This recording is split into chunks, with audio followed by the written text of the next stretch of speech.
Dun dun, diddlun dun, diddlun diddlun diddla, diddlun diddlun diddlun diddlun diddlun la, diddlun dun dun, diddlun dun dun, diddlun diddlun la, diddlun dun dun, diddlun diddlun diddlun la.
Hello. How's it going? Best case time? Hell yeah. How you doing, Izzy? Thanks for coming back. So I was reading a book and I got a little distracted.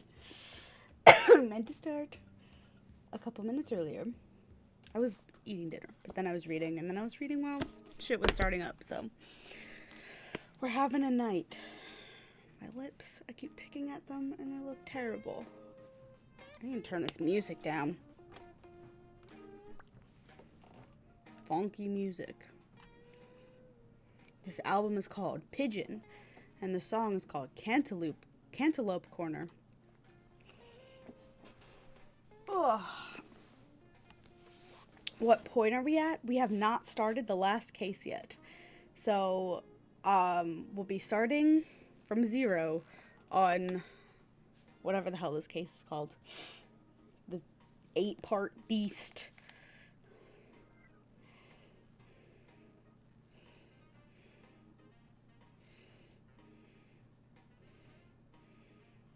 The Adventures of the Unspeakable Story. The Adventure of the Unspeakable Story. So we're starting that. Yeah. I think it's gonna take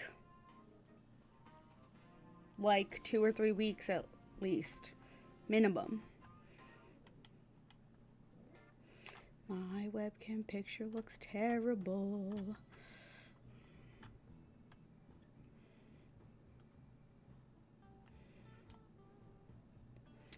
I don't know how to make it look less terrible.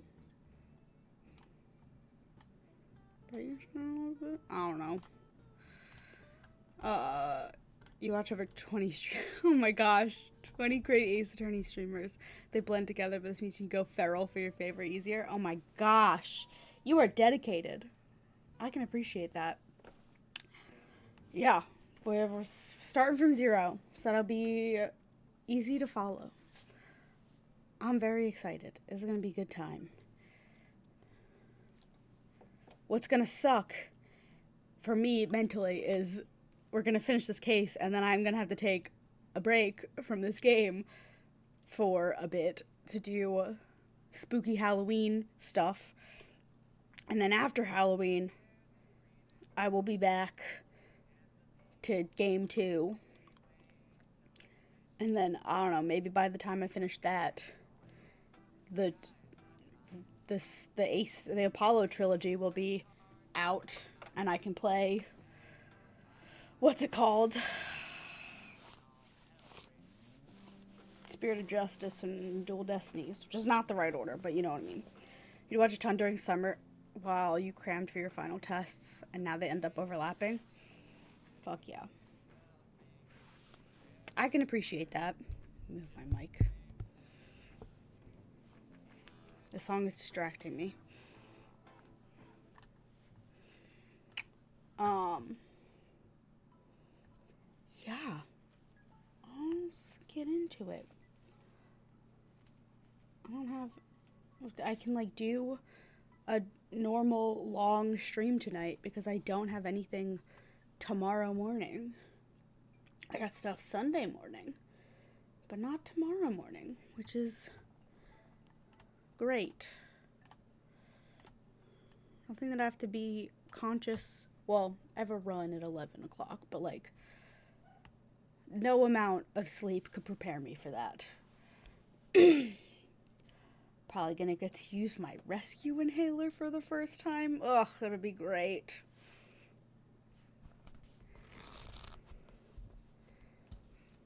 See how that thing works while I'm in the middle of a 2-mile run.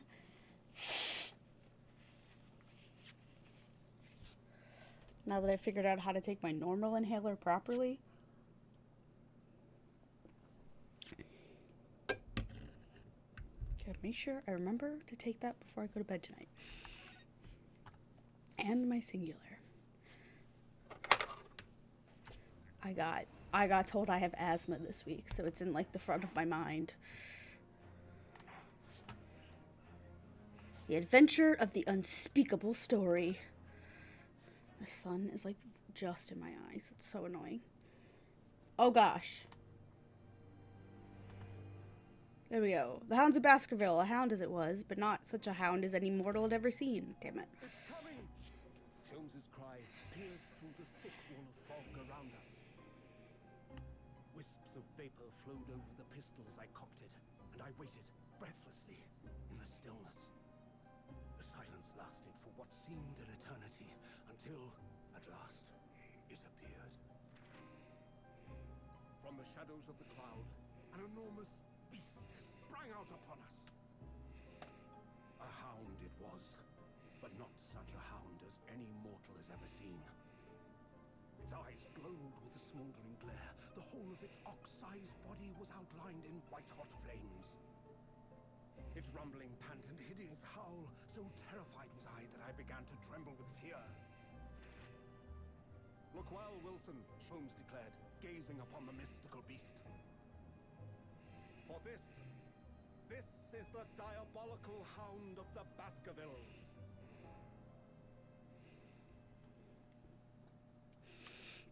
I need to read some Sherlock Holmes stories. Our first 2 months in London passed by in a flash. Okay. No.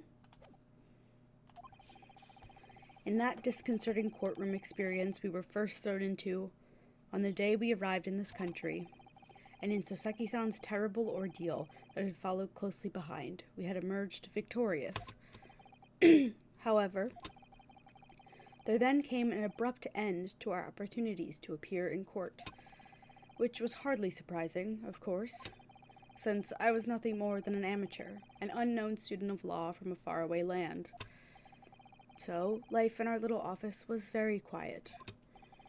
That is, until it was shattered one day by that fateful telegram. Oh, Siggy's actually alive. It was his twin who died on the boat.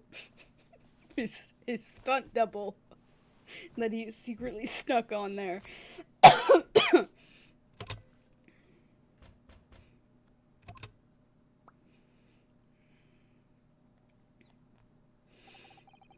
That morning, I was woken by the unreserved knocking at the door by the telegram boy.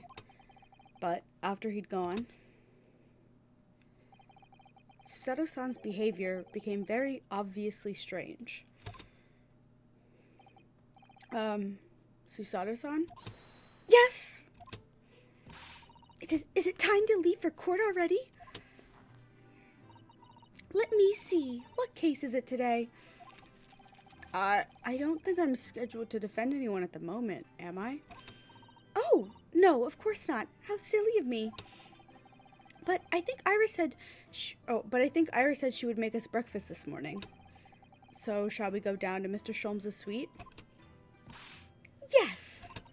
Iris makes the most delicious breakfast food. She does, doesn't she? And once our bellies are full, we can leave for court in fighting fit form. Let me see. What case is it today? Here we go again.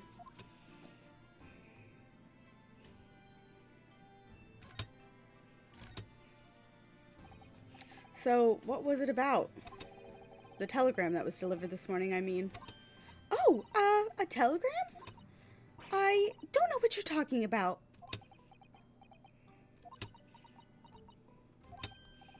Sorry, but you're not gonna get away with that.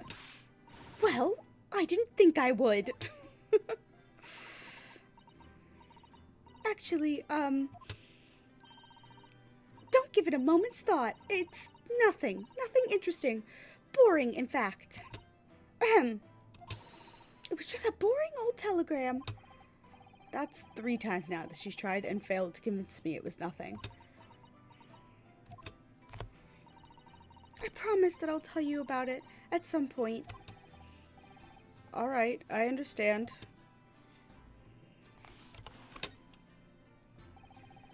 I suppose Soseki-san will have arrived back in Japan by now, won't he? Yes, I should think so. He left immediately after that terrible ordeal. Which would mean he should have completed the voyage already, or be just a few days away.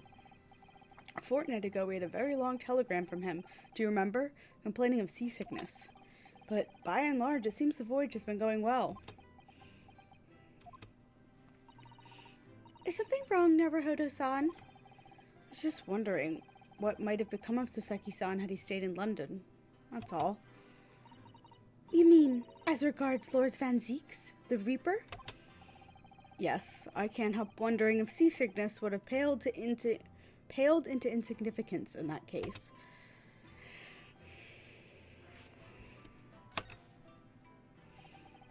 What is it they say? That no one who stands in the dock can be saved from the Reaper, right? Like the way that nightmarish trial ended on that very day we arrived in London. Even 2 months on, the cause of that dreadful fire is still a mystery. Yes, but at least Soseki-san is safely out of the country now. Presumably, that means that the curse of the Reaper can only take effect within the confines of the city of London, perhaps? Even if that's the case, it's little comfort. I have a terrible sense of foreboding. If the legend of the Reaper is to be believed, it would mean he wields a sort of justice himself. Come to think of it, I wonder what he's been up to these past 2 months. Surely not wielding that sword against more acquitted defendants. No, I don't think so. Apparently, Lord Van Zieks hasn't appeared in court once since our last encounter. Oh? Yes, since Soseki-san's trial. He's withdrawn from judicial service again, it seems. Really? Just like before, when he wasn't seen in court at all for several years. So, it's just been me who's had to face him in his recent spate of trials then? Ugh, just my luck. I wonder if luck doesn't come into it. Sorry? What was that? Oh, nothing. Never mind. Okay. You're being real weird, my girl. Let's go to Sholmes' house.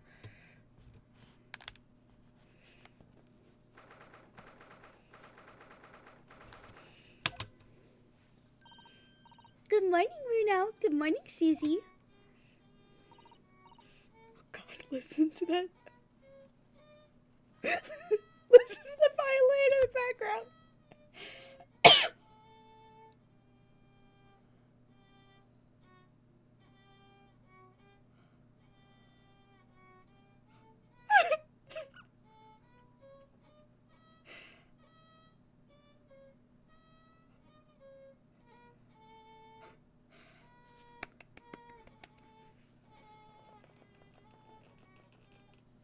I love this game. Good morning, Iris. Iris? What is it, Bruno? What is that terrible noise? It sounds like a cat being strangled. Yes. You noticed that, did you? Yep, there we... Oh, God, he's in that outfit.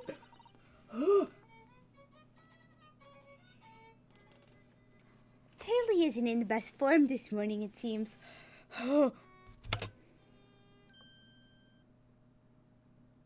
Scott came out. I didn't even notice that. Hello.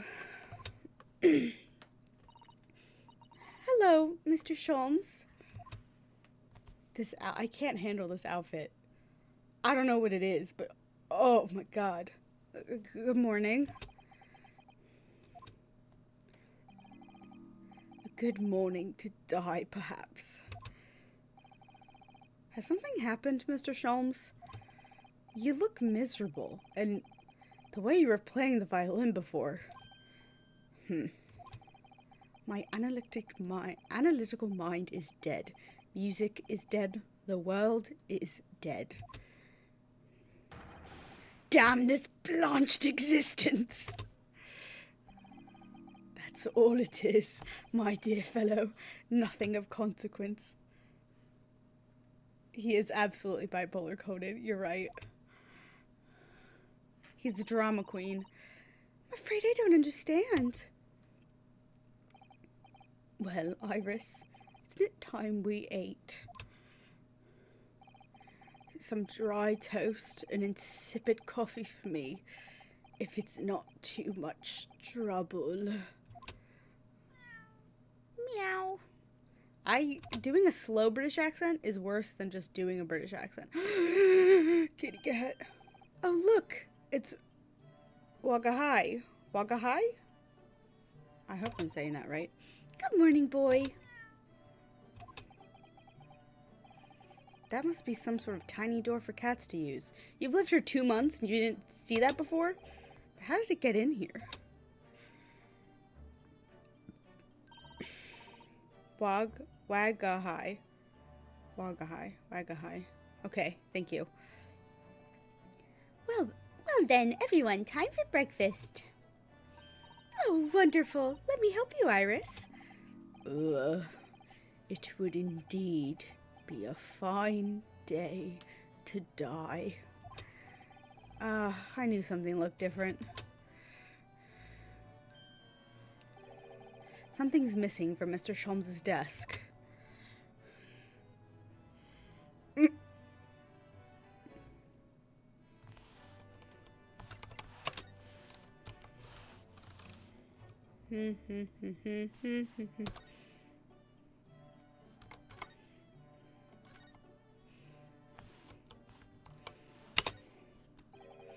Look at Mr. Sholmes' desk. It's completely clear. Isn't that an enormous machine usually on it? We can never hope to understand what goes on in the great detective's mind, Mr. Naruhodo. Why, next time we're invited, we may find he's vacated the entire suite. That's scarily plausible, actually. Okay. That's all I cared about. Let's chat, Mr. Grumpy. You seem to be very unhappy this morning, Mr. Sholmes. What happened? It used to be the case that in my hands, this violin sung like the dawn chorus. Its melissonant tones would make flowers bloom. Its Japanese pronoun heavily associated with animals due to Soseki Natsume's cat. Dusu means I am a cat. Or Wagahai. Okay, thank you. That's very cool. Waneko Taru. It would? But now, the muses are unamused with me. The goddess of music have thrown me over. I'm real tired of goddesses in these games, my man. Let's not bring the goddess of music into this. Whatever do you mean, Mr. Sholmes? For hours I have bowed, for days even. Through the night I have endeavored to no avail. That sound, my tone, is lost. That brilliant, clear, unwavering tone, gone forever. No more recitals of unbridled emotion. Is he like tearing up? My man, it's gonna be okay. We all have bad days. Well, you haven't been practicing much lately, have you, Hurley? Don't worry, I'm sure it'll come back to you in time. Heed my words, Mr. Naruhodo. The goddesses of the arts are fickle. Herlock needs to take a page out of Sherlock's book and just do cocaine or opium when he gets a depressive episode. You know, that could help. I don't know about this man. He's got enough, like, ADHD hyper tendencies as it is. One day they bestow a genius on a man. The next day they unmercifully withdraw it. Oh, dear. Ugh, why is this happening to me? If they take the turn I have for the violin from me, what is left, for pity's sake? What is left? I mean, you looking hot in that outfit? I don't know what else to tell you, my man. Deduction, perhaps? Isn't that what you're known for? And you're not particularly good at? Mr. Sholmes, I don't like to pry, but yes you do, Susato. Your desk looks rather empty today. Ah, well done, Miss Susato. Your observational skills do you credit. Oh, no, Mr. Sholmes. They pale into insignificance when compared to yours. You'd struggle not to notice, wouldn't you? You mean Hurley's great analytoscope? That's at Windibank's now. Sorry? It's at a windy bank? No, Windibank's. The pawnbrokery. What? You mean you've pawned that enormous machine of yours? It has some considerable value, you see. Quite undeservingly. But isn't that a very important machine for your work? I do wish you had consulted us if your situation had become so desperate. I should have gladly passed what little income I have to you. Dear madam, things are far from desperate. But the pawnbroker is your wonderful machine. How can it be anything but desperate? Making use of a pawnbrokery is quite ordinary here in London, I assure you. It is? It doesn't sound ordinary at all. It would seem that neither of you fully understand how pawnbrokering works. No, not really. Oh, what's to understand exactly? Oh my god, my man. How pawnbrokering works. What did you mean when you said we didn't fully understand how pawnbrokering works? To the people of London, pawnbrokeries are akin to banks. Banks? On Mondays, merchants relinquish their finest jackets and trappings to their pawnbroker of choice. With the money they receive in return, they are able to trade happily through the week. Then on Saturdays, they go to recover their things using the money they've earned. I had no idea. This has been a fascinating lesson for us. Everyone does it, you see, especially people in inner London. And should they have money to spare, they would purchase another fine jacket. Not to wear, obviously, but to pawn, should the need arise. Pawnbrokers are pussies. Sell your stuff and steal it back afterwards like a real man.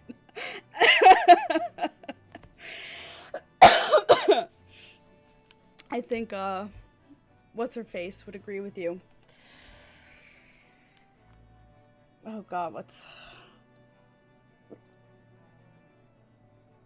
Lestat. That's...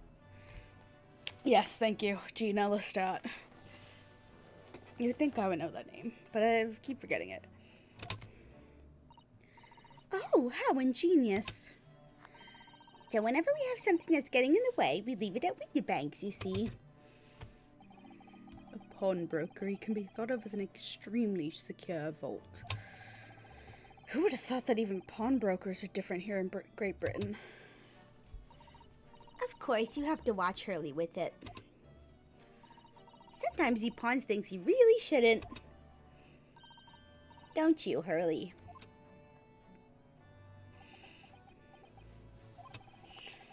What does it matter? The world is dead to me now. Okay. Now what? Do I need to look at some more things?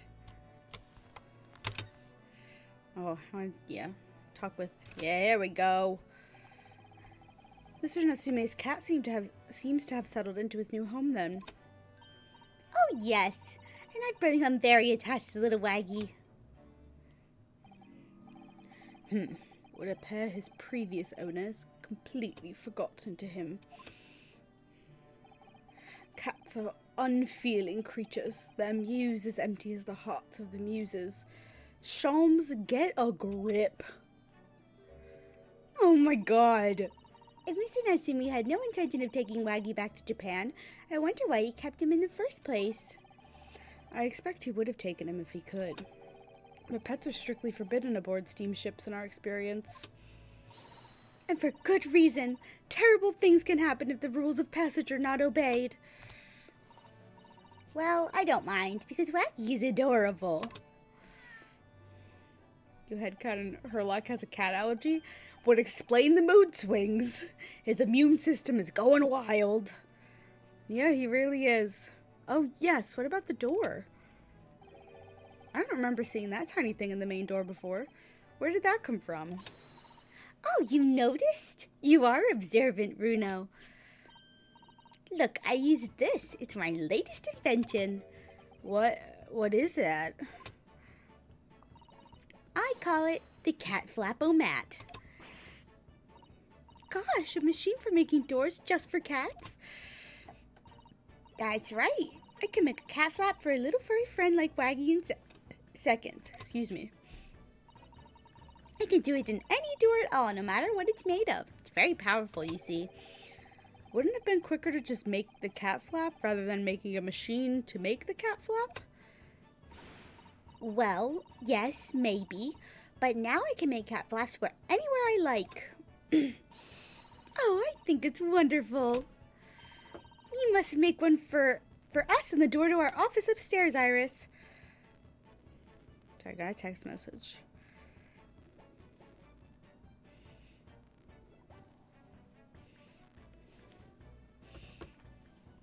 Not a human? Oh, Izzy. She really knows how to come up with unconventional inventions, this girl.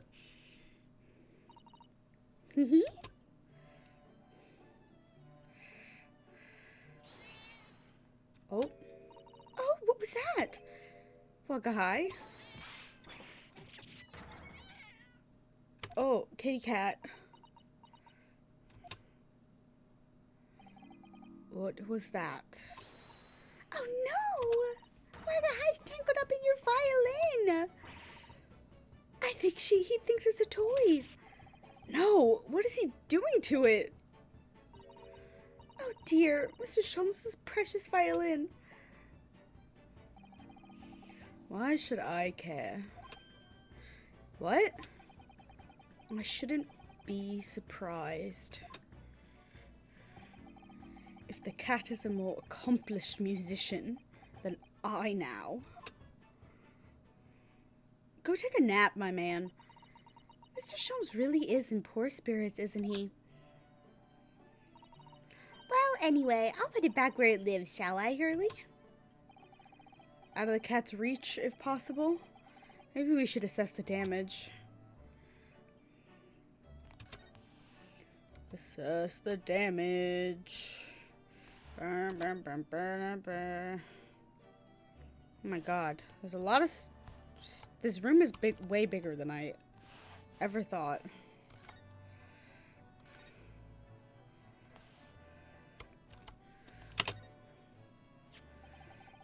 So this is the violin, is it? Literally a trans cat because he gives birth at one point in the side stories. Trans cat, trans cat, trans cat. That's amazing. It's a Stradivarius, one of the finest violins in the world, made by the renowned Italian luthier Antonio Stradivari. And now it's got a huge crack in it. Waglings! Oh. Oh my god. Oh, I see. It doesn't really look like anything special to me. I happened upon it covered in dust, languishing in a pawn shop down in a nondescript back alley. The broker had no idea of its value, so I was able to purchase it for a mere 55 shillings. Yeah, Stradivarius anythings are very fancy. How honorable of you. And until today, it has been my faithful companion in every day Paganini-inspired performance, in every great Paganini-inspired performance I have made. I ask you, is there any reason to live in a world devoid of music, to tolerate this blanched existence? No. There is none. Okay. Okay, my man. Mr. Sholmes, What, dear madam, what? My thoughts are preoccupied with fancies of release from this dull routine. Well, it's about the violin. It looks very different to normal, don't you think?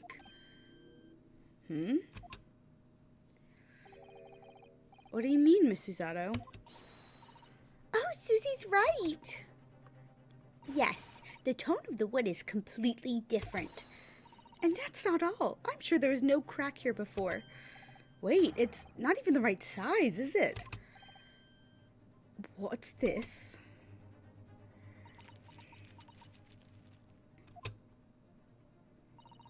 I'm terribly sorry to have to tell you this, Mr. Sholmes, but that instrument isn't a violin at all. Then what? See, he's such an idiot. I believe it's an entirely different instrument called a viola. What? That animation of him falling is so funny. The way he just flails the whole way down. You're right, these are quite right. This isn't my faithful Stradivarius. So what, pray, is this piece of stringed flotsam? Not your faithful performing partner, then. Ah, I see what must have happened. You do, Iris?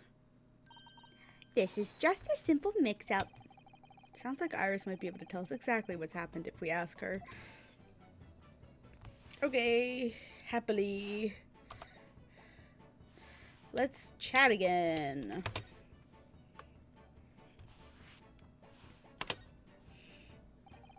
I would simply not act as a witness for my murder. You would instantly get away with it then. Instantly. What did you mean by a mix-up, Iris? Well, you see, this viola, I mean, was at Winterbank's until last week. At the pawnbroker's? Not Mr. Sholmes' beloved musical partner. Oh, look at him. This outfit does something to me. And I don't know what it is, but like, oh.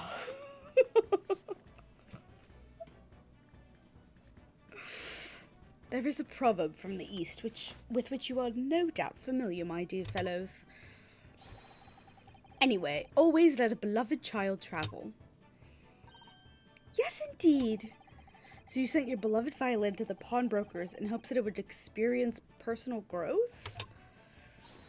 Oh, what a wonderful idea.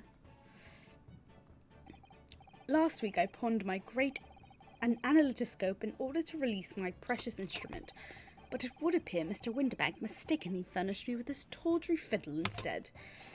But my ears cannot be deceived by the hollow timbre of this piece of timber. No, but your every sense was deceived by the fact that it just had strings. Pshaw, fine state of affairs this is. And why I always say, Mr. Naruhodo, never trust a pawnbroker. They will try to fiddle you every time. But earlier you told us that you could think of a pawnbroker as an extremely secure vault. I love this big dumb idiot. Come, Mr. Naruhodo, dilly-dallying will get you nowhere. Sorry? Crunching your toast with that vacant aspect, freshing your coffee so obtusely. Are you not a little embarrassed by your own conduct, considering the urgency with which we are faced? We must visit Mr. Winterbank's brokery at once. That's right, isn't it, Mr. Sholmes?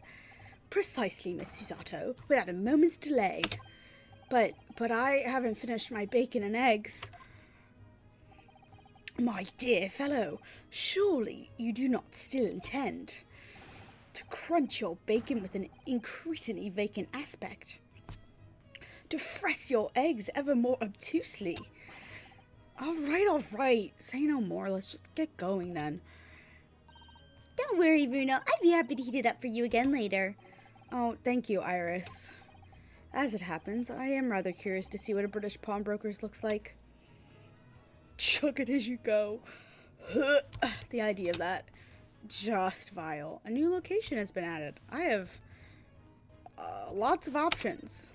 Let's go. It's Pinocchio and his girlfriend.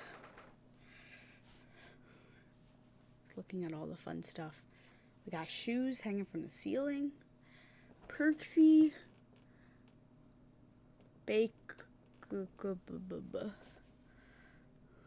Some clocks.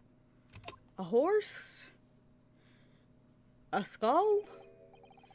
So this is a British pawnbrokery. Oh my, there are all sorts of tools and contraptions in here that I've never laid eyes on before. Ah, Suzaru-san, and that spark of wonder in your eyes. You can't wait to scour the shelves, can you? I get the impression you enjoy places like this. Oh yes, I don't know why, but seeing such a lot of things I don't understand is a real thrill for me. My dear fellows, let us not forget why we are here. Back in that coat. Oh, Mr. Sholmes. We are calling on matters of business, not pleasure. And clearly, Mr. Sholmes means business too, judging from the spark of fury in his eyes. Oh, I can't do that voice for everyone. That's like every man in this game I've been giving the voice. Mr. Sholmes, sir, welcome back. Did you hear that brazen welcome? Well, yes, we are potential customers after all. We are disgruntled customers, Mr. Naruhodo, and it's time to inform Mr. Winterbank of our ire. Come, the fight is afoot. Let's chat. Naturally, you will recall this, which I retrieved from you some days ago. Yes. This second-rate fiddle is not my faithful instrument, Mr. Winterbank. The colour of the wood is different. It has holes in it. It's not even the same size. A wonderful summary of our observations, Mr. Sholmes. I'm so very sorry, sir. My God, I really couldn't say that. How utterly unforgivable of me. An inexcusable mistake for a pawnbroker. There's only one way to make amends. Oh Lord. I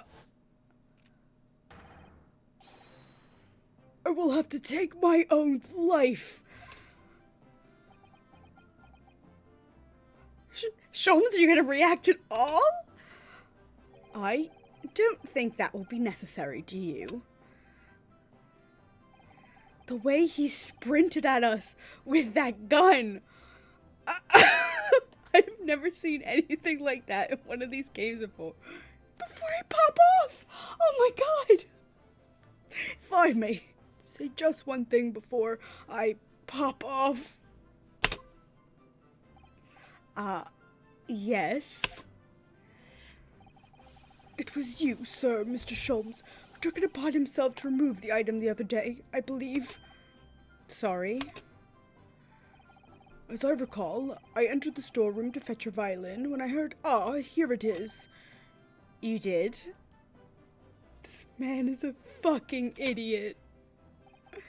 And when I turned to controvert you, you had taken the viola and left, sir.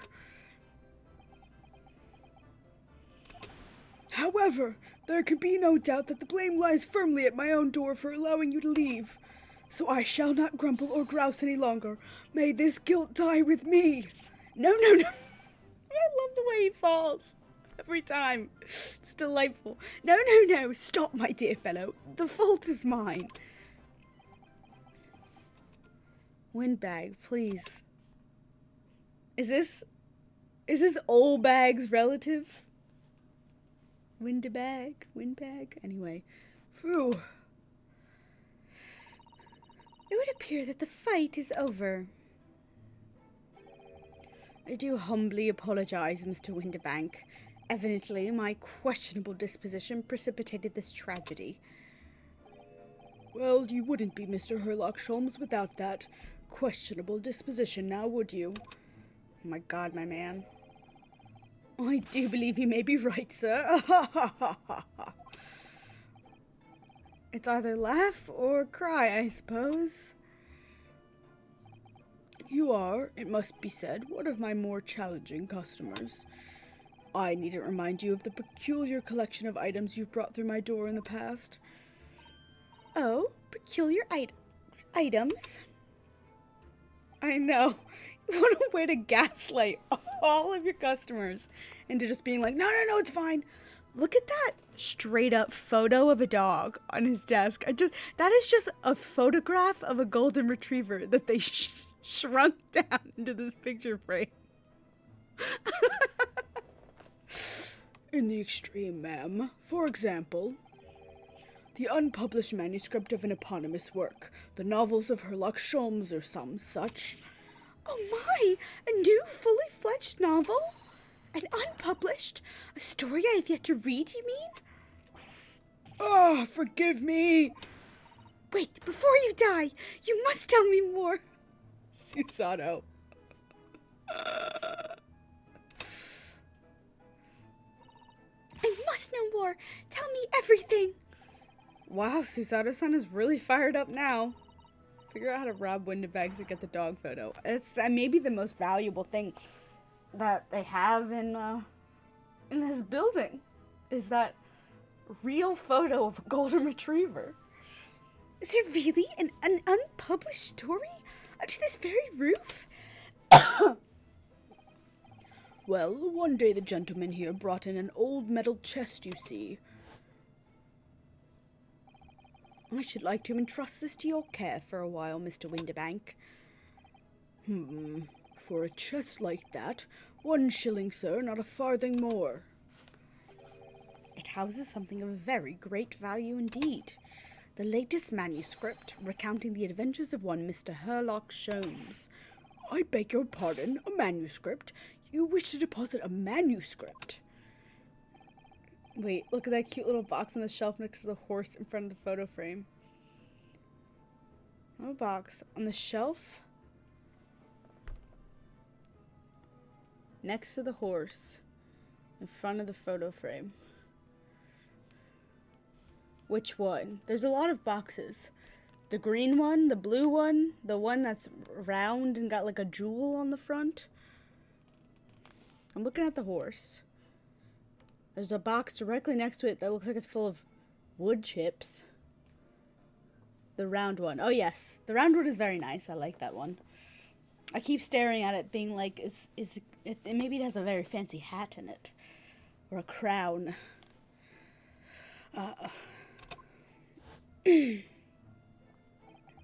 And that was that. As such, Mr. Sholmes' latest tale of otherworldly mystery lies dormant in my storeroom. Mr. Sholmes, is that really true? Oh, he's got cactuses? I might steal those. Do I sense that someone doesn't want to talk about this? I continue to pay your fee, do I not? Then kindly continue to store my belongings securely. Of course, sir, of course. They're safe and sound with me, I assure you. On my life. This is all very strange. I've seen this case so many times. I'm just looking at every little detail and picking it apart. I do love when you get to see it at that point with something. I wonder, could I ask you something? Ah, a gentleman from the East, I see. Yes, that sable suit. I suppose I could offer you 6 pence for it. Without wishing to offend, the tone is somewhat dull. Sorry? Aha, but for your splendid attire, ma'am, 5 guineas no less. The colors are exquisite, the design exotic. Eastern artistry at its finest, may I say. Oh my, 5 guineas, you say? How interesting. Why do I feel as though I've suffered some sort of defeat here? Actually, I was hoping to ask you about your business. I've heard it said that pawnbrokeries are used rather like banks here in London. Yes, sir, indeed. Many of my customers utilize the establishment as you describe.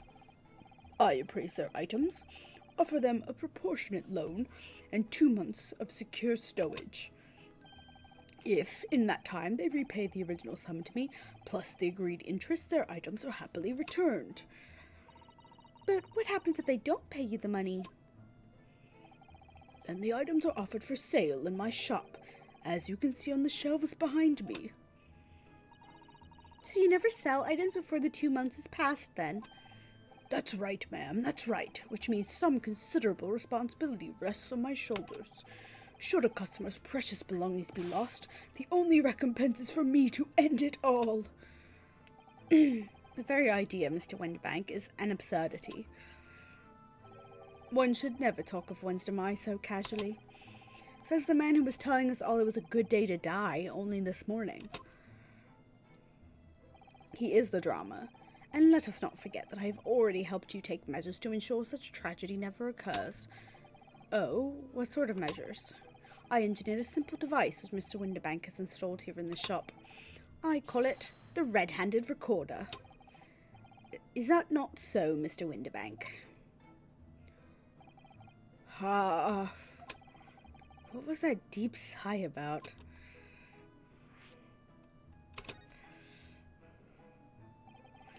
What on earth is a red-handed recorder?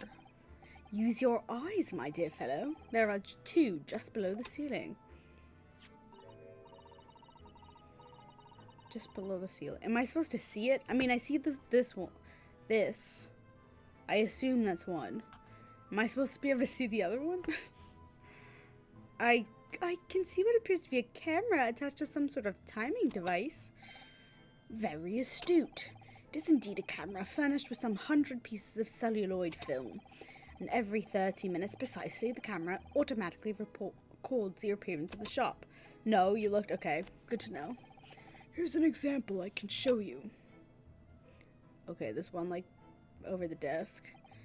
4 a.m. There's that dog! Look at that dog. Look at that dog. I want to see what the picture... Looks like there's a cat and a snowman down here. Ah, yes, a print from the camera set to record the activity of the shop counter. I developed a special type of film, so sensitive it produces a crystal clear image even in darkness. Really? That's extraordinary. Note to self, rob Windibanks within 30-minute intervals. Exactly. Yes, you can clearly see the counter and the door behind it. Look!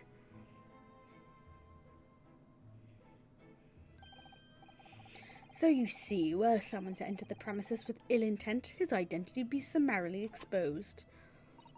But did you not say the photographic prints were taken at 30-minute intervals?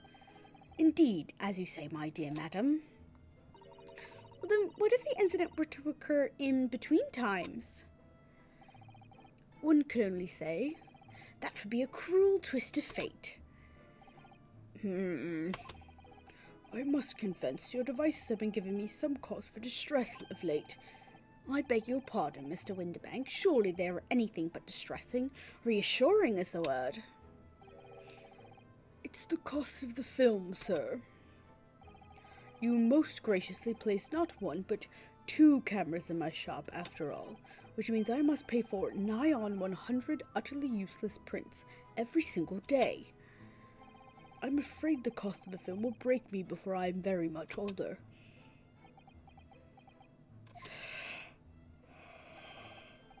Nevertheless, a small price to pay to ensure the safety of my preferred pawnbrokery, no?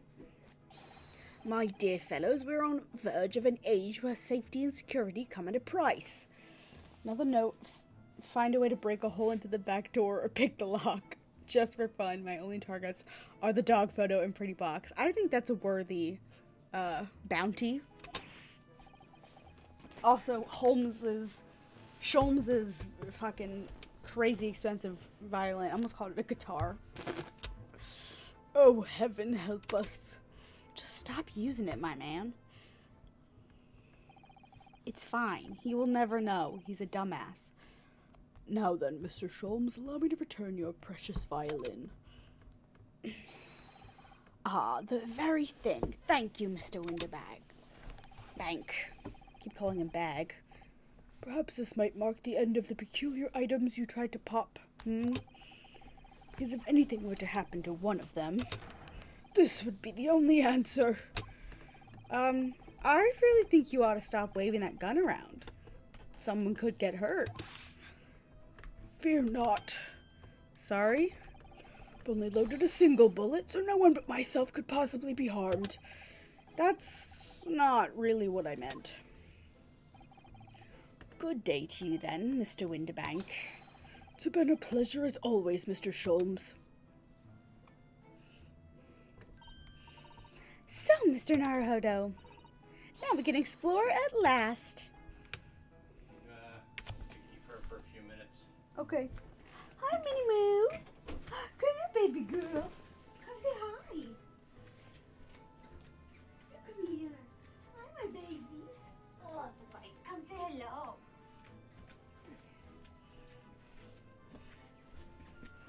Oh, here's my baby girl.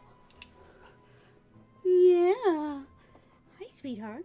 You smell like a Dorito. Did Daddy feed you chips? My stinky girl. This is my puppy. This is Minnie. She does not want me to hold her. She's my baby. She's been very upset that she's been locked in here. That her father has left her favorite person. This is my girl. We could rob it in a group. One of us could take the bullet, though, if Windibank doesn't take it first. I think it would take him a long time to notice that it was a cello and not a violin. This is my girl. Yeah, I know. You don't want to be in my arms. Oh, did you go, baby? Here you go, baby. Oh, I see. No, you can't eat my tissue either. Alright, well, apologies in advance. She's going to be crying in the background. Almost certainly. Does it want me to explore here?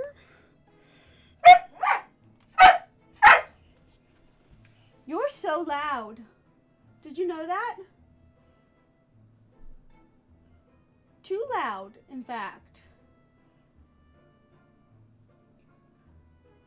Can't throw a temper tantrum every single time. Okay. Let's go to Baker Street.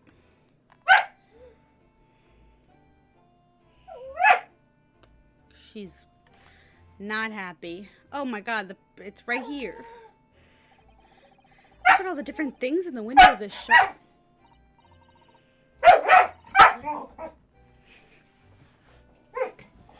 What are you doing, silly girl? What are you doing? Yes. Up on the bed. Up on the bed.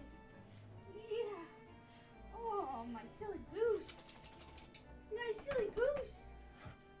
Yeah. I'm not letting you out. No. Daddy will do that. Uh-huh.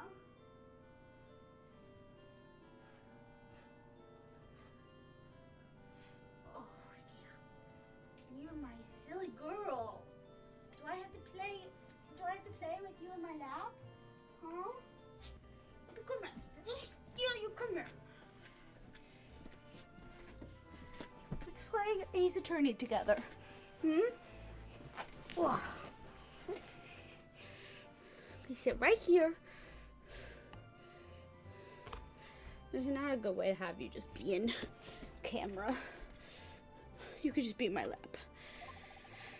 Looks much smarter than the pawnbrokers in Japan, doesn't it? Yes, you're right. I find pawn shops at home rather inapproachable, personally. Reminds me of tearful partings with my favorite fountain pen. Felt so miserable. What doesn't kill us makes us stronger, Mr. Naruhodo.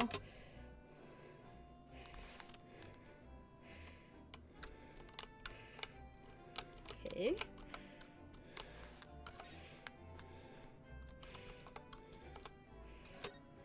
Did it want me to explore stuff in that shop? It's already been 2 months since we started taking lodgings here above Mr. Sholmes' office. I still can't quite believe it. I never expected things would turn out like this. Oh, I know. To actually be sharing accommodations with the world's greatest detective. If I ever find myself before a court of law now, I'll have not one regret. I don't know what you're talking about, but I'd be happy to defend you, of course. Okay, is that literally it? It's like a Mickey Mouse head. Alright, maybe you wanted me to look at stuff in here.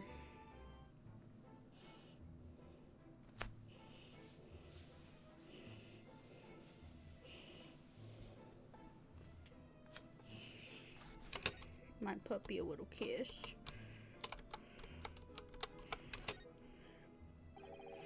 There seems to be a little door hidden behind that curtain there. That leads to the storage room where Mr. Windbang keeps articles that are currently in pawn. Ah, I see. There's nothing in of particular interest inside. I certainly wouldn't recommend any larcenous activity. Recommended or not, it's not something I tend to do. There is but one key, and Mr. Windbang keeps it in his pocket at all times. Before he sleeps, he places it into a small pot, which he slides under his pillow. How on earth do you know that, Mr. Sholmes? I am a detective, sir. It is my business to know what others do not. I am frequently assailed by information that I neither care for nor wish to retain. It's boiling hot outside, now it's raining hard. My grandmother's pumpkins will be watered well, and maybe the wild sunflowers too. I love that. I'm ready for this heat to break. Oh, did you hear something, my baby girl? I need at least one of my hands. I do. As much as I would love to just snuggle you. And only snuggle you. Mwah. My baby. I know, but if I put you down, guess what you're gonna go do? You're gonna go bark at the door and be obnoxious. And nobody particularly wants to listen to you do that because you're loud.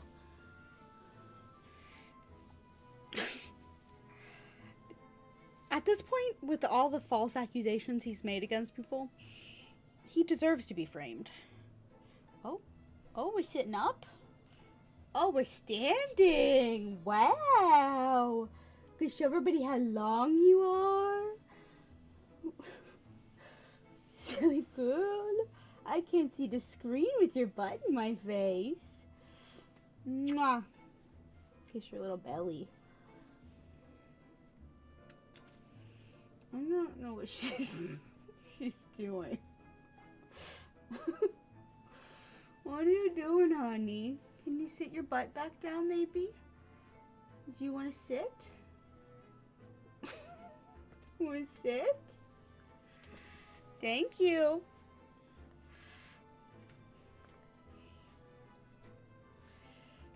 Contemplating your life?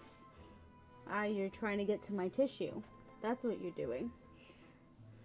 I figured out your ruse. I'm gonna have to read the screen from OBS. You are a wonder. And the prime suspect of this pawnbrokery is ever burgled.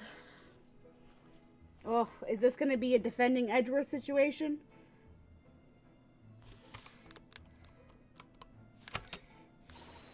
Look at this! Look at this lovely big shiny box bee. That, my dear madam, is a music box. Surely you have such things in your own country. Oh my, yes, but I've certainly never seen one so large before. Shall we listen a while?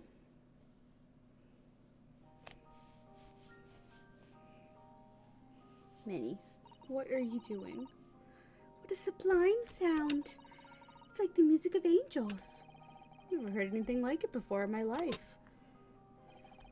This particular specimen is of a larger variety, commonly found in public houses and restaurants.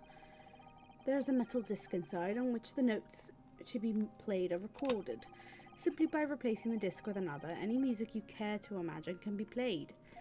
Oh, thanks for the kisses, Minnie. My goodness, what a delightful, simply delightful machine. What are you doing? Can you, like, put your butt back down? That would be, ideal. I know. You want to get down. You want to go bark at the door. You want to go follow your daddy around. I understand. But for now, you gotta hang out with me. Yes, you do. I know. It's not your favorite. You're like, you're in timeout. You're not. I love you. She's standing up again. She's turning around. She's attempting to turn around. And she's gone. Go lay down. The door is not opening right now. Go lay down. She's gonna start barking at it. Indeed, though their popularity has waned recently with the development of the gramophone, of course. Science and technology advance at such an overwhelming pace. Now we get the soundtrack of Minnie's desperate screams. What an assortment of things there on the shelf here. What an assortment of things there are on these shelves here. Crockery, footwear, cloaks, and watches. Almost anything you can care to imagine. These are forfeited items offered for sale by the pawnbroker. What does that really mean, though? When you pawn, or colloquially pop, an item, the broker loans you money against its worth. He stores an item for its agreed period of time, after which the loan must be repaid. If not, he is free to display it in his shop for sale at a price of his choosing. Oh yes, now that you've explained it, I notice little price tags on everything. Of course, simply by paying the agreed interest on the loan, one can extend the period for safekeeping. So you may pawn that black garb of yours without fear, my dear fellow. My treasured university uniform? Never. It embodies my student spirit.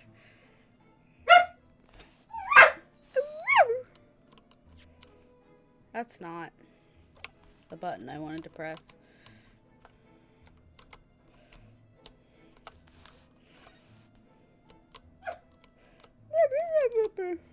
I will mock you, Minnie. Look at this. Whatever could it be used for? I have no idea.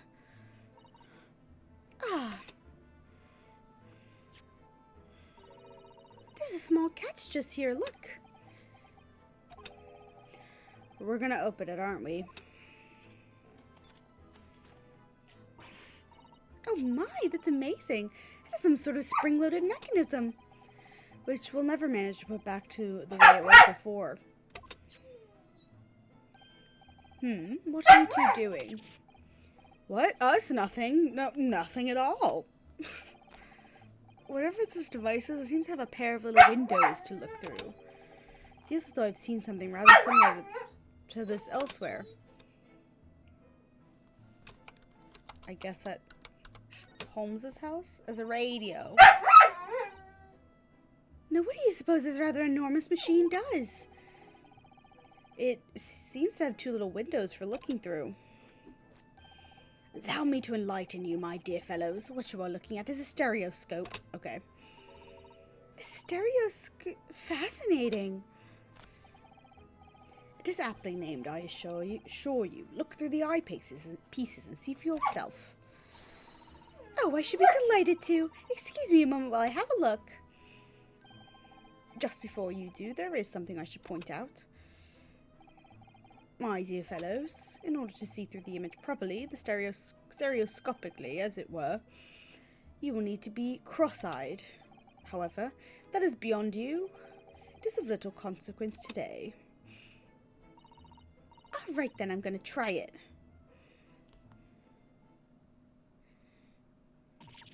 Ah! Mr. Naruhodo, you must see! At once! Oh, alright then. So I need to be cross-eyed, like I'm trying to look at my own nose.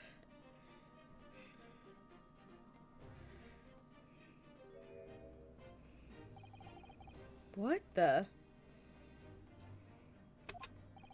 I don't believe it. It's just a photographic print, but it seems like you could reach out and touch it.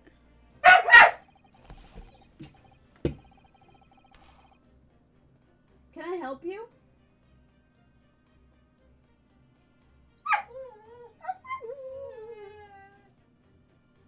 Come here. Come here.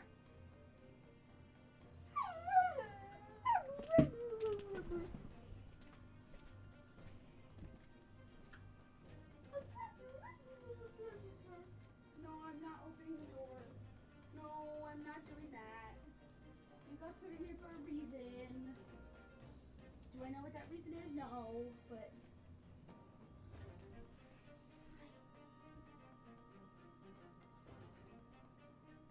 Hi. This dirty face? Just backing yourself into a corner. Mwah.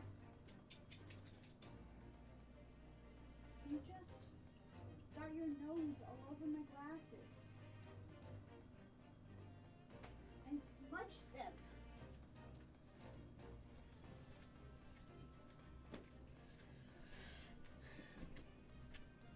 She fucked up my glasses.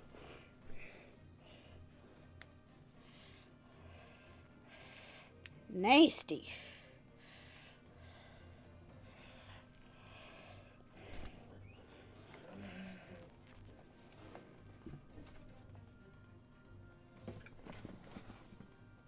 Did they take her?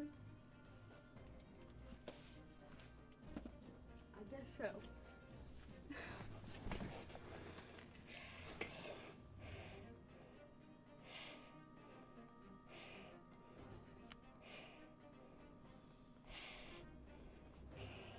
Okay. Stereoscopes are one of London's many fads.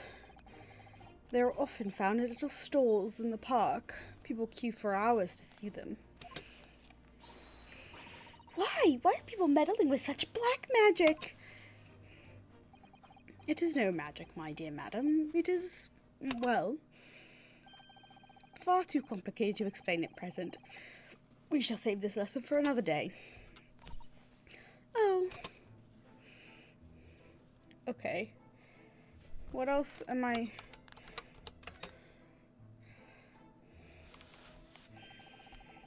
That's not a calendar you could easily miss, is it? 15th April. Today's date. Yes, that's not for sale, I must point out. It is an Eastern-style page-day calendar. Every night at midnight, I tear off the front page to reveal the following day's date. The perfect calendar for a tearaway fellow such as yourself, Mr. Windibank. And who was it who walked out of here with the wrong violin before? Well, when the agreed storage period has passed without repayment, articles are forfeited, you see. So I have to keep a close eye on the date. It's something of a pawnbroker's obsession, you might say.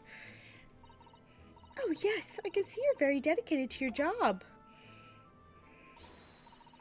What? Only tuppence for it? That ain't fair, and you know it. The article is barely worth a penny, miss. I cannot offer more. Oh. That's not fair, and you know it. Sounds like there's an argument brewing over by the counter.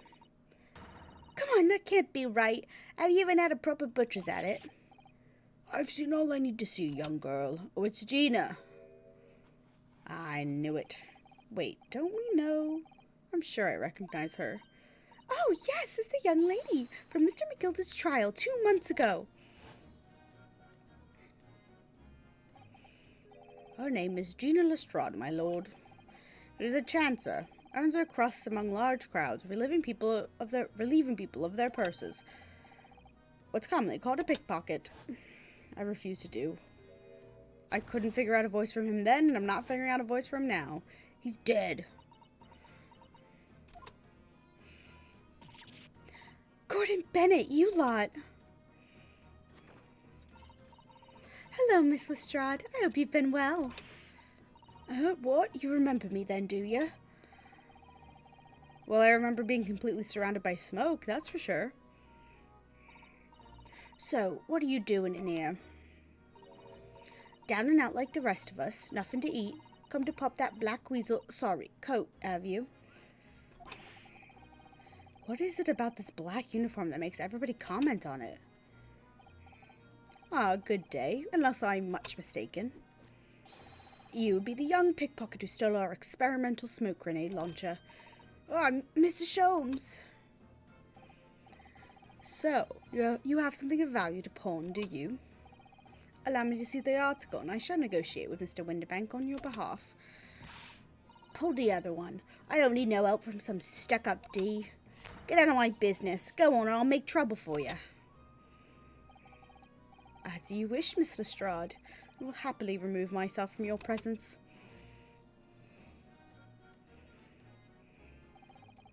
He's really done it. He's gone. I'm so sorry, but as I said, there really is no room for negotiation here. What is that thing he has in his hand? Some kind of metal disc. It's for the music box. And you, go on, leave me alone. Oh, Miss Lestrade, just pretend we aren't here. We shan't be offended in the slightest. So Sato-san can really stand her ground when she wants to. Whatever. Let's chat. Somehow, I didn't really think you were the sort of person who'd use a pawnbroker, Miss Lestrade. Yeah, well, I am, alright. I'm a Londoner, just like everyone else. That's a problem, is it? No, not at all. It's just that, well... Oh, I get it. I know what you're thinking. That thing probably ain't even belonged to her. Probably on the dive, didn't she? Yeah, I can see it written all over your Chevy Chase. Well, I might have been thinking something along those lines. You're not going to deny it, Mr. Naruhodo? Or you're not going to deny it, Mr. Naruhodo? Alright then, I'm just going to come out and ask you straight. Do you pawn things that you steal from other people? Well, I don't know how best to answer that, really. Suppose, sometimes. You're not going to deny it either, Miss Lestrade. But not this time, alright? I swear. That thing belongs to me. The disc that Mr. Winterbank is holding. Perhaps we should see what he has to say about all this. Okay.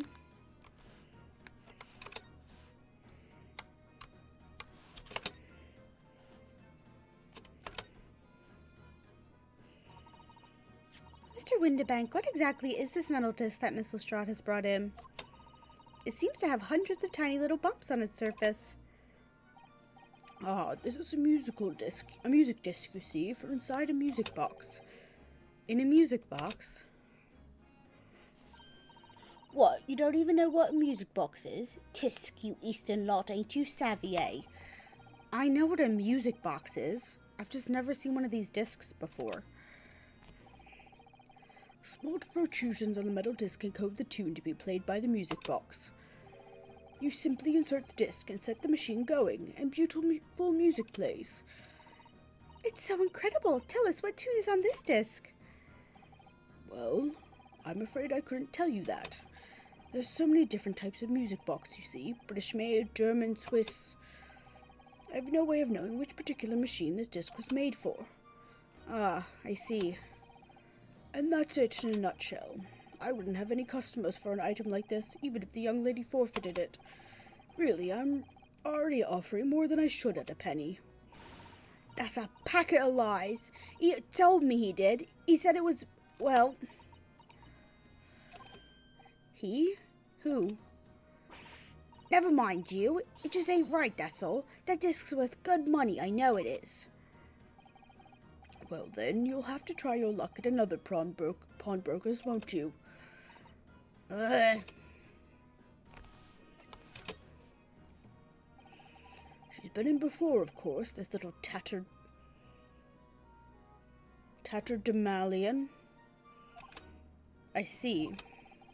And brought some dubious article or other with her every single time, I might add. Dubious? What are you trying to say? I'm an honest customer, me. So, is there something dubious about the disc she brought in today? Well, if only it were that simple. Sorry, what do you mean?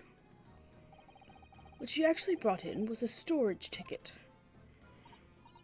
Ah, storage ticket? So, Mr. Stroud has actually come in to redeem an article from you today, is that right? Yeah, that's right. A girl like me has a lot of stuff worth what needs storing. Alright, yes, that's definitely dubious.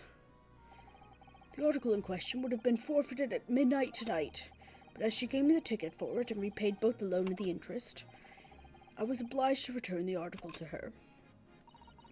But what was the article? Do tell us, Mr. Windibank. Little scamp is wearing it, madam. It's the overcoat that she redeemed. Oh. What? What's wrong with that? It fits, don't it? I mean, it's mine, so of course it does. So, what about the disc then? How does that all come into this? Ah, the disc is something else. A new article to pawn if the girl and I can agree a price. I'm confused. I thought you said that Miss Lestrade brought in a storage ticket today. It's really quite simple. Yes, the child brought me a storage ticket and the money owed on it, as you say. This heavy black coat, which you returned to her care, as I understood it. That's right, yes. And rather unsurprisingly, as soon as the little ragamuffin put the thing on, she went rifling through the pockets. Oh, you mean... What? Don't you know it's rude to stare at a lady? Ah, I see. So it came from the pocket of the overcoat, did it? If you mean this disc, then yes, exactly, ma'am. And she immediately tried to pawn it. For quite a high price as well. This is all rather suspicious, I think. Give it up. I'm just trying to pawn something like anyone else would. Miss Lestrade, may I ask who deposited the overcoat here in the first place? Well, me. It doesn't really appear to be your size. Me old man. It's me old man's, ain't it? Is it, Miss Lestrade? Yes, this is definitely all rather suspicious.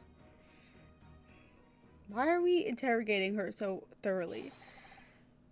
Out of my way, please. Oh, hello. Who's this picture postcard English gentleman? Okay. Good day to you, ladies. Gentlemen. Is he? What's your problem, eh? There is no problem, as long as you remove yourself. I have a matter to discuss with the proprietor. And if you intend to make a problem of it, I shall see you outside, little girl, for the hiding you deserve. Whoa. Look, ain't it obvious? I ain't talking with him yet. If you think you're such a gent, you just know how to wait in line. Well, you are an impudent little brat, aren't you? As well as a pickpocket. Eh? Who are you? How do you know who I am? The question is, how do you know who I am? You haven't the courtesy even to remember the faces of your victims, it seems.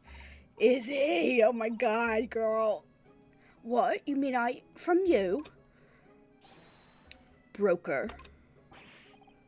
Yes, sir. I believe this filthy pocket thief has just redeemed an article from you, no? Yes, The article in question belongs to me. I demand for it to be returned at once. Oh my! Now that's a lie. Oh my god, I've lost it. What are you trying to pull? Now that's a lie. I've lost it. Give me back my overcoat, you wastrel. And needless to say... What in the... And any music box discs too? Who is texting? Stop. I don't care. Leave me alone. I think it'd be down bad for pretty boys too. Oh, sorry. Sorry, guy. No, you can't have it. You just can't. It's me old man's, or it was. Now it's mine. Goodness, Sister Naruhodo. This is a very awkward situation.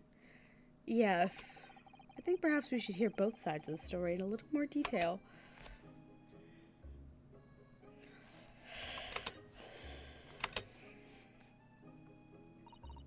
Miss Lestrade, is what the gentleman is saying what you think? It's all lies, ain't it? Obviously. I swear on my life I ain't never laid eyes on that dandy before.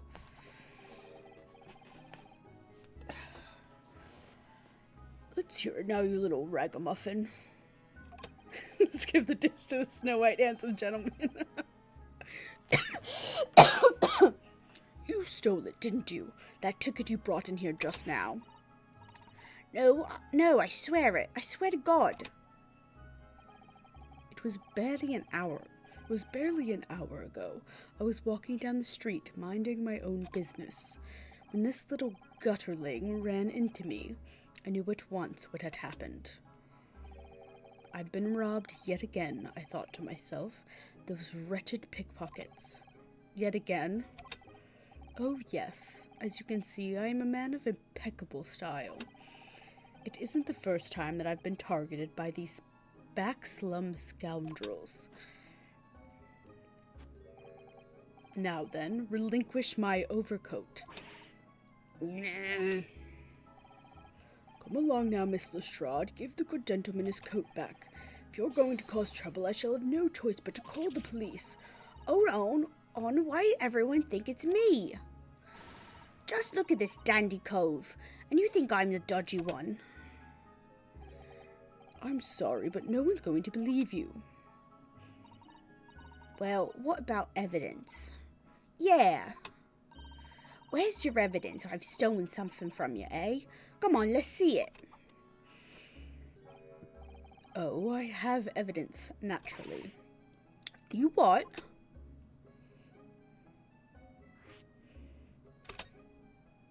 You got your hair cut like him? Oh my god, I love that. Maybe you should try being 6'2" with a tiny waist and ice little eyes. Then maybe people would believe you, Gina.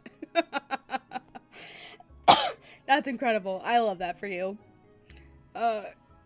Evidence that the article Miss Lestrade redeemed actually belongs to this gentleman. Of course, we need only consult Mr. Windbag's ledger to know the truth. We'll be able to look up the name of the person who deposited the article in the first place. Yes, brilliant. I'm very sorry, but I'm afraid that won't be possible. Oh? I never ask customers' names. That's a strict policy of mine. But why not? Well, now, as you can imagine, some of my customers have circumstances to consider. A great many of them prefer to maintain their anonymity. Yes, I see. But then how can you know if an article belongs to the person asking to redeem it? Oh, it's quite simple. Good sir, might I trouble you for the watchword associated with the article in question? Of course, it's Professor. Is this Moriarty? Yes, that's right, and all the evidence we need. This gentleman is the rightful owner of the article, without doubt. A watchword. Interesting.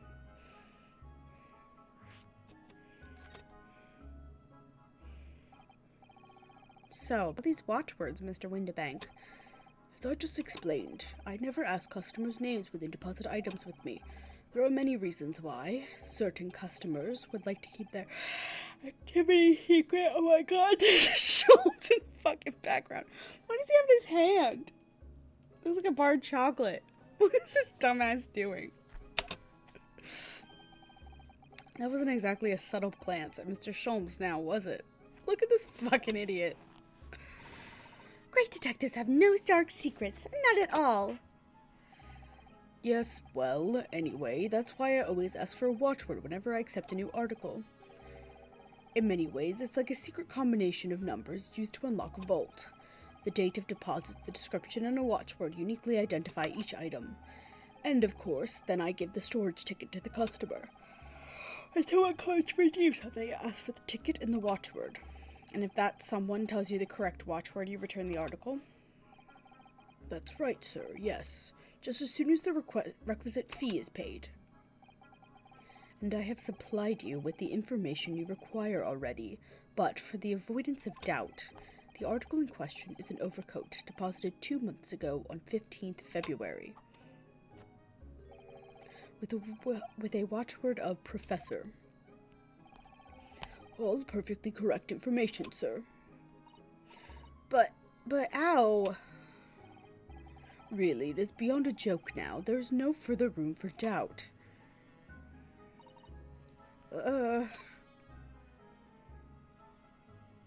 Okay. Let's talk to this jerk face. Susato says Herlock has no dark secrets. Not like he's eating cocaine caramel right now. More like sawdust caramel. Excuse me, but who are you? One would expect the inquirer to introduce himself first. Though clearly you are not British, so perhaps our ways are foreign to you. Oh, sorry, yes, we're from the Empire of Japan. We're studying here. Oh yes, Japan. I've heard talk of the place.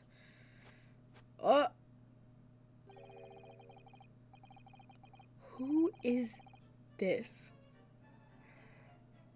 Is this man related to Shakespeare Boy from last time? Its inhabitants live on some fiery brown-colored soup dressed up with exotic spices. You might be thinking of somewhere else. And what was that theatrical gesticulation about? Perhaps. Anyway, if you are a gentleman, sir, you offer your own name first before inquiring after the name of another. Of course, yes. I'm Ryunosuke Naruhodo. I'm a lawyer. Well, a student of law, really. My name is Susato Mikitoba. I'm Mr. Naruhodo's assistant. I see. My name is Benedict. Yes, Eggert Benedict.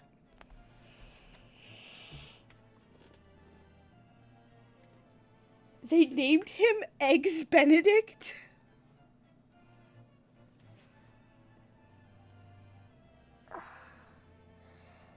Sometimes these games make just the worst naming choices.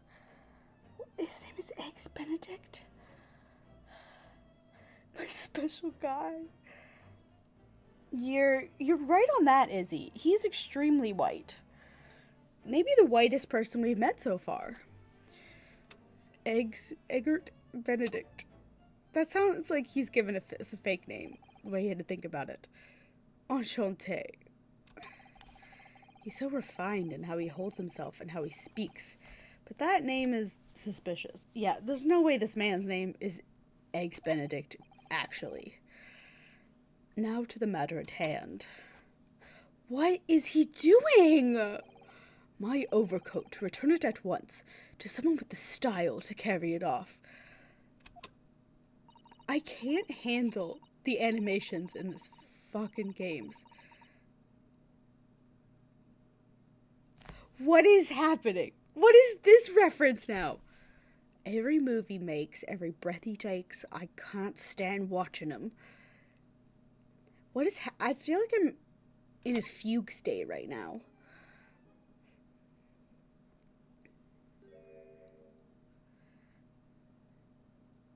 He's being a fancy rich boy. He's being something. I don't know if fancy rich boy's the only thing he's being. So let that be the end of the matter. And thank you for your custom, Mr. Eggert Benedict, sir. I can't watch him do this anymore. I need him to leave. It's killing me. With such reasonable rates of interest, I may even decide to come back.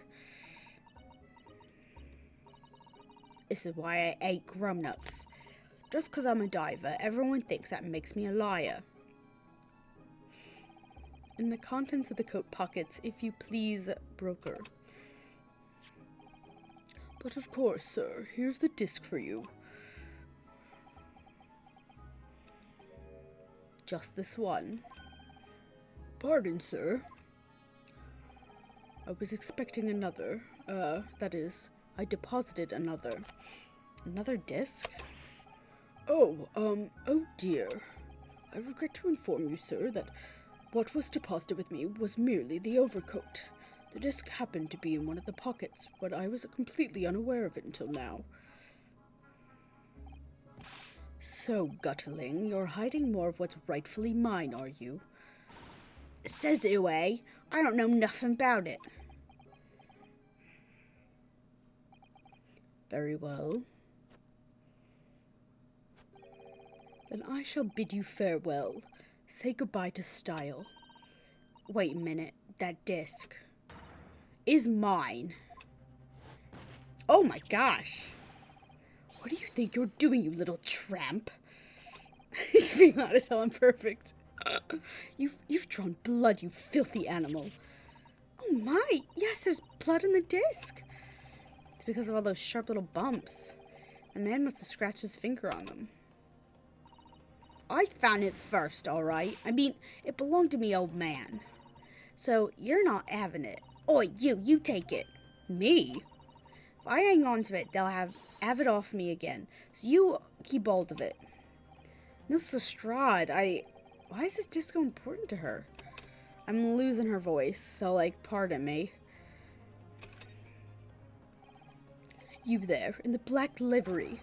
Hand that disc to me at once, please. No, don't. He's lying. Grown-ups are all liars. Ugh, what do I do now? How am I gonna resolve this? Do you think if I said I stole the disc, he would yell at me? Maybe. I want to play the disc in this. Maybe if I examine it again. So many things I'm curious about, but somehow I don't really feel fine. Yeah. No, I do need to examine. Let's talk to Gina. Wow, Miss Lestrada's really looking daggers at the mysterious gentleman. We do need to do something to calm things down before she loses control and attacks him again. Okay.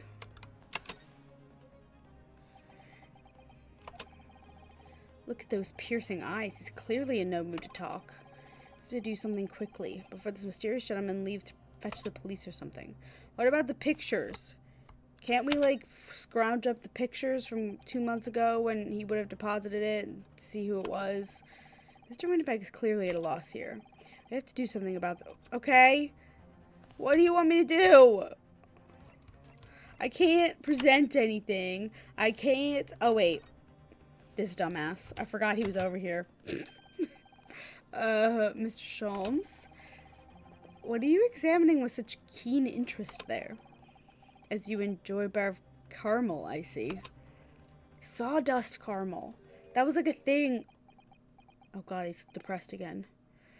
That was a thing in Victorian England that, the candy makers would substitute some of the sugar out with, literal sawdust. Mostly sawdust. Because they didn't have enough sugar, anyway. So, you found me at last, Mr. Naruhodo. Sorry? After that young pickpocket sent me on my way, I was forced to lurk in the shadows. Cruelly ostracized as the rest of you partook in the jovial atmosphere of fellowship. I had nothing to occupy my mind, but was too ashamed to let society see what my downfall had done to me. So, feigning mock interest, I pretended to examine the tedious trinkets in this desolate place, whilst you shrewdly observed, gnawing on the only friend I have left, the 7% solution of caramel. Sholmes caramel? Pray, do you claim to understand the depths of my despair, Mr. Naruhodo? But how could you? I was so lonely, so desperately lonely. Then why on earth didn't you rejoin the conversation? Things have gone from bad to worse here, you know. Yes, I overheard much of your conversation. Or rather, in my craving for human contact, my ears devoured every word that was uttered.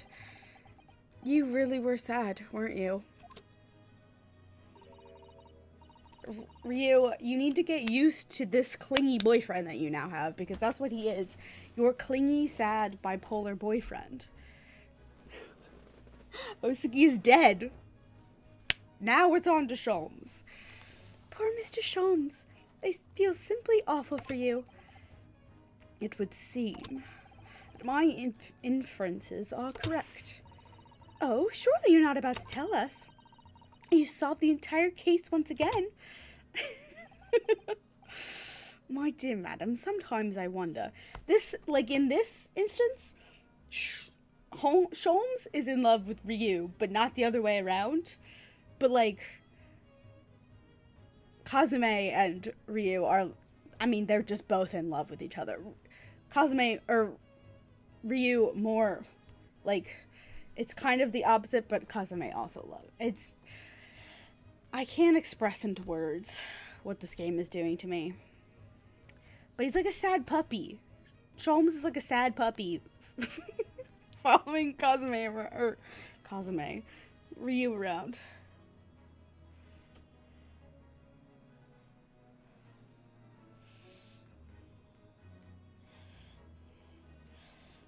Sorry, me and my friends are planning our outfits to go see Barbie this weekend. Sometimes I wonder, were my genius for deduction to be commoditized?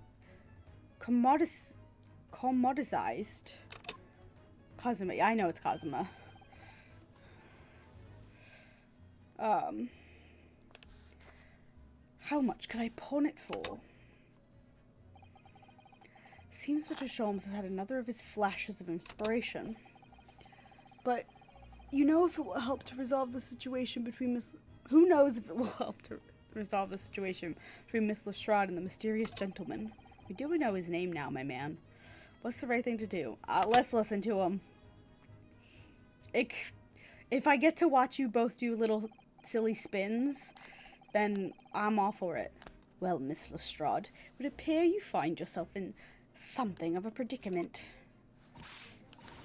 Where the blue blazes have you been, eh? Pardon? When a lady's in trouble, a true gent's supposed to be there to help. Straight away, not an hour later. Harsh. And who, pray tell, are you? Mr. Eggert Benedict. You have, in my eyes, a veritably encyclopedic array of curiosities about your person. Nevertheless, there are two immovable conclusions I have drawn. I beg your pardon. The first is this. The true reason for your visit to the pawnbrokery today is something you have not yet revealed. And the second is this. A considerable crime is in contemplation. One you will orchestrate with the intent to steal a vast sum of money. Hi, Cody. This man is Zeppelini from JoJo's. He does have a JoJo air about him. I can get behind that. Well, Mr. Benedict, what say you to my deductions? How? He turned as white as a hard-boiled egg. Oh, Jesus Christ. It would seem that once again, Mr. Sholmes has made a flawless deduction. And just who do you think you are, sir? Ah, yes, as I hoped. That is precisely the pained expression I was looking for. Look at these two idiots glaring at each other. So, shall we begin? The time has come for yet another Herlock Sholmes' logic and reasoning spectacular. He's posing and the hat is just bleached version. Is great. With how white Benedict is, he would turn red, not whiter. But I know I'm an expert. First of all, we must ask ourselves on what business you ventured into this pawnbrokery today. You claim to have followed this pickpocket here, having had the redemption ticket stolen from you on the street. But that is most certainly a lie. The real truth is something quite different. What the fuck's in your hand, my man? As revealed by with which you hold in your hand. Yes, what brought you into the shop today in the first place is the staff recruitment flyer. No. The piece of paper in your hand is a staff wanted advertisement from this very shop. Yet even the most unobservant would soon realize that a man of your appearance has no need of such employ. In other words, there is some ulterior motive for your actions. The cane with which you unwittingly clutched to your person exhibits an incontrovertible contradiction. What utter rot. I've had this cane for years. AG. Contradiction of which is, of course, the missing ferrule. No, it's the fucking initials. End of any walking cane would be terminated with a metal ferrule to protect the wooden tip. Oh, wrong voice. And yet, detailed analysis shows the wooden tip of the stick to be utterly bare. And therefore, there is only one conclusion. That rod with which you hold your hand, which appears to be a walking cane, is in fact no cane at all. You recoil, sir. Is something wrong? Me and one other person and a server formed the Council of Egg. Together we dedicated Benedict's birthday. I love that. Oh my god. Well, and in your recoiling, you inadvertently facilitate the answer to the next conundrum to present itself. Namely, what is the truth behind this rod you bear? Yes, your reaction betrays the truth. The handle, which you evidently would like to conceal, is the key to understanding this riddle, you see. From the moment I saw it, my suspicions were aroused. What walking cane demands such a stout handle? Mused I. But of course, as I said, this is no walking cane. No, that rod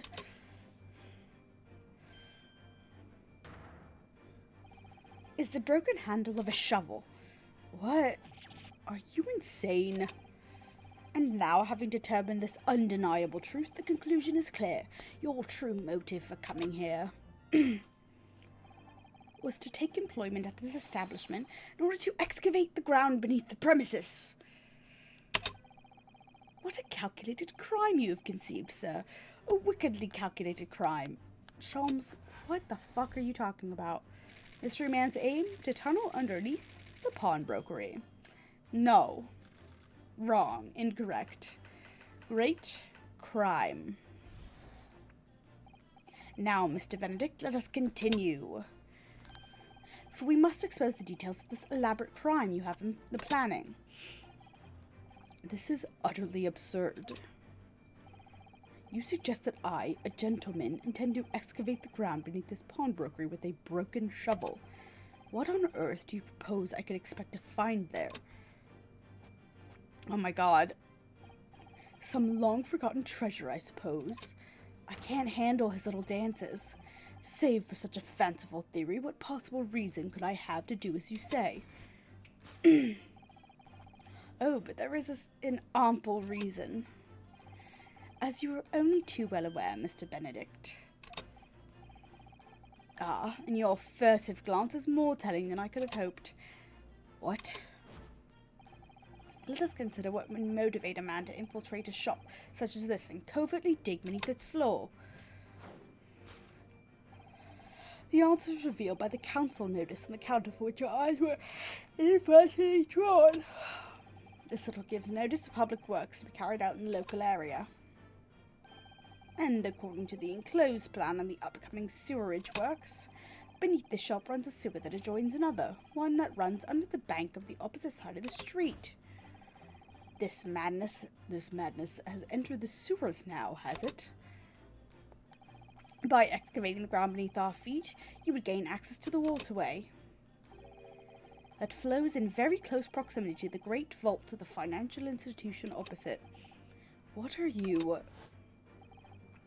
In summary, sir, you devised a master plan to pull off an elaborate bank robbery by dint of the underground tunnels. Master plan? Which brings us at last to the final chapter of this lurid scheme. With what plunder did the thief hope to make off from the underground vault of a bank? Are you quite serious?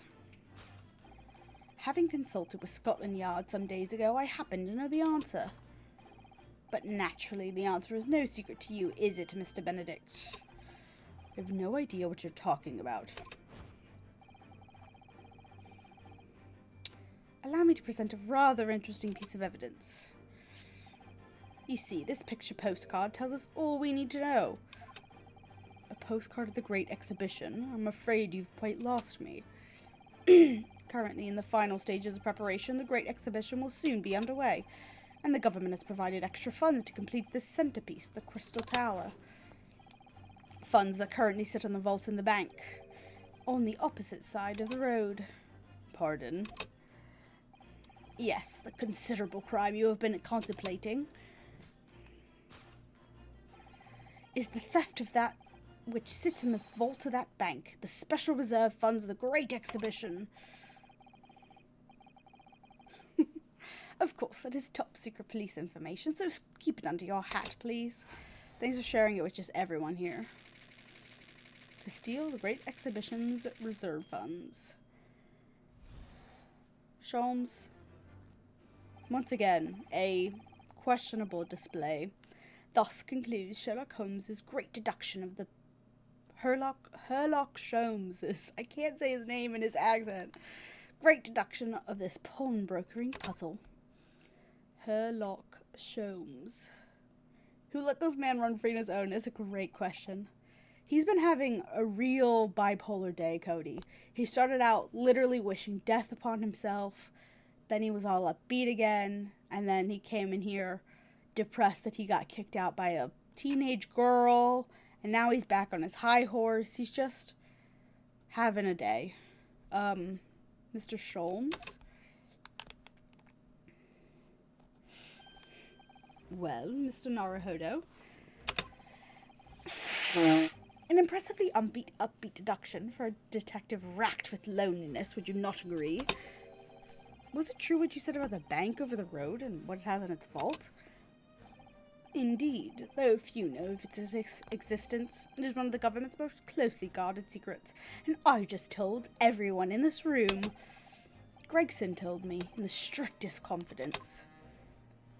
But you just announced it to everyone here, rather loudly in fact. Ah. And if it's such a big secret, how would Mr. Benedict have come to find out about it? There can be only one explanation for that. Clearly, it is because the man is a criminal. But what if he didn't know anything about the money in the vault? If he is a criminal, as you said, then buying a brand new shovel is sure to be the first thing he does now that you've revealed the secret. Oh. Or if he doesn't, maybe Mr. Windibank will. He already has plenty of shovels here after all. Oh, my life, I assure you I'm not so unscrupulous. Well, hopefully this has taught you a valuable lesson. Sensitive information must be handled with the utmost care.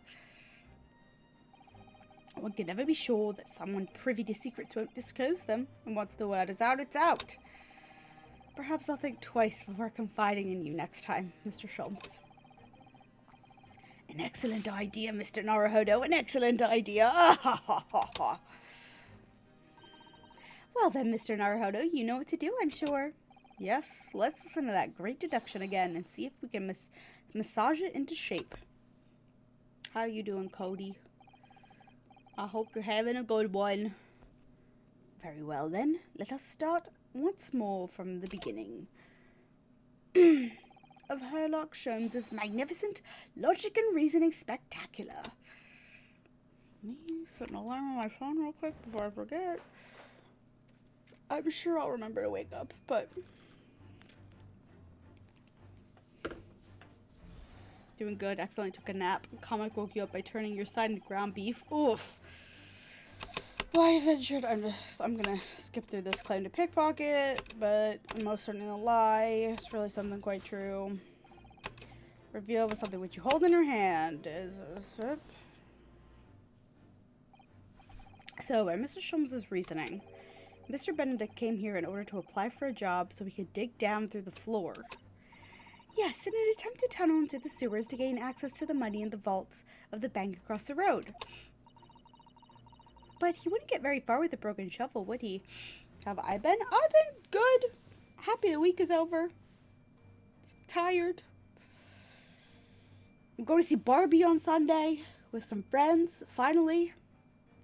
And I'm going to get all gussied up. And then tomorrow I think I'm going to play Palia after I run. I don't know. We'll see how life goes. I absolutely will. I'm sure I'll be freaking out about it. My mom loved it, like, so much. So, no, I think it's fair to say his motives lie elsewhere. The question is where? What did bring Mr. Benedict here at this particular point in time?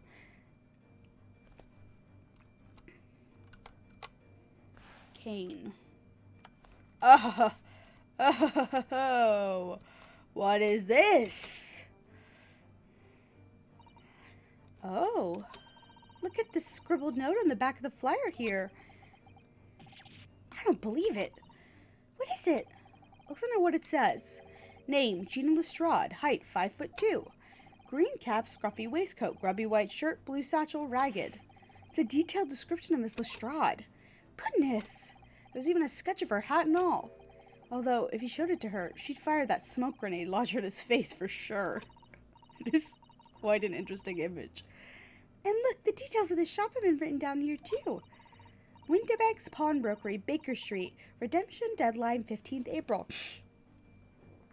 I'm not giving any spoilers, but there's certainly parts Carla and I started gushing about as soon as you saw it. I can't wait to scream with you too. Which is today's date. Why did Mr. Benedict have all that information scrawled on the back of that piece of paper? No! Ugh.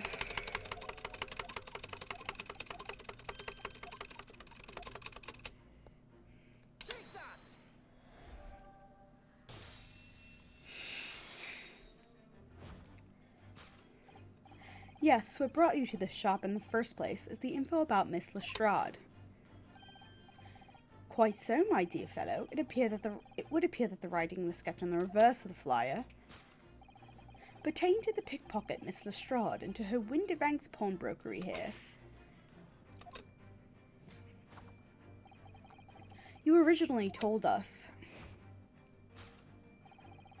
that you had merely given chase after Miss Lestrade stole the redemption ticket from you. But that, sir, is a thinly veiled lie. It is the information on the back of the flyer that led you here today, by which I mean here to Winterbank's pawnbrokery, and today the redemption deadline of that overcoat.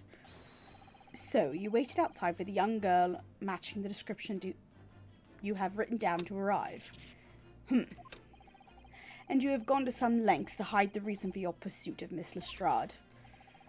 In other words, there is some ulterior motive for your actions.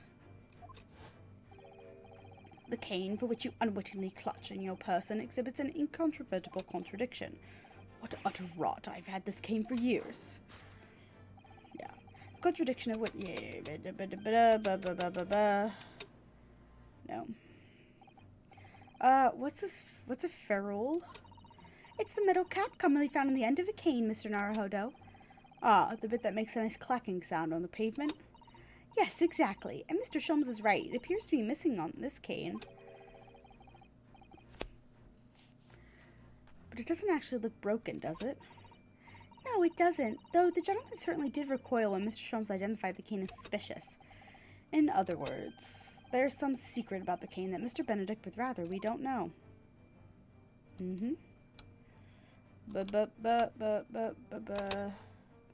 That. I keep hitting space instead of... Look here, Miss Usato. There's some letters on the handle. Ah, yes, those must be initials, I think. In the West, it's customary for people to engrave their belongings with the first letters of their names. So Herlock Sholmes would be at HS, you mean? That's right. And the initials on this cane, obviously. Oh. AG? Why does it feel as though that's not quite right?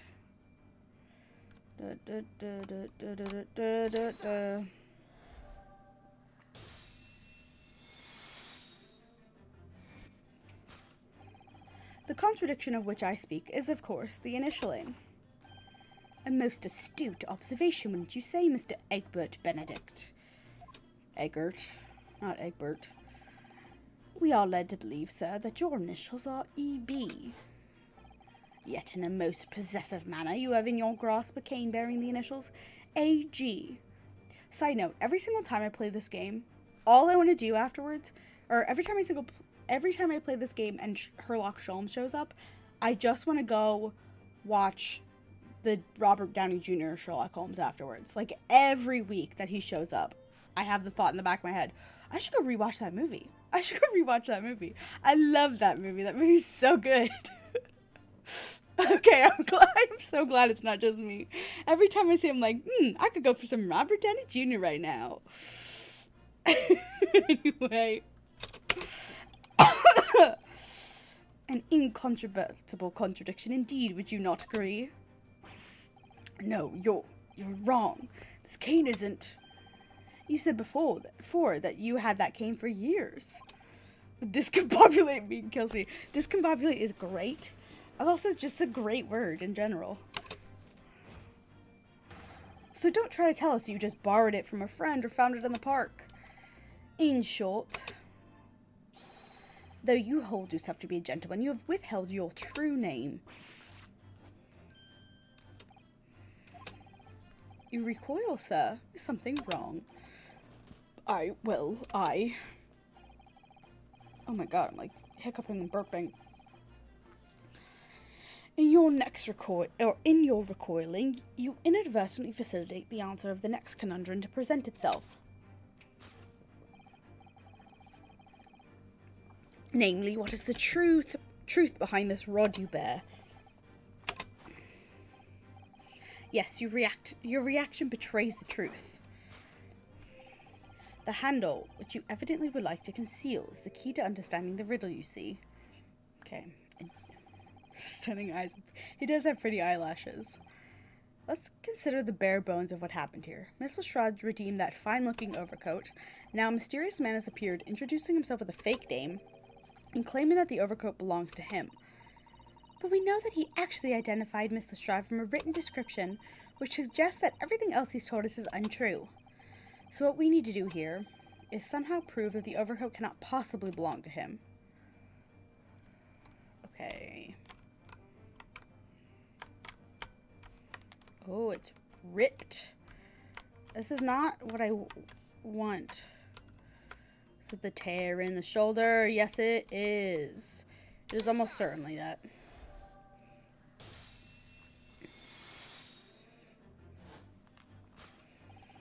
The split seam, which you evidently would like to conceal, is the key to understanding this riddle, you see. Yes, because the overcoat is rather obviously a poor fit. Having forced it over your broad shoulders, the seam is already breaking apart. My suspicions were aroused from the outset. When you so boldly lied about your name and so boldly waylaid this pickpocket. This catalogue of untruths has all been for one very specific purpose. To steal the article that the young girl redeemed from Mr. Windibank.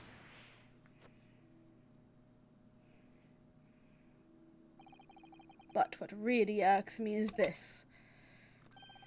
The considerable crime I initially imagine has been considerably curtailed. Yes, true, my man. Nobody ever thought this man was trying to rob a bank by digging into the floorboards of this shop. Now,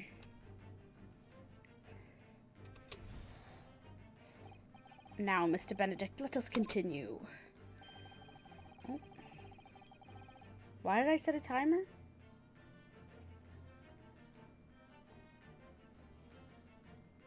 Oh, I set a timer instead of my alarm for tomorrow morning. Whoops! Let's try that again. This is utterly absurd. You suggest that I, a gentleman, designed a wheeze to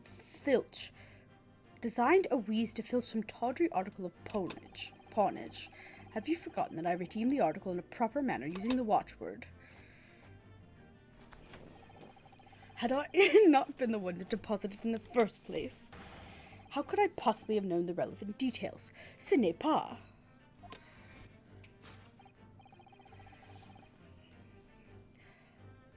Ne sais pas. I learned French. It's been a while, though.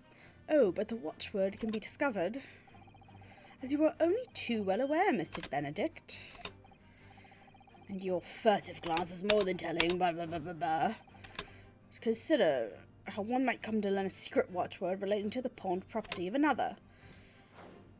Yeah, not that. The direction of the deduction must change rather dramatically now, I think. Yes, no more talk of tunneling into the sewers, which is a pity because it all sounded rather exciting. Anyway, you can't deny that this mysterious gentleman did know the watchword. Yes, Professor. If you don't know that word, Mr. Windbank would never allow you to redeem the article. Or, looking at it another way, if you did know that word, Mr. Windbank would allow you to redeem the article whether it was yours or not. So the question is, could this gentleman have found the watchword out somehow? It's in the big fucking book. It's in the photorealistic dog. On the this, maybe. Look at this, Miss Usato. Ah, it appears to be a memo that Mr. Winterbank scribbled to himself. Let's see, what does it say?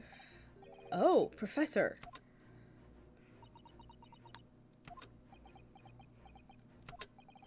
Mr. Winterbank must make a note of the watchwords that his customers give him right before their eyes. And an alarmingly clear script as well.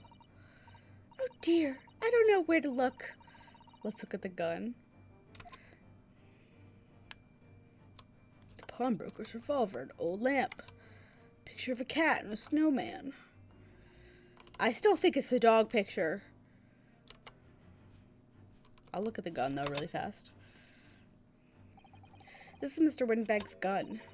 Yes, loaded with only one bullet, he said. It would appear that being a pawnbroker is a very life-or-death profession. That might just be this particular establishment. Sass him!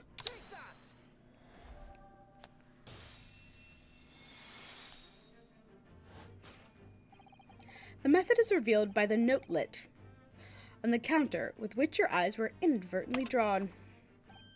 Yes, the broker here follows the same procedure whenever a customer comes to redeem an article. He asks the customer for the watchword and notes down the response uttered on a notelet he has to hand. Then he consults his ledger and confirms whether or not the watchword matches that of the article in question. I would expect nothing less of a diligent pawnbroker. But his diligence clearly has its disadvantages. What are you talking about? It is increasingly apparent that you were present in this shop before your accusation against Mr. Strahd. In all likelihood, you followed her inside and then observed her talking to Mr. Winterbank. When the diligent broker made a note of the watchword, as is his common practice, you observed him writing the word Professor on the notelet beside the ledger. And that, sir, was the master plan you devised to steal the pawned article from the young Miss Lestrade. Master plan? Which brings us at last to the final chapter of this lurid scheme. Why would you go to such lengths to redeem that particular article from this pawnbroker? Are you quite serious? For an ill-fitting overcoat hardly seems to justify the effort, much less a worthless music box disc. But naturally, you had very good reason to make them yours, didn't you, Mr. Benedict? I have no idea what you're talking about. Allow me to present a rather interesting piece of evidence. You see this? Where did you even get this postcard? The articles we're talking about are the overcoat and the music box disc, as if it was in one of the pockets. Which, according to Mr. Windibank, isn't even worth a penny. Yet this man went to such lengths to steal them. Why? I wonder if perhaps we already have the evidence we need to explain it, Mr. Naruhodo. Could we? Really? I better have a thorough look through all the evidence we've collected so far. I mean, this is all we have, so...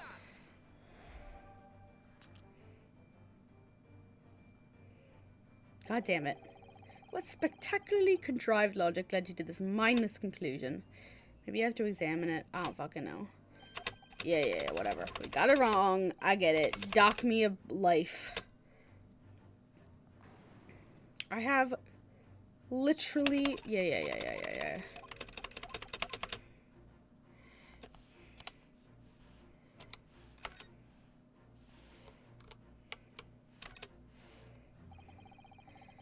Look at all the little bumps on the disc. They're so tiny. Yes, the protrusions are called pins, and they pluck the teeth of the comb to make noises. And just on the edge was a small amount of blood. Yes, the blood of the mysterious Mr. Egbert Benedict. When Miss Lestrade tried to grab the disc from him, the pin scratched his fingers, it seems. Like when you're grating some daikon radish and accidentally get your finger. Ouch, just thinking about it hurts. Puts me off eating radish. Ah ha ha ha ha ha ha ha ha ha ha. Oh, there's a little scrap of paper stuck into the reverse side of the disc, look. And a scribbled word or two. It looks like somebody's name. This fucking guy. For McGilded. McGilded? It couldn't be. Yeah, like, I don't mind pickled radish. When I eat at H Mart and they have banchan, they have pickled radish, and I usually like it sometimes. I got pickled radish from H Mart that I took home, and it was not good at all. So I don't know if it was just that brand that I picked up.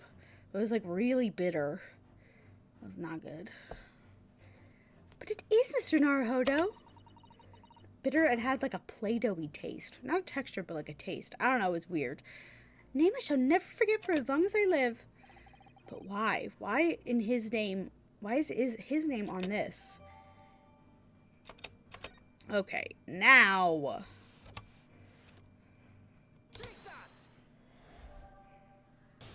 There we fucking go. You see, this music box disc tells us all we need to know. What's that on the back? It reads, For McGilded.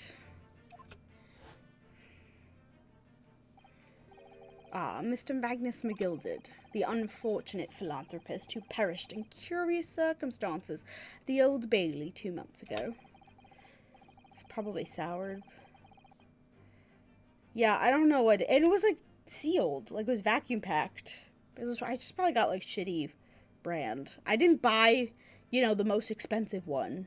I bought, it was, a single serving pack. But it was not good. Prominent man in London, though his loan-mongering demonstrated a distinct lack of scruples. So, you're an associate of his, are you? Or perhaps a subordinate? Mr. McGilded was a man of unusually small stature. In fact, he was precisely the right size for that overcoat that you've squeezed yourself into. Your true identity remains shrouded in mystery, Mr. Egbert Benedict.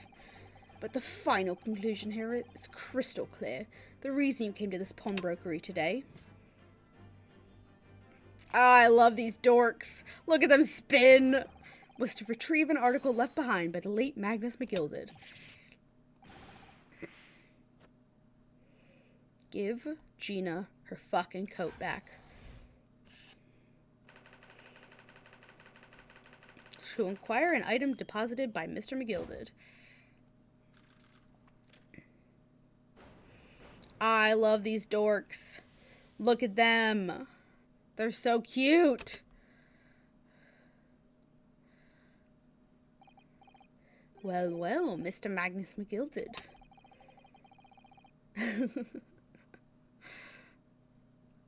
Shorter than 5'3". That's a great question. I mean, it's already ripped, so it gives him some space. Not a name I expected to hear in these circumstances. Mr. Sholmes, I'm afraid there's something very troubling on my mind. Pray tell, Miss Susato. Well, according to what Mr. Windibank told us earlier, today was the final day on which the coat could have been redeemed, was it not?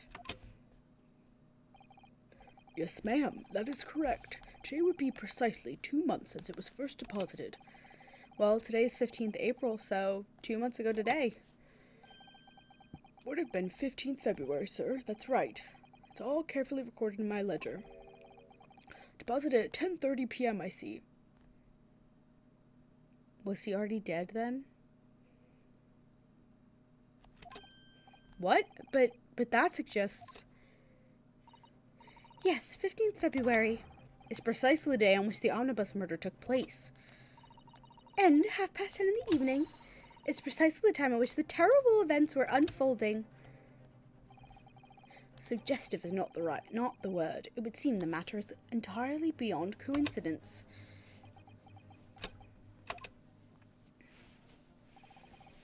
You are, of course, at liberty to make whatever outlandish deductions you choose, however.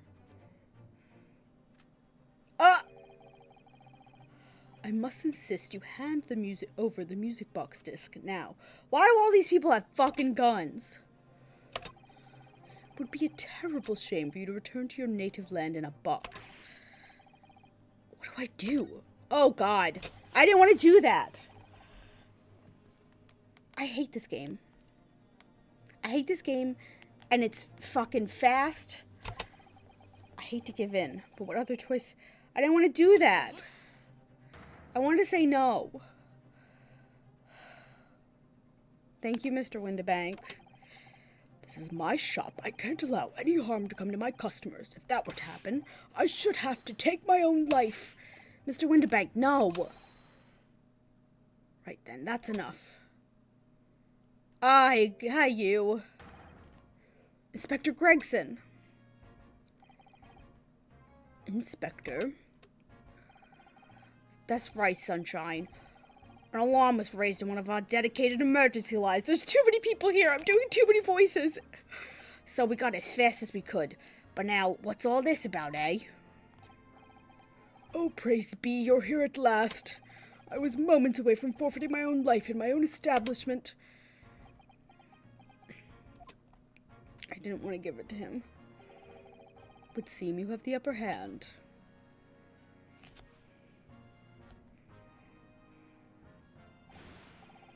Right, you lot have some explaining to do. I don't appreciate being bothered with some petty argy-bargy. Petty? Mr. Windibank very nearly met his end. Thank you, Cody. Yeah, by his own gun, as far as I can tell. Oh, dear. And the whole of Britain could meet... with its end if I don't get to the bottom of this case I'm supposed to be working on. What? What on earth is the case, Inspector? Spare no details, Gregson. I might have said a little too much. No matter, it's nothing to do with you lot. Anyway, sir, you're gonna have to come with me down to the station. But of course, Inspector. Oh. Did he just punch him? He's getting away. After him, lads. Whistle the beat officer, too. Sir! He just pirouetted away. There's been a spate of thefts at pawn shops around here recently. So we fitted emergency buttons underneath the counters for brokers to let us know when there's trouble. Oh, Inspector, I was very worried there for a while. Very worried indeed. Now then, Mr. Permanently in Mourning. Oh, yes? I'll be taking that whatever it is of McGilda's down to the yard, thank you very much. So hand it over. Oh, yes, of course. No, don't. Don't give it to him. It's mine, that is, mine. That's not her voice. Whatever, I'm sorry, miss. But anything belonging to Mr. McGilda has to be taken in as evidence now. As evidence? If the police demand something as evidence, my dear fellow, we have no choice but to capitulate. It's all yours, Inspector. Grr. It did spin away like a Beyblade.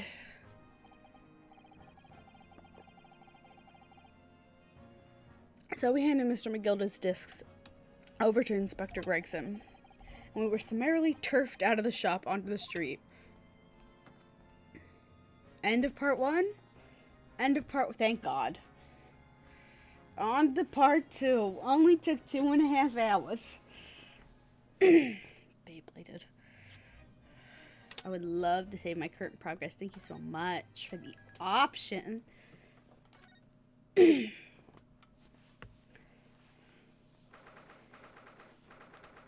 don't even remember what they said, but I know it was dumb. See, that's why I hate grown-ups. All they do is feed you packs of lies. No, that wasn't her voice. All they do is feed you packs of lies and take your stuff away from you. Oh, really, Mr. Strahd? Tell me, is that overcoat keeping you warm? What?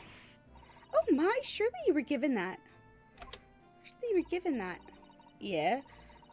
The D let me keep it after I looked daggers at him long enough. He went through pockets and said, "Go on then, have it," before telling me to scarper. Always pays off giving people a look like you ate them. Can't help feeling that it's going to get you into serious trouble one day.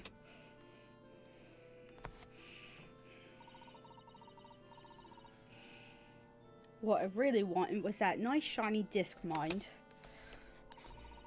Music box disc. When Mr. Winterbank said it was practically worthless. I think I'm gonna go and have another bash. Give him a long, odd stare. I think not, Mr. Strahd. We shan't enter Winterbanks again today. Why not? It's not fair.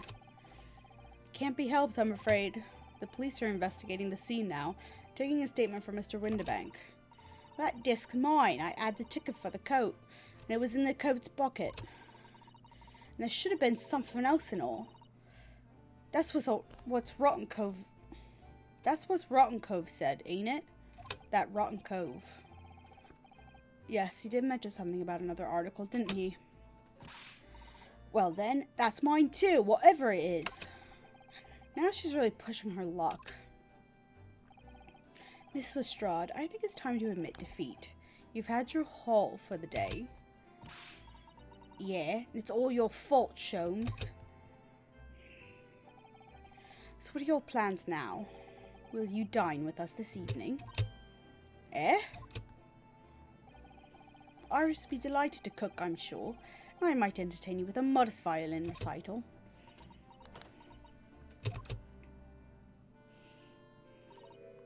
No, Tar. Oh. Why would I come round to your place, eh? Have you lost your head or something? Bye, Gina. Oh dear, she's gone. Having reviled on me quite unnecessarily, I might add. I can't help wondering. Perhaps she might turn up anyway.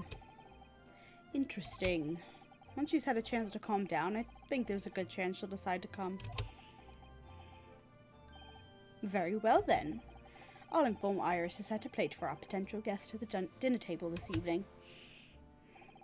And one more thing. I should be glad of your company later too. Sorry. I believe I have a rather splendid surprise to show you. Oh, how exciting! What is it?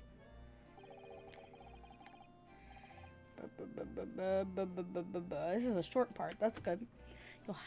Shall have to wait and see, Miss Susato. Until later, then. Alright.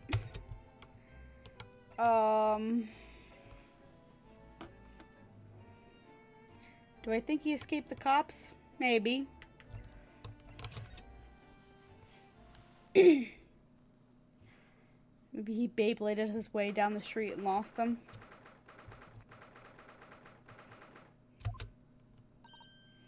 Hi, Susie and Bruno. Come in, come in. Good afternoon, Iris. Thank you so much for breakfast this morning. Oh, don't mention it. Goodness, look at the time already.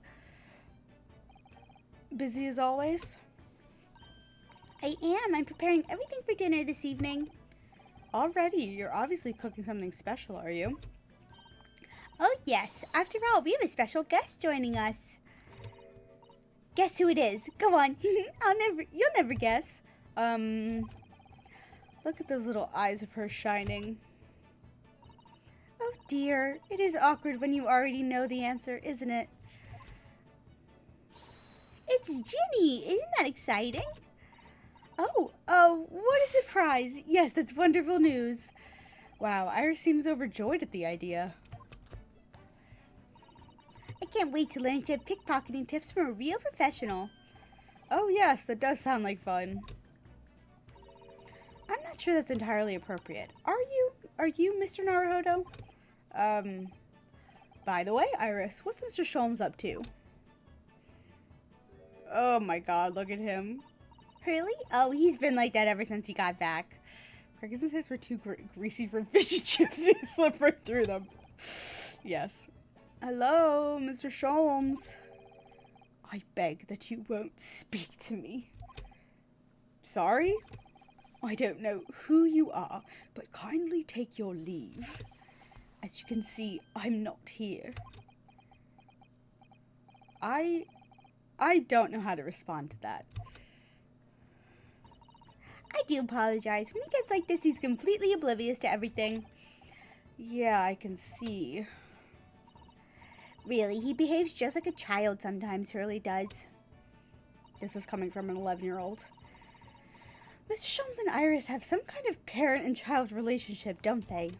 Yes, except that Iris is clearly the parent here. Come to think of it, I wonder where her real parents are. What's the matter, Bruno? You have ever such a funny look on your face. Oh, no, it's nothing. I know what it is. Why does this girl live here with Mr. Sholmes, you're wondering? Am I right? How? How did you? Oh, Bruno, I can read you like a book. Ugh, this girl is dangerous. Don't worry, you can ask me anything. I won't mind. Let's chat, then. I would love to pick your little brain. So, by Ginny, you mean Miss Lestrade, the young woman from the McGilda case 2 months ago, right? Yes, who stole my experimental smoke grenade launcher. Although, after that trial, I invited her back here and we had dinner together. And now we're the best of friends. Oh, what a lovely tale. Yes, now if I bump into her in the street, she runs away as fast as she can. Oh. And I chase after her down the back alleys. Interesting idea of friendship. Her head is massive. I don't know if her brain is going to be little. Oh, it's definitely not little, but... And then I have her and I let her have the latest color smoke grenade I've developed. Oh. There are so many beautiful colors in the world. Ginny wants me to make a whole rainbow. I suppose this means you've let Miss Lestrade keep the smoke grenade launcher, have you? Yes, that's right. I got bored of it anyway. Hurley always reacts the same way when I shoot him with it now. Poor Hurley. Oh, I can't wait for Ginny to arrive. It's been too long since she last came over. I'm so excited. I just hope she does actually come.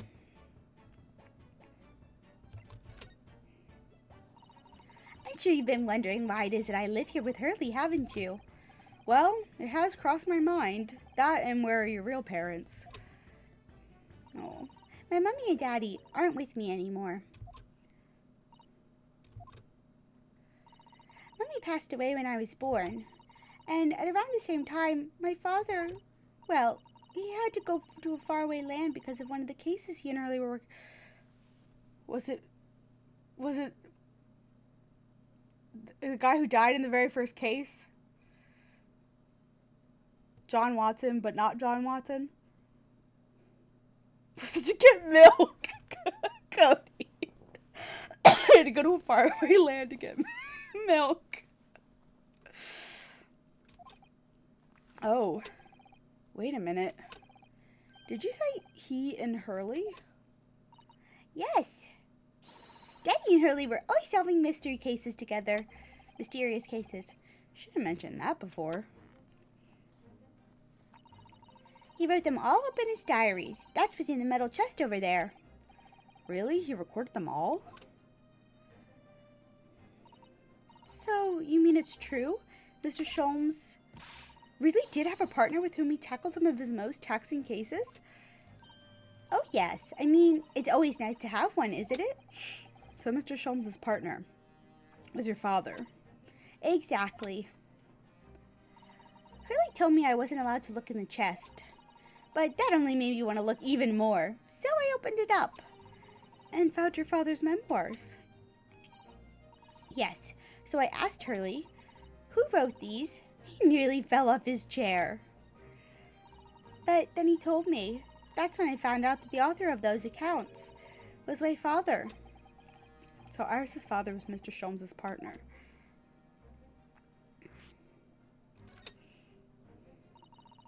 I've practically lived with Hurley all my life. I was tiny when he took me in. So it came as quite a shock when Hurley told me he wasn't really my daddy, I mean. It must have done. I wonder why Mr. Sholmes chose to tell you at such a young age. Hurley says it's because he wouldn't have been able to hide it from me. Oh? Well, having lived with Hurley all these years, you might say that his ways have rubbed off on me. There are some things I can just see. Especially lies. I almost know when people are lying before they open their mouths sometimes. Is this Apollo's ancestor? Right. Apollo and Trucy. Anyway, I was so fascinated when I read Daddy's diaries. That's what inspired me to write The Adventures of Herlock Sholmes, actually. I'd always assumed Mr. Sholmes simply told you all those thrilling stories. Oh no, Hurley's hopeless like that. He forgets everything. As soon as he solved a case, it all but vanishes from his mind. Oh, I see. The other day it was so embarrassing. As usual, he totally forgot of the case he just solved. So the very next day, he gathered together all the people involved and proceeded to solve the case again. It was quite a shock for everyone. You could say that again. You share your father's surname, don't you, Iris? That's right, Wilson. Oh, God, yep. Daddy is Dr. John Ace Wilson. I learned from his diaries that he's a doctor of medicine, you see. That's what prompted me to study and study so that I could earn a doctorate as well. I saw something about that. Izzy. Iris' father, who went to some distant land and is a doctor by the name of John H. Wilson. The court will now hear the trial of Ryunosuke Naruhodo. Kindly state before the court the name of the victim in this case. The victim's name was Dr. John H. Wilson. That's right. Visiting professor of medicine at Imperial Yumei University. And the man who, in the most bizarre of circumstances, lost his life just before we left Japan. Miss Susato? Yes? Perhaps we shouldn't pursue this conversation any further at this time.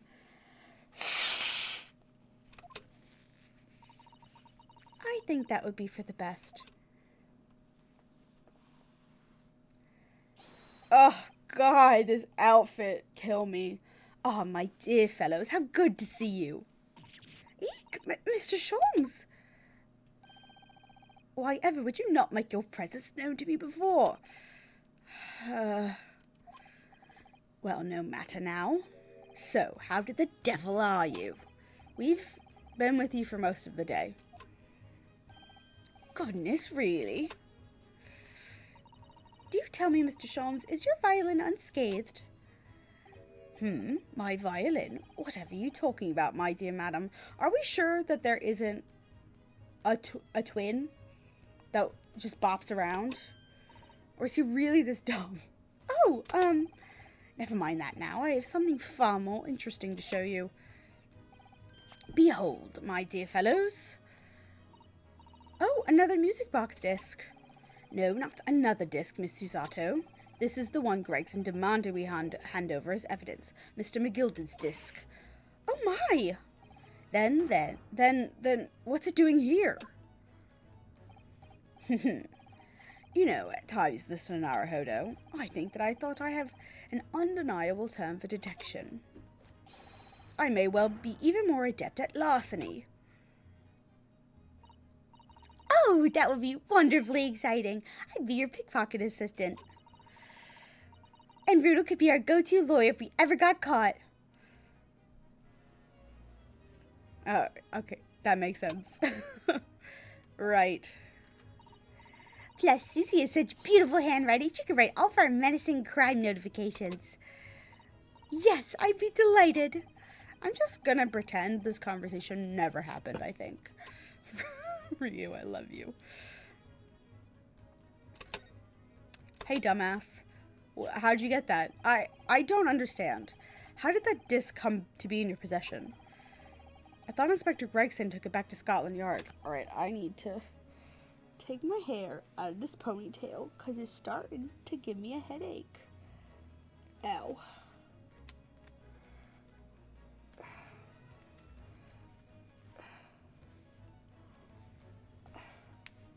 Hairband number 1.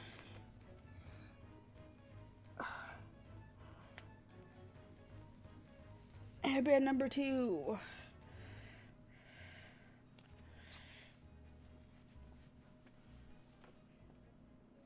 Cloud of hair. Alright, quite correct. And that sort of uncompromising attitude is precisely why I always carry some of this. Always. That's a bar of caramel, Mr. Sholmes. Sholmes' caramel, to be exact. Your one and only friend in times of loneliness, if I'm not mistaken. If you will humor me, my dear fellows, cast your mind back to when the good detective confiscated the disc.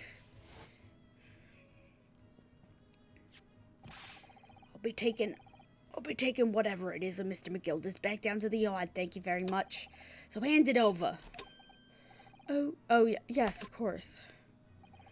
If the police demand something as evidence, my dear fellow, we have no choice but to capitulate. It's all yours, Inspector.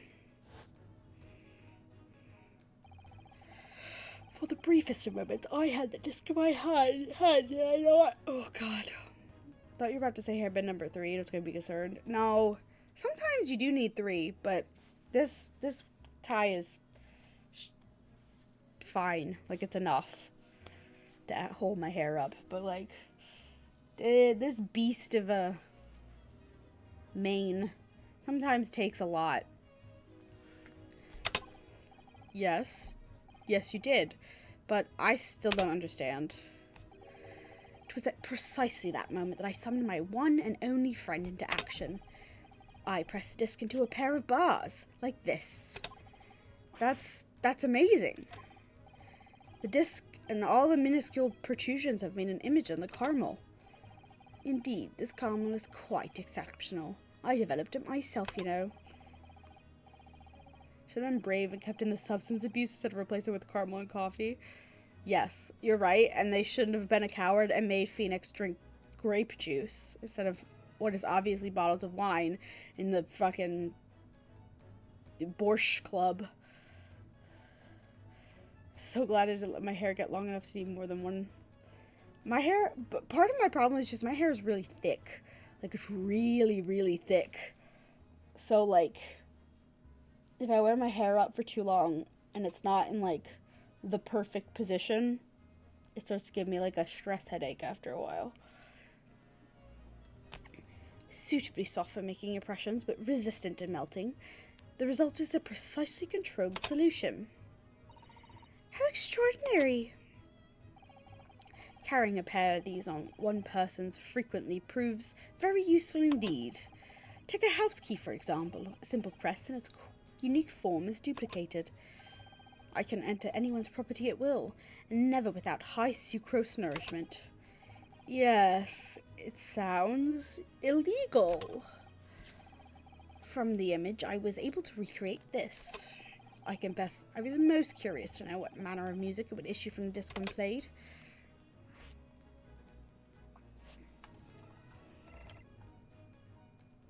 Oh, my filter did not want to let that through. Let Ace Attorney Dilfs have addictions, you're right. Let our men be sad. Do tell us, Mr. Sholmes, what music does the disc play? Well, unfortunately, I have no idea. No idea? None whatsoever. Are you familiar with the workings of a music box, my dear fellows? No, I'm afraid not. Goodness, you don't know, Runo?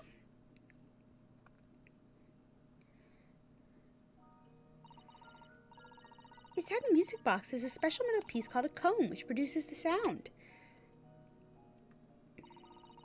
Small protuberances pluck the different teeth of the comb as they rotate past it, making the different notes. The first music boxes to be invented used a rotating cylinder with protuberances on it.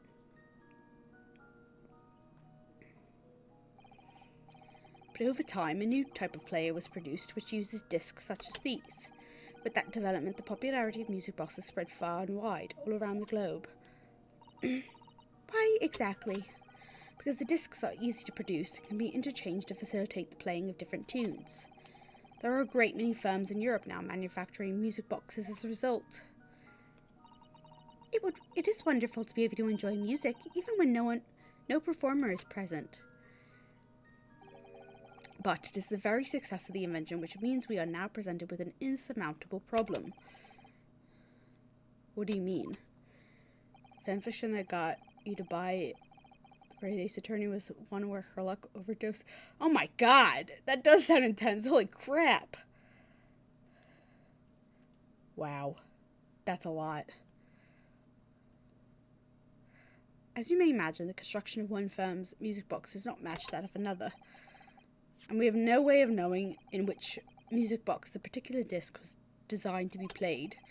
There is no resolution to this problem, I'm afraid. It is quite intractable. Ah, I see. So that's why. Naturally, I test the disc in those few music boxes I have at my disposal. But as you can hear, to no avail.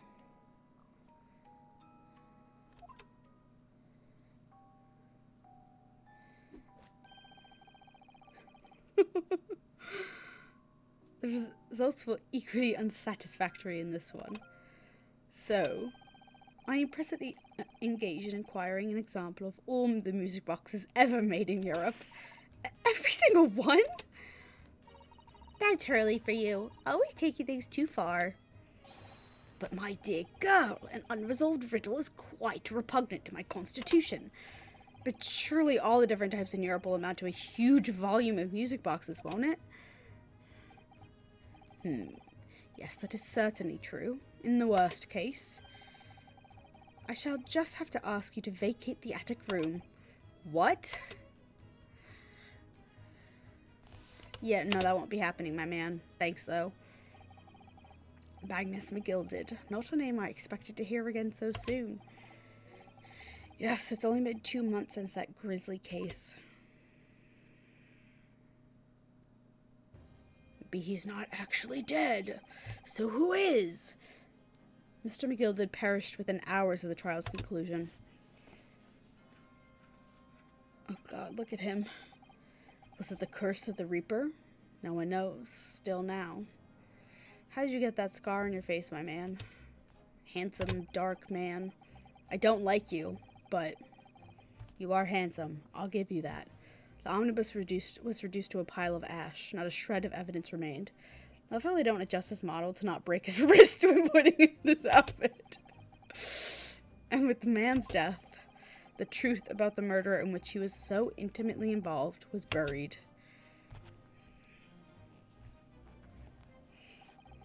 Even though we successfully established Mr. McGilda's innocence in the trial, the newspapers are still claiming that it remains an unsolved case.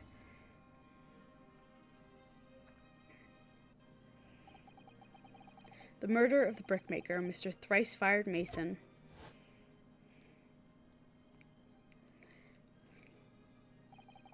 In the end, the truth of the matter remains a mystery. We still have no idea what really happened that night.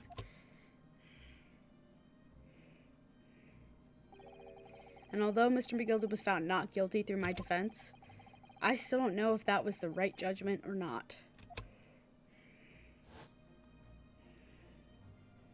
I don't either. It would appear the case is not yet closed. I still can't get over this outfit, Cody. When he showed up in this episode wearing it still, Anyway. Just beautiful. Well, it's time I started getting things ready for dinner, I think. Ginny will be here before long. Thank you, Iris. Oh, well, you must let me help you then. Of course, Susie. There's plenty to do. I think I shall investigate the condition of my faithful performing partner. Now then, where did I leave it? Let this be a lesson to you, Mr. Sholmes. Never leave anything too precious with the pawnbroker. Yes, you may be right. Oh, that reminds me of something Mr. Winterbank said before. He said that he had a manuscript of Iris's in pawn, didn't he? Did he? Yes, he definitely mentioned it. Mr. Sholmes' latest tale of otherworldly mystery lies dormant in my storeroom, were his words, I believe. So you heard about that, did you? I expect you were as incensed as I was. Oh, yes, the idea of such a wonderful story languishing in Mr. Winterbank's storeroom, gathering dust. My dear madam, I'm quite sure I told you already. The pawnbroker's storeroom is the safest place for it, more secure than a bank's vault. And what about your Stradivarius, Hurley? Was that safe and secure? Well, there may be the occasional mix-up, caused by a certain impetuous someone not too far from me now. Do you have any idea how long it took me to write that Baskerville story, Hurley? Oh, it sounds so exciting. The Hound of Baskervilles. I should love to read it.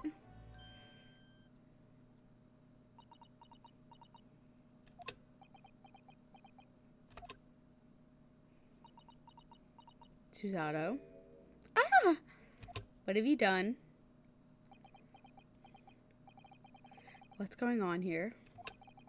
Why does it feel like an icy chill just swept through the room? Rinosuke, are you dumb? Susie, what did you just say? You said the Hound of the Baskervilles. But how could you know the full title? Well, that's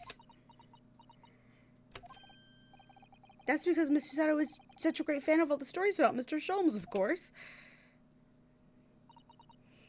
But Runa, the Hound of the Baskervilles has never been published. What? When I showed Hurley the manuscript, he told me that I wasn't allowed to publish it yet. I don't understand. That's why he said he'd keep it safe. Until it was the right time for the story to be made public, you see. So that's why the manuscript is at Winterbank's? And yet, how could Susie here know its title? Well, Hurley, what's going on?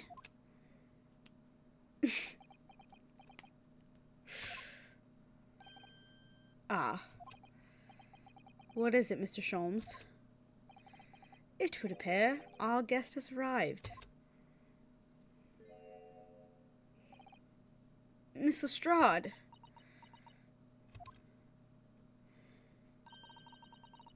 This was a bad idea. I knew I weren't welcome. I'm going. No, wait, Miss Lestrade. We've all been eagerly awaiting your arrival. Haven't we, Iris?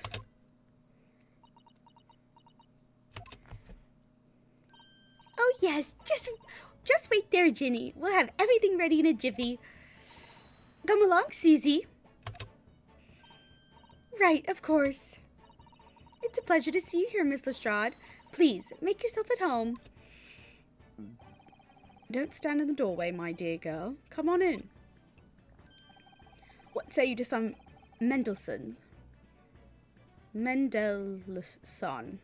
I won't take no for an answer. Meddlesome it is then? Or meddlesome it is then.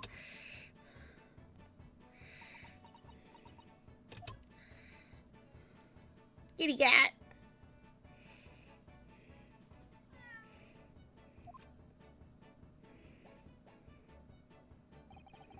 That evening, Iris prepared us all a meal that was even more delicious than usual. Mr. Sholmes' violin performance was in no way meddlesome, and Gina, as we came to call her, taught us all how to steal things from one another without being noticed. Everyone thoroughly enjoyed themselves, well into the night.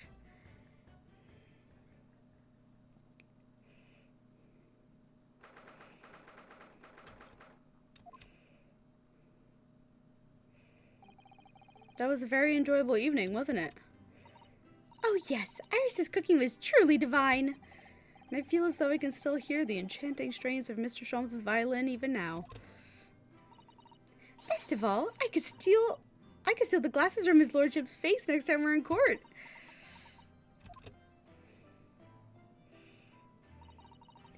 Naruhodo-san, could I consult with you about something, I wonder? What's the matter, Susato-san?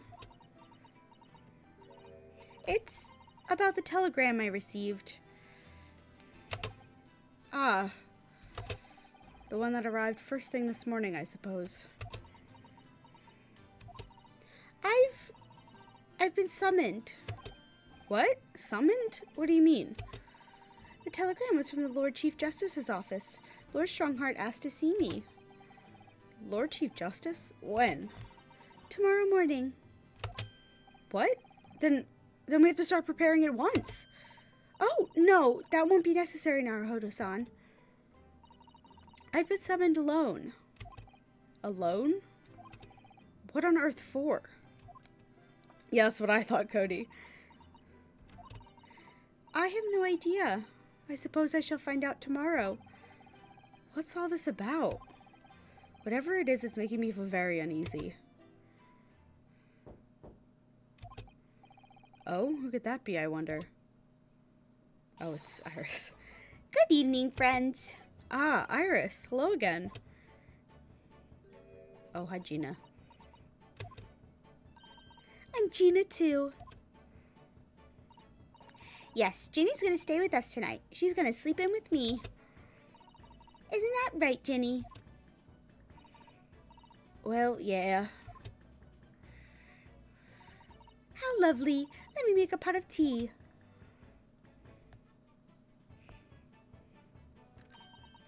You know, I've learned so much today.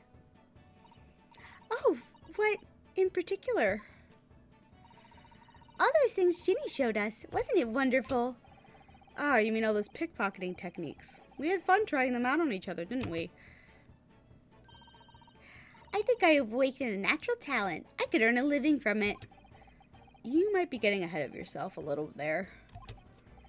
So, what brings you up to our humble quarters at this late hour?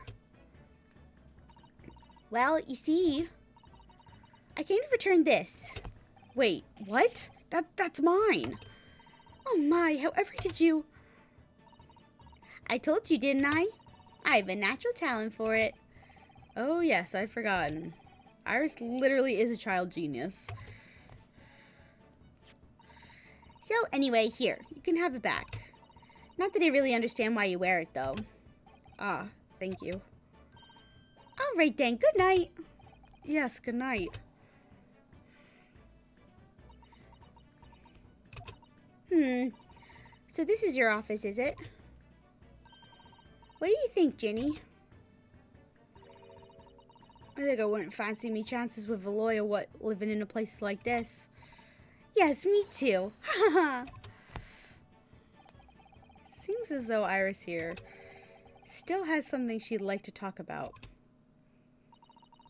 I suppose she probably wants to talk about the manuscript. Yes, I suppose she probably does.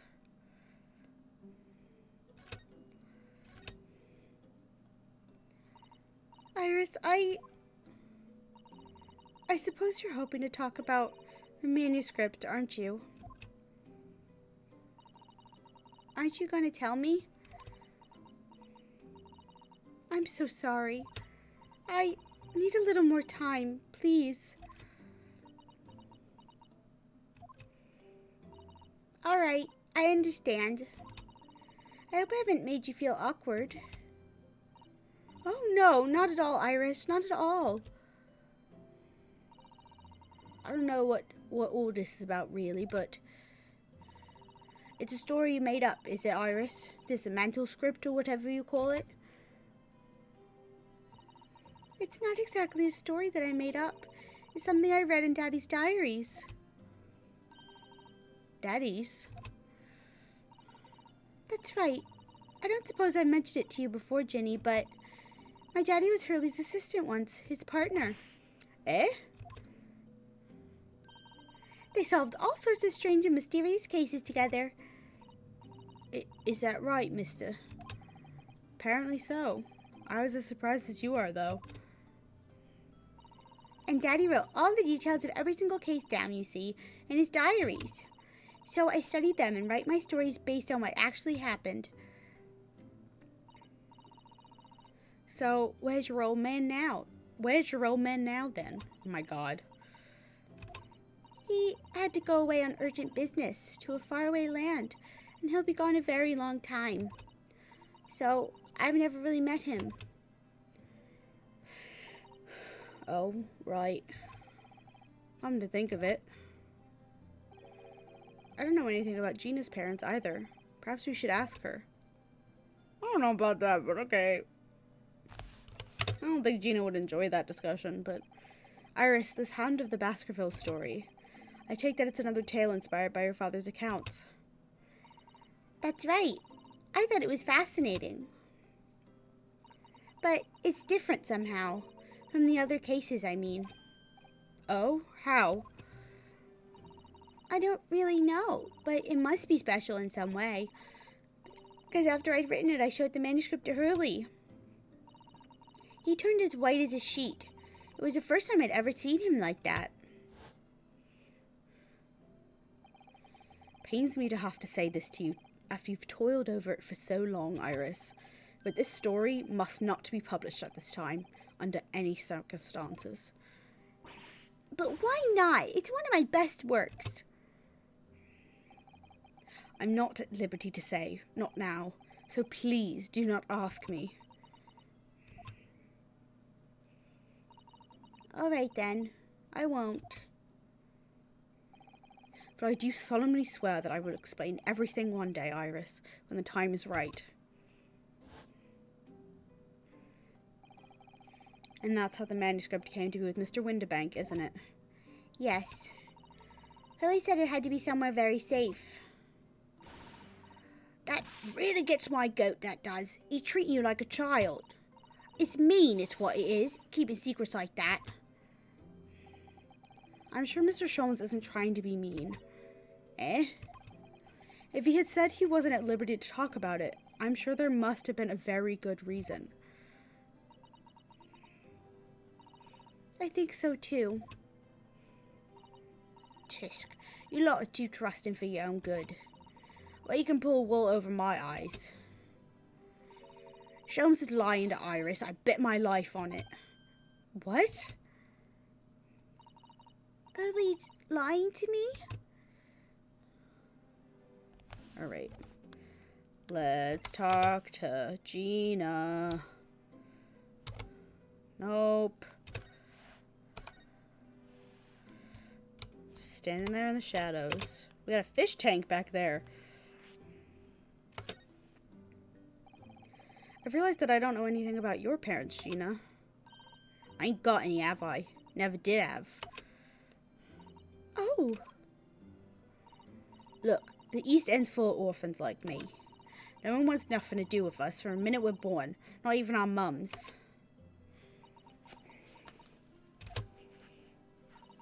But we all stick together. The older ones look after the young'uns, or little ones, and make sure they get by. So that's why you're a pickpocket. Nah. Diving's my life. I love it.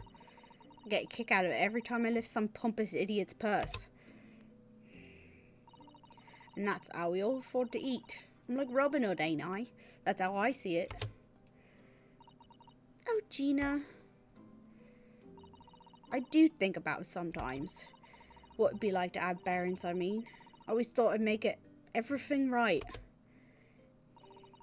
But having listened to what Iris just said, sounds like having parents ain't always easy either. Oh. I mean, what if you never had Adam and you never...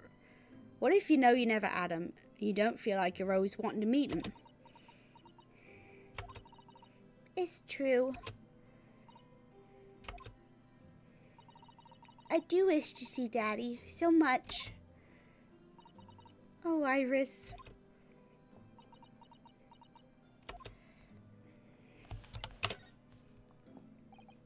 Gina, what did you mean when you said that you know Mr. Sholmes is lying to Iris? Well, you reckon he popped that manuscript or whatever, right? But come on, it's obviously a load of rubbish. Oh my, why would you think that, Gina? It's simple. If that store really was in old Winterbank's storeroom, there's no way someone from halfway around the world, in other words, you, could know about it.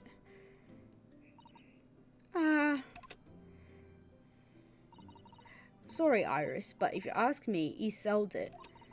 Without telling you. But Hurley would never do something like that. I'm sure of it. Ha! Grown-ups do a lot worse than that, believe me. Barefaced liars, a lot of them. You just ain't realized it yet.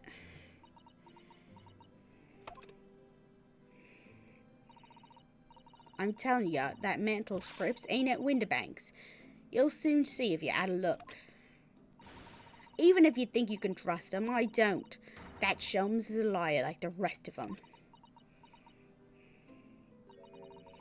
If I'm honest, I have wondered if Hurley's telling me the truth sometimes.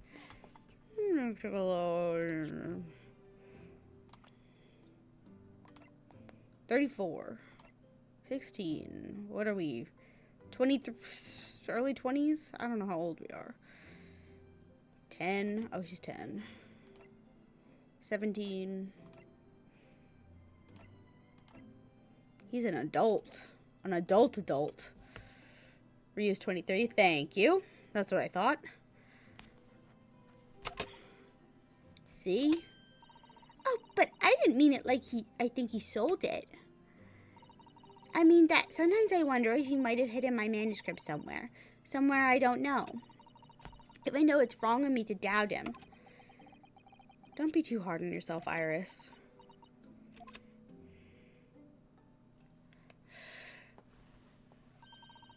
Oh my goodness, look at the time.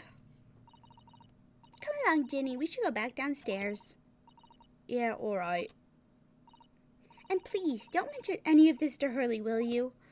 No, of course not. Good night then, Iris. Good night, Gina.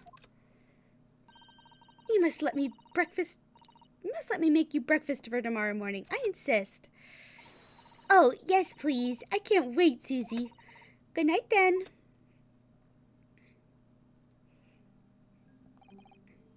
Iris, it sure is easy to forget, isn't it? Sometimes she just speaks like an adult. But deep down, she's still just a child. Well, I think it's time that I turned in for the night too, Naruhodo-san.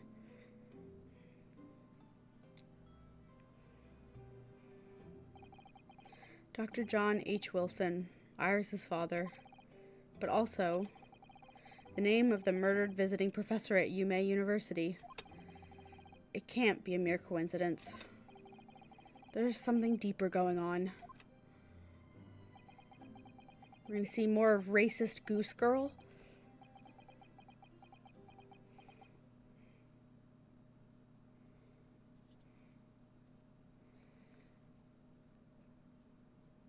Mr. Naruhodo. Mr. Naruhodo. That voice. That's Mr. Sholmes. Oh. Mr. Naruhodo. What's going on? It's the middle of the night. It's Miss Lestrade. She's gone. Gina? She was supposed to be sleeping in Iris's room, but her bed is empty. Well, she's an independent young woman. She probably decided to go home, no? I think not. From speaking to her before she retired, I received the distinct impression that she's looking forward to practicing with Miss Usado. No, I don't believe the girl has gone home, but I've been waiting for over an hour now. Over an hour? Oh. If you'll indulge me, look out of the window, my dear fellow. What's this about?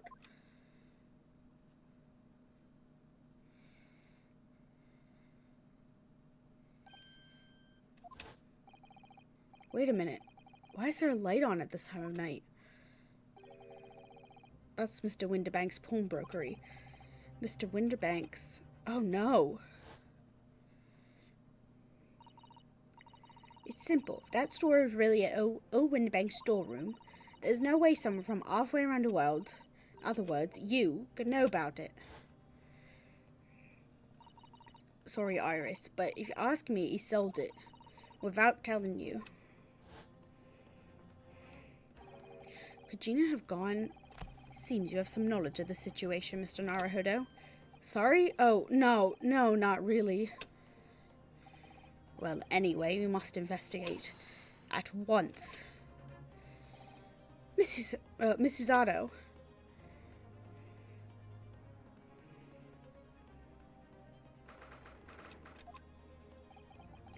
The door to Winterbank's. It's open. And the lamp is burning. It must be Gina, mustn't it? Let us hope it's nothing more sinister. What? Come, there's not a moment to lose. Clearly something is afoot.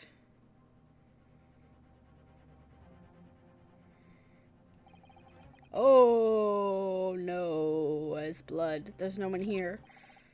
Oh, yes, there is. Oh, God. Oh, God!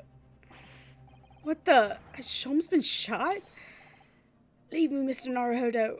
But... after them, go! Right!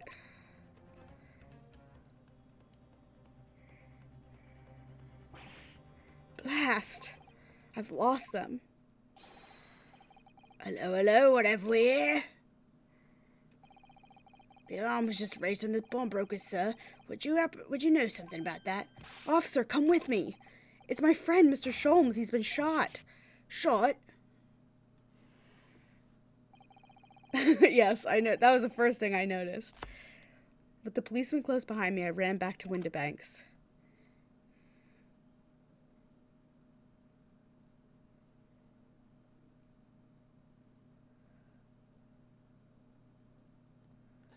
Oh my God, we're getting anime cutscene. Mr. Sholmes! Mr. Narado. How bad is it? Never mind me, but there's much at stake. Behind that door. Don't get up, my man. In the storeroom. Hurry!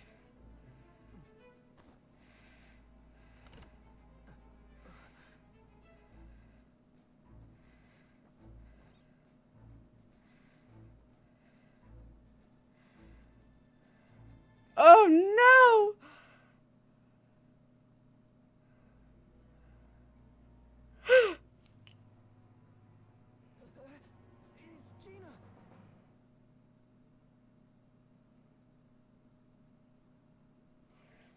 Holy shit.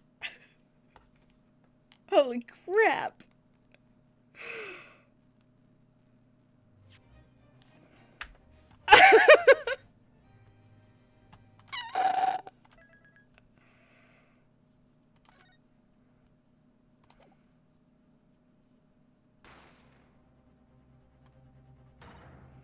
Sholmes got shot. Windbag is dead. Gina's unconscious in a locked room. After them, go! After that was Sholmes, but find that door in the storeroom. Hurry! Yes, I did just watch this, but thank you, game. Oh my god, she's got the gun in her hand.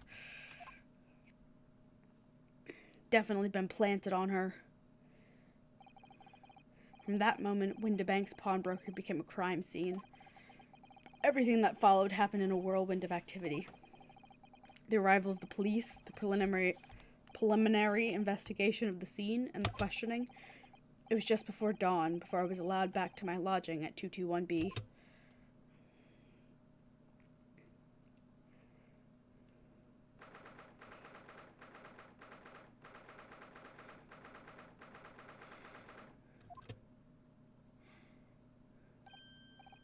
Oh, Iris.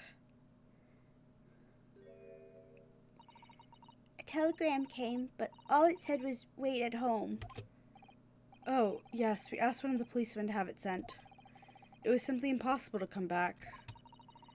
When I woke up, I was all alone. Hurley and Ginny were gone. Everyone was gone. Yeah, I know it is, but I pull the game's leg for showing me the same stuff over and over again, but I also understand why they did it, because it's very helpful when I stop in the middle of a case and I come back the next week. What happened, Bruno? Poor Iris, she's trembling. She's obviously trying very hard not to let herself get too worried. I'll explain everything that I know. Something awful has happened, hasn't it? Yes, I'm afraid so. Let's have a chat. A very upsetting chat. With a 10-year-old. I'm sorry I have to tell you this, Iris, but Mr. Windibank is dead. He was shot. We discovered it in the early hours of the morning. Oh, yes, I had a feeling. You did? Well, I saw all those police carriages pulling up outside his shop. So I knew something must have happened there. We entered Windibank. In the small hours, we disturbed a gang of 2 thugs. They ran out onto the street, and I chased after them, but they got away. So it was one of them who shot old Mr. Windibank, I suppose?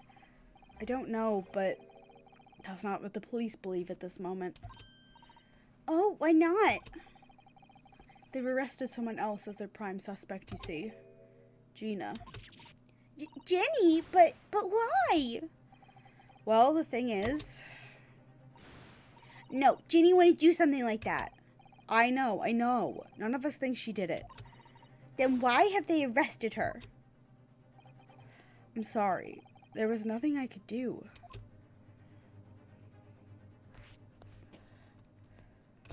I'm gonna start at the top and go down. So where's Hurley then? Is he still there investigating the scene? He really ought to have some breakfast. It's not good for him to miss meals.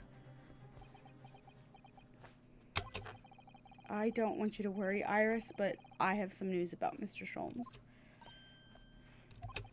He was taken to the hospital this morning. What? Well, when we entered Windibanks, a gun was fired, and he took a bullet. Hurley was shot? No. It's all right. His life isn't in danger. Really? Are you sure? Where is he? Which hospital? He's at Saint Sinners. They're tending to him there. I must see him at once. I'm sorry, Iris, but you can't. Why not? That's not fair. I'm a family member. I should be allowed. No, I mean, nobody can see him at the moment. He's not allowed any visitors. They're preparing to operate, you see. to operate. Oh, poor Hurley. Her voice like hurts my body to do, and I don't know why. It was the two thugs who were in Mr. Windibank's shop. They shot Mr. Sholmes when we disturbed them, you see.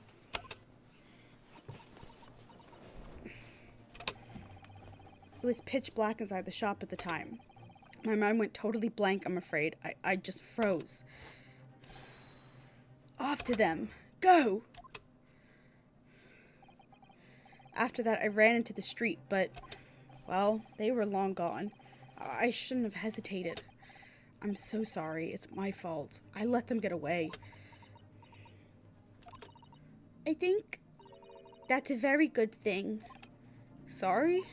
Well, if you'd seen which way they went and chased after them, you might have been shot as well, Runo. On top of everything else, I couldn't bear that. Oh, Iris.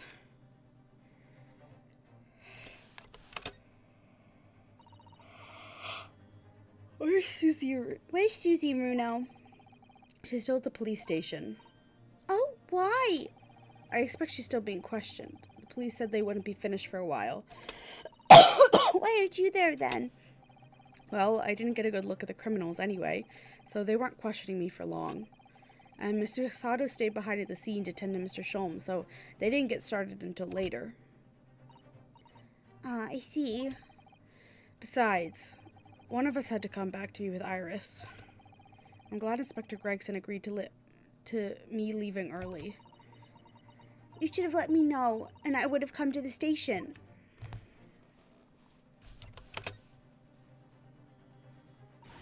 I don't understand why they arrested Ginny. It's not fair. What about the two thugs who were at the scene? Why aren't they the prime suspects? After all, they shot Hurley dead, didn't they? No, I mean, Mr. Sholmes isn't dead, Iris. Ugh, this is all so horrible. The thing is, Mr. Windibank was found on the floor in the storeroom where he keeps all the deposited articles. The storeroom door was locked from the inside. I see. But he wasn't alone in there. Gina was found next to him on the floor as well. Oh no! And according to the detectives who investigated afterwards... Don't tell me. There was no one else in the room? Yes, exactly. How did you know? What's the only explanation? Yes, the only explanation indeed. What do you mean by that, Runo? Well? Ugh, what can I say? I'm damned if I agree, damned if I don't.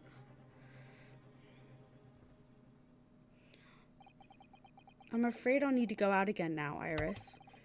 There's not much I can do at the moment, but I can at least try to find out how Mr. Sholmes and Gina are getting on.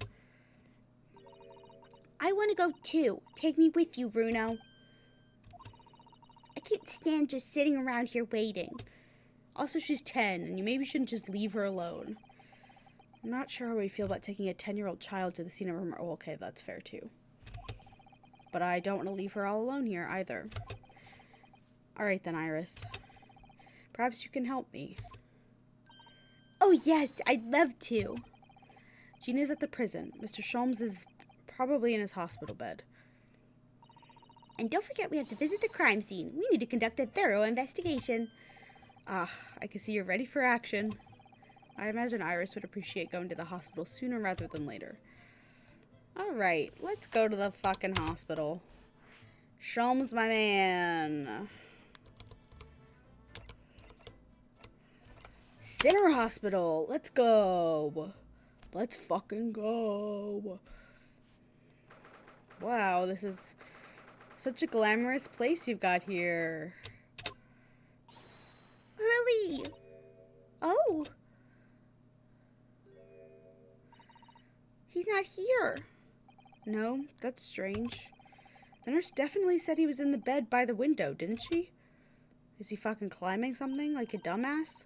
Oh, I know it probably happened. Haley was being a big baby, and the bullet wound wasn't all that bad after all, so he's been sent home. I'm not so sure about that. Baby or not, there's no question that it was a fairly serious injury that Mr. Sholmes suffered. Oh. Hello, what have we here? This ward is off limits, no visiting. So what are you doing in here, eh? Well, I'll have you know, we're Hurley's next of kin. Eh? Oh, well, begging your pardon then, ma'am, sir. Little lady and a curious Eastern gentleman. Great mysterious solve as a mysterious family, eh? It's as if that's how you see us, sure. Where is he, Constable? Where's Hurley? I believe he's currently in the operating theaters, ma'am. Wow, that was so bad. Undergoing an extensive operation. Extensive? It's been several hours since he went in. Oh dear, is he going to be alright? Well, it doesn't appear to be working, you see. Anesthetic, that is. Oh, God. Oh! I've heard a report that the gentleman claims he may have had a little bit too much to drink last night. Coffee, that is. Anyway, it would be fair to assume he won't be back here for several hours yet. I see. Thank you, Constable. Perhaps we should leave and come back later. Oh, poor Hurley. Alright, let's go to the crime scene. And then we'll go to the jail.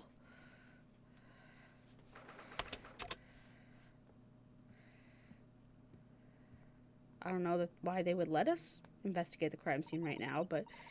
This is where it happened then, last night? That's right. The two thugs told us... You told us... Two thugs I told you about were obviously ransacking the place looking for valuables. But they left the most valuable item here. The photorealistic golden retriever picture.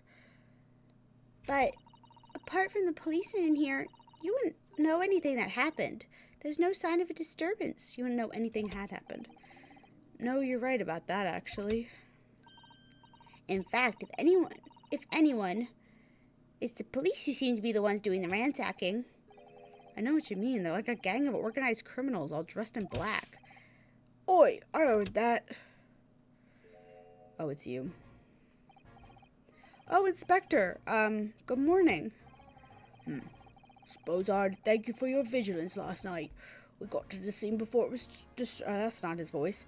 Got to the scene before it was disturbed, at least. That's not the voice either. What the fuck was his fucking voice? It wasn't British. Suppose I'd thank you for your vigilance last night. That's what it was. We got to the scene before it was disturbed, at least. Shame on you letting the two rogues get away, mind. Yeah, I'm so sorry about that. I thought you'd assign extra men to the beat around here, Gregsy. Now look what's happened. Hurley's been injured because there weren't enough police on duty. Your ladyship. No one told me you were coming. No, it wasn't it either. I expect you to take full responsibility for what happened to Hurley and see that he has the best medical care. Of course, your ladyship. The very best doctors in the capital attend to him as we speak. And I don't think it's Runo's fault that the rogues managed to get away, is it? Hi! How you doing? Long time no see. Chasing criminals is the police job. Absolutely, your ladyship. As you say, ma'am, as you say. The gent in black is totally blameless. Everyone's in agreement about that. Going crazy? I'm sorry to hear that. Would you believe it? He's like a completely different person with Iris. Talk about a personality change.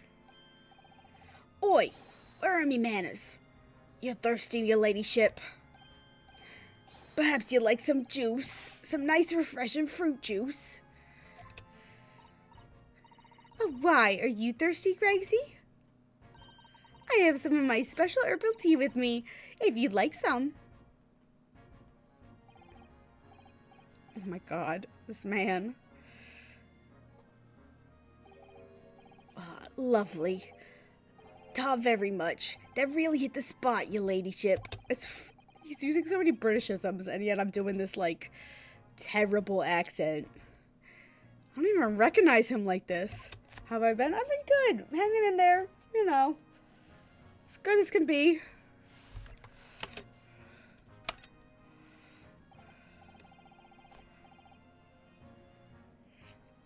Ow, that hurt. Why did I do that? So, how's the investigation going, Inspector? Nothing to it, really. Very simple case, this. There's some very definitive evidence. We're just about to charge that diver we arrested last night, in fact. Gina, you're going to charge her? That's right. Should be able to bring her before the judge at the Bailey tomorrow. Definitive evidence, you say? What is it? Come on, show me. Your ladyship, as much as I wish I could oblige you, I'm afraid. Ah, I see. You've already captured the pair of thugs who broke in here last night, have you? What the? And you're going to put them on the stand as witnesses, are you? How could you? How? How could you possibly know that? I had a feeling, that's all. Remind me to never try to keep a secret from Iris. So you've arrested the two men who shot Mr. Sholmes, have you? Well, yes, they were rounded up pretty quickly by the lads on the beat. And Miss Lestrade is being held at the prison? She should be. That's assuming she hasn't lifted the key from the jailer, of course. Can you tell us anything about Mr. Sholmes? What's his condition? Sorry, I'm not at liberty to divulge that information. Scotland Yard matters is strictly confidential. Well, I know he's being operated on in St. Sinners. Why can't I see him? I'm family, you know. I'm terribly sorry, your ladyship. It's the hospital's policy. No visiting at all. Oh! The bullet must have hit an artery in his midriff. He's lost a fair bit of blood. Oh, no. It didn't seem too bad in the first hour or so, but a hemorrhage like that is enough to make even the one and only Sholmes pipe down. Mr. Sholmes is a human like the rest of us, you know. Well, anyway, he's having emergency surgery right now. They gotta stop that bleeding. But he'll be all right, won't he? They'll be able to make him better? Of course. Oh, of course, your ladyship. He'll be right as rain before you know it. Really? How do you know? How do I know? Well, because, of course. Yes, because Mr. Sholmes is such a great detective, that's why. We better pray the doctors have a better grasp of what's needed to make someone well again. Oh dear, please don't die, Hurley. I'll report to your ladyship the moment I hear he's out of the operating theater.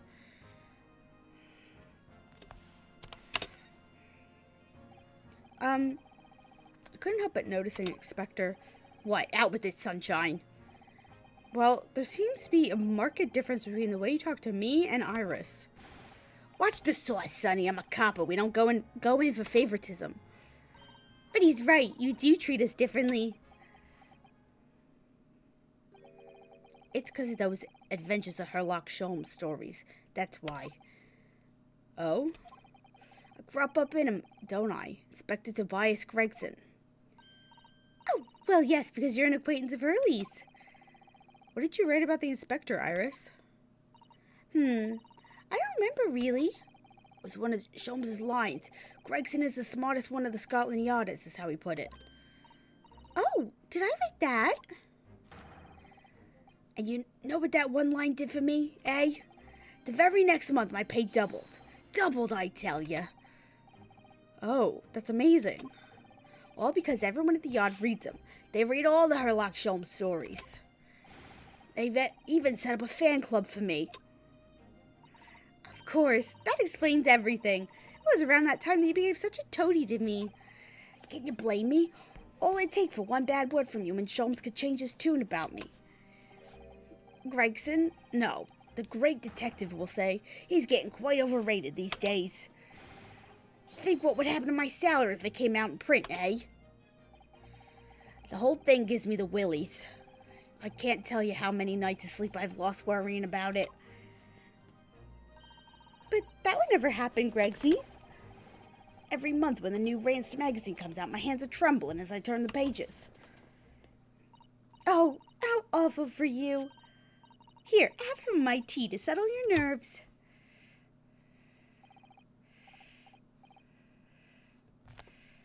What'd she do to this tea? Lovely. Ta very much. They hit the spot, your ladyship. Teetotal.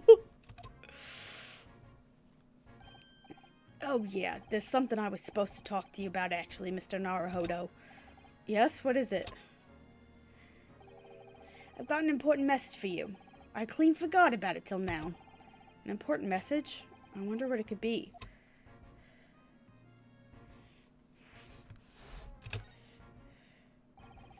Are you going to tell me what this important message is then, Inspector? Okay. Enjoy your lurks. Thanks for stopping in. Or popping in. Not stopping in.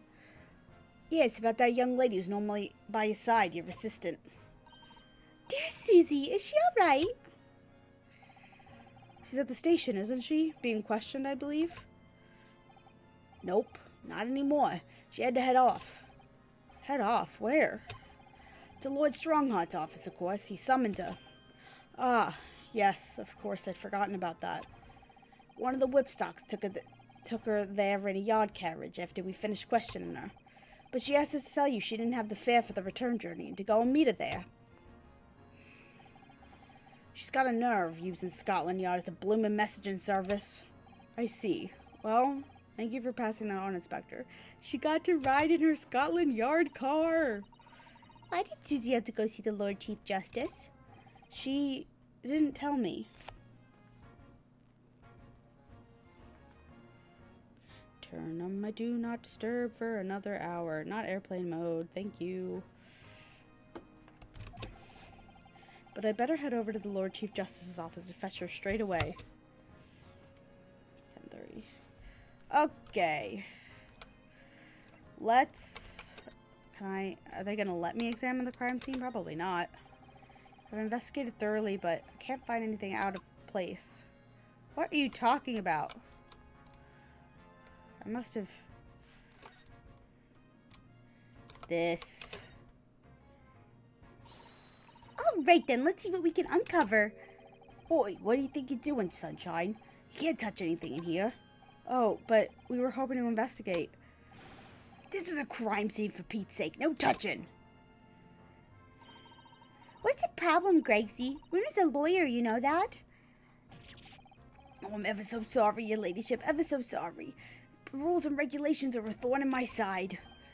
Of course, if Mr. Naruhodo was to have been properly appointed by the accused, that'd be another matter. The accused? You can show me some representation papers. I'd be only too happy to let your nose around. Did you hear that, Reno? You need Ginny to sign some representation papers. Looks like presenting the detective here with the correct paperwork is the only way. Alright, that's what I thought was going to happen, but figured I'd check. Alright, let's go get Susato first.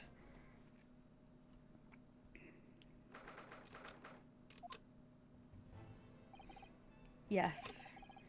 No matter how many times I come here, I always get the same sense of oppressiveness somehow. Do you think the place is oppressive? I think it's normal. How so? I mean, look at that suit of armor over there. You can't take that seriously, can you? Maybe it thinks the same about you. So everything is clear with regards to tomorrow's assignments, I trust. Yes, thank you very much. I assume. Yes. There they are, Susato-san and Lord Strongheart. I wonder what they're talking about. They both look very serious. Very good. There is nothing further to discuss. You may return to your lodgings. No doubt you have much to do in preparation for your return to your homeland. Wait, what did he just say? Your return to your homeland? Susato-san!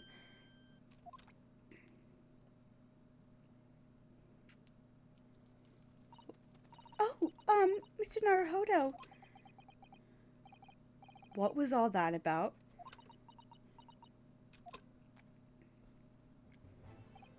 Ah, Mr. Naruhodo, thank you for coming to collect your colleague. What's this all about? Why are you talking about Miss Usada's return to her homeland? And tomorrow?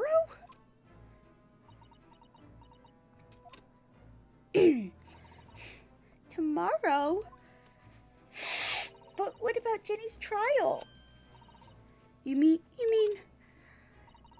She's been formally charged by now? Oh dear.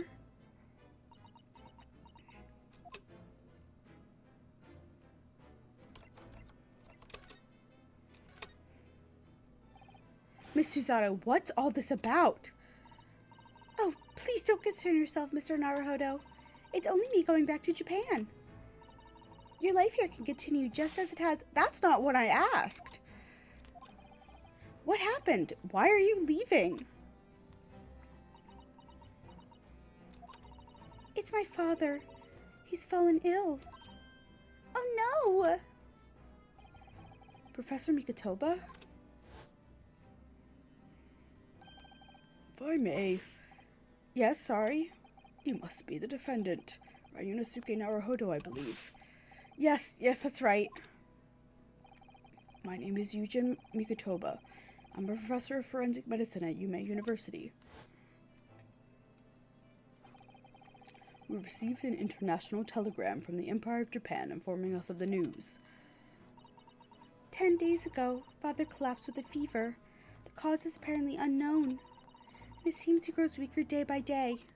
I don't believe it. As you are aware, the voyage from here to your country's capital, Tokyo, takes some 50 days. Thought it'd be prudent to hasten Miss Usada's departure as much as possible. Yes, absolutely.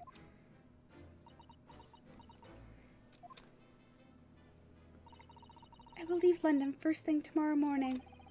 I can't believe this is happening.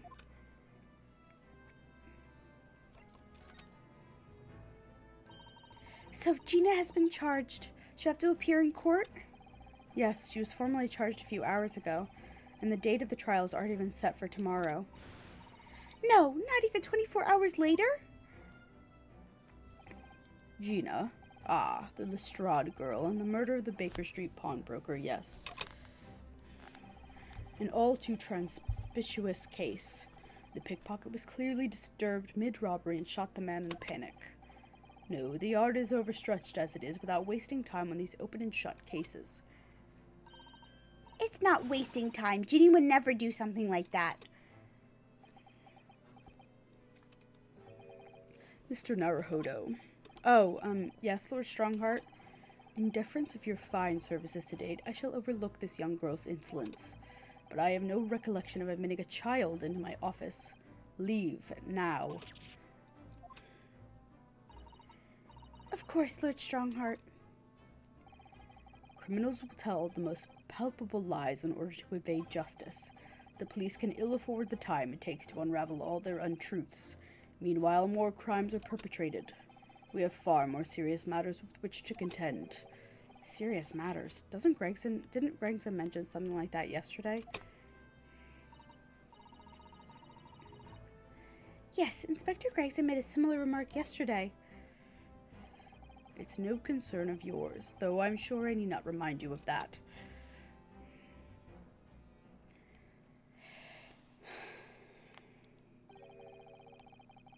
I think we're going to get through all 4 parts tonight of the investigation.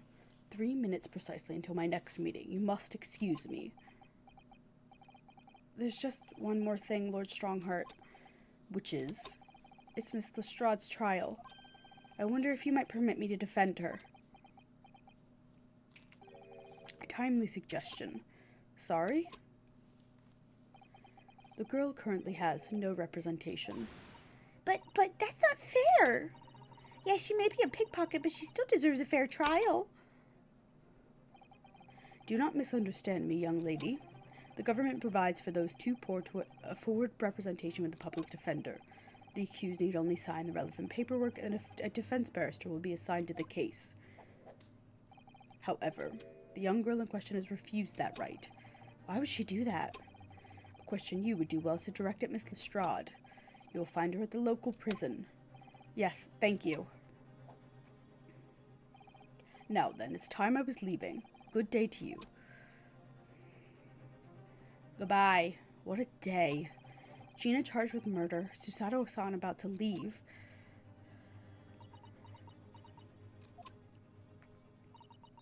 Come, Mr. Naruhodo. Iris, we must make haste. But, Susie, you're leaving for Japan tomorrow morning, aren't you? Don't you have packing and things to do? As much as Mr. Naruhodo's judicial assistant, my personal circumstances are of no consequence. My sole purpose remains to help you in whatever way I can. Thank you, Miss Susato. That's a very pensive look. Alright. If I'm honest, this has completely thrown me off. I'll just have to do what I can as a lawyer. Alright, let's go get Gina. Talk some sense into that girl.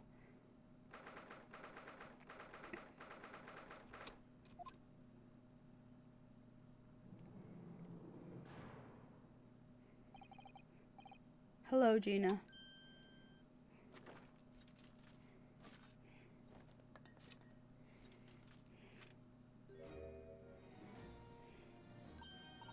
Oh, you still have the grenade launcher Hurley and I made. I wish you weren't pointing at me all the time, though. What are you here for? Ginny. I have a feeling it's because of us that you've ended up in trouble. So we were thinking that we might be able to help you. Well, you can't. Sorry? You heard. Get lost. Don't be like that, Ginny. I know you didn't do it. You'd never shoot someone. I just know you wouldn't. You think you know me? Pull the other one. Oh. You ain't got the first idea of the likes of me. I'm a thief. I pinch people's purses when they're walking down the street. That's how I get by. And if I saw me chance, I'd sneak into a pawn shop any day of the week. Just to see what I can lay my hands on. Get it? That's the kind of person I am. But Ginny... I'll be in court tomorrow, they say. Some cove came by before and said he'd be a lawyer for me, like. Said it was my right something. But I told him to get stuffed. I don't need no lawyer. I don't need no one. She's going to be staring at me more obviously if she tried. Why are you being like this, Ginny?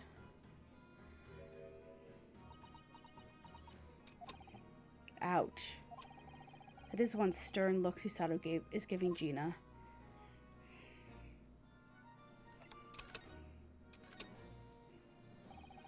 I don't understand, Gina. Why did you send the public defender away? You want me to sign some papers, representation papers or something like that. It's all got to be rigged anyway, the whole trial. They'll pin it on me because I'm a kid. That's what grown-ups do anyways. Or I always do. Why do you think that? Because that's how it always been for me growing up in the back slums. Me whole life. If you do what the grown-ups tell you, it'll get your mates dragged off by the coppers, or worse. I've had it happen to me before and all. Been sold out and nearly staffled on the back of it. Can't trust no one, that's the point. As soon as you do, you're gone to grass. Dead. Gina, listen. If you like, in tomorrow's trial, I could... Forget it! Ginny! Don't you trust Runo? Nah, I don't. Look, I'll ask you nicely now. Just leave me alone.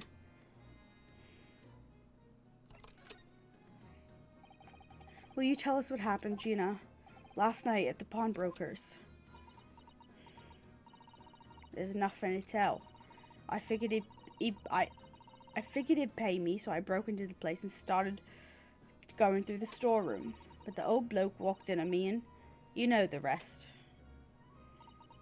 But why, Ginny? Why would you do that? Ain't it obvious? Place is full of stuff I could sell for a shilling or two. Diving in ain't easy, you know. It's a lot of work and half the time you don't even get nothing. Is that really why you broke into the place? What? Are you sure the true reason wasn't something else? Oh, give it a rest. What'd be the point anyway, eh? Nothing I could say would make a blind bit of difference. Please tell us, Jenny. We believe you, whatever it is. Believe me? Don't be daft. You can't believe nothing. Everyone lies all the time. And you know what? When it comes to liars, I'm the biggest of the lot. I've told some unforgivable lies, I have. What do you mean by that? What unforgivable lies?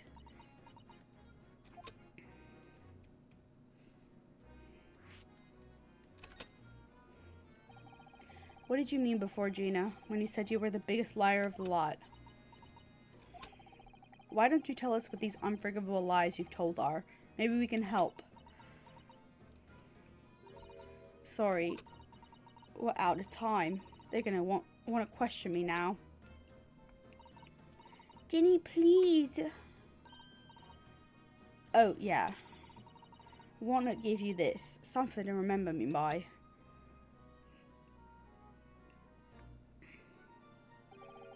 A photographic print of a really adorable cat that was in the pawn shop. I found it in one of the pockets of his coat. Ain't no point in me having it. I wonder what a little photograph like that was doing in a pocket of that overcoat. Anyway, don't bother coming back again. Bye. Oh, Jenny.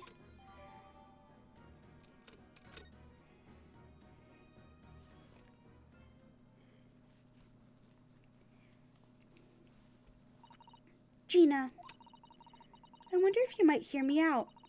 There's something I'd like to say. What? I'm sorry to say that I must reluctantly bid you farewell. Farewell? Tomorrow I must begin my journey back home, to Japan. I fear we may never meet again. Oh, right. I've had the pleasure of meeting so many lovely people here in London. I've had so many wonderful memories. And yet, as things stand now, it will be a glum parting indeed. Poor Iris is so miserable. Susie. Well, that ain't my business. Both Iris and Mr. Naruhodo believe you to be innocent, Gina. They've put their faith in you. But somehow, you can't find it in your heart to put faith in them. Yeah, that's right, I can't. What of it? It grieves me greatly to have to say goodbye to my friends when they're so clearly unhappy. Because of you. What? It's my fault? Yes. So I have one final request, Gina, before our paths never cross again. Right here and now, I want you to show both of them that you don't deserve the faith they've invested in you. Eh? Only by doing that will you truly be as alone as you claim to be. What are you talking about? What do you expect me to do, eh? You've told us that everyone lies. So prove it by admitting one of your own untruths. What about what you said before, Ginny? You said something about unforgivable lies. You must tell Mr. Naruhodo and Iris the truth now. That is my last request before I leave. My last request as a judicial assistant. No, I can't. Whatever these lies are, they're obviously weighing very heavily on Gina's mind. Gina, I could be wrong, but is this something to do with what happened 2 months ago? Something about that trial? The one in which Magnus McGilda was acquitted? The case of that mysterious murder that took place inside the omnibus. You were called as a witness by the prosecution. Is that what this is about? Yeah, you're right. Because in that trial, I lied. I lied like you wouldn't believe. Will you tell us about it now?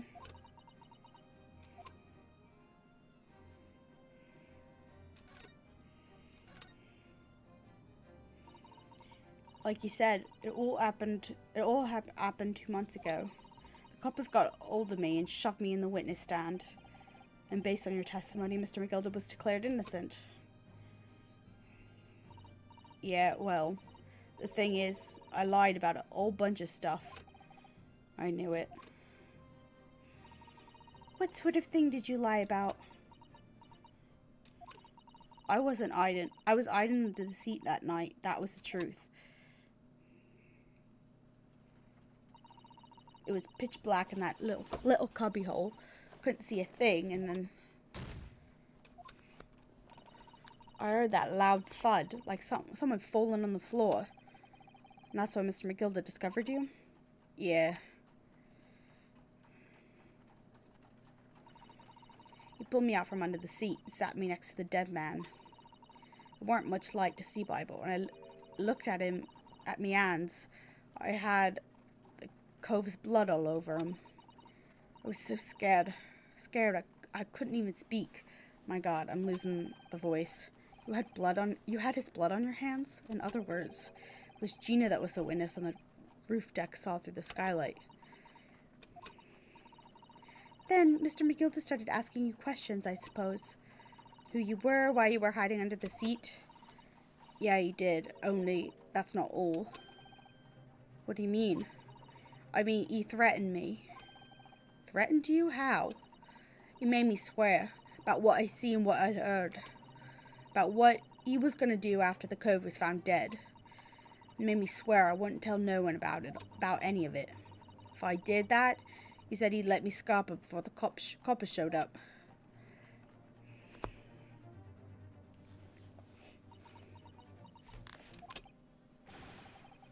Gina, you must tell me what he swore you to secrecy about. What you saw, what you heard, everything.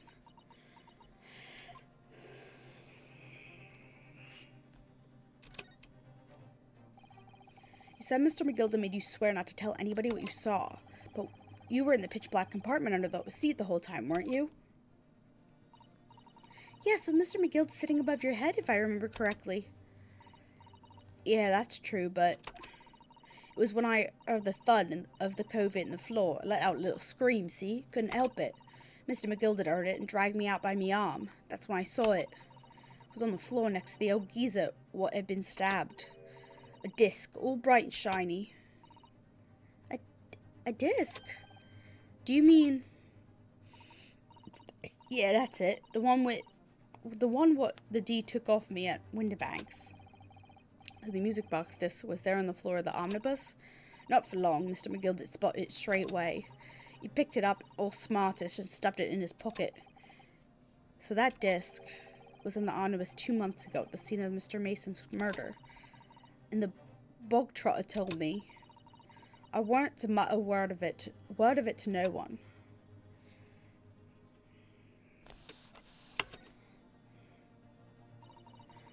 Because it was so dark under the seat in the cab, I was straining my ears the whole time. After a while, I heard the door and footsteps inside the cabin. Presumably that was McGilda getting on board. Nah, not only him. Oh, because I could definitely make out the footsteps of 2 people.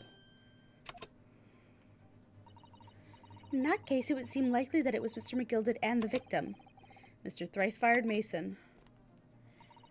In his testimony during the trial, Mr. McGilda claimed he had slept during the carriage ride. Whenever I'm in a carriage, I take it with a fierce tiredness and always succumb to it. In your own testimony, Gina supported his. All I could hear was the Irishman snoring.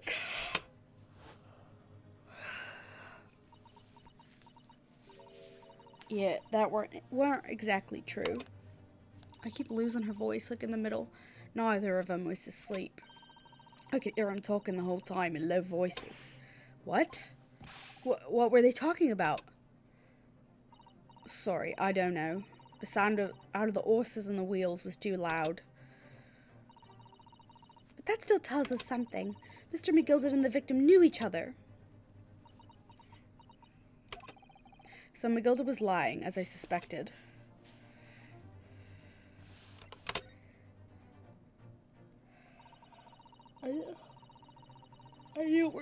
going to take long before someone raised an alarm and that the bloke had been killed. Yes, you were quite right. The other passengers on the roof deck noticed very quickly. So when the cabin came to a stop, McGilda told me to hide back under the seat again. Climbed in and waited. The two coves from up top ran off to get the coppers. Yes, Mr. Fairplay and Mr. First.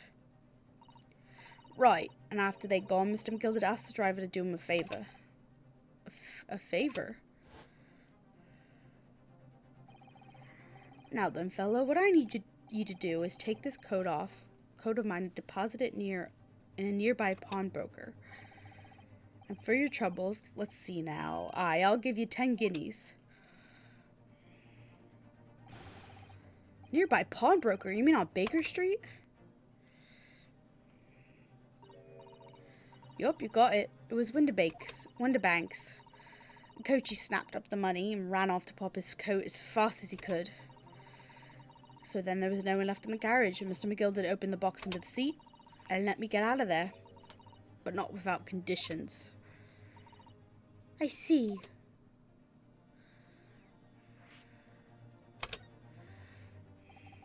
What were Mr. McGilda's conditions then? For letting you go free, I mean. Not telling a soul, not for anything, about what I saw and what I heard. And there was something else as well. There's more? Yeah. This is the most important thing, he said.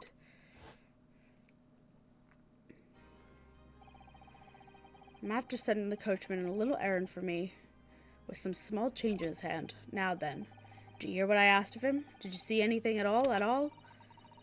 Asked him to pop over your weasel, right? Aye. The fiend's taken me overcoat to dispose it with the pawnbroker hereabouts. Oh my god. I refuse to try an Irish accent. And I want you, lass, to take the redemption ticket for it. Do you understand? What? You want me to have the ticket? That's right. I'll come fetch it from you later. Sometime within the next 2 months. You're to hang on to it till then. Is that clear? Whatever you do, don't lose it. Alright then. In a case I might happen to be delayed at all, you're to go to the pawn shop, Windabanks, so it is, and you're to extend the loan before the 2 months is up. If you forget the article, be forfeited and any fiend could come along and buy it. But I ain't got that kind of brass. It's £5. That should be enough. Do we understand each other, lass? Don't try anything funny now. If you go against me, yeah, I get it. Good. And one more thing.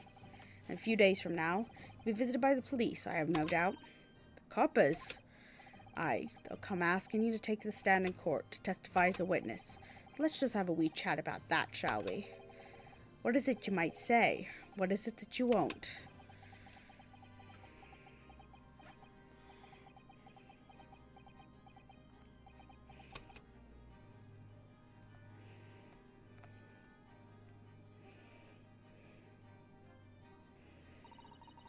After he'd gone over it all, I piked it. Got as far away from there as I could. He hid the pawnbroker's ticket in some bushes near the scene. I went to fetch it the next day once it got dark. Somebody else had planned it, and coerced Gina into giving false testimony.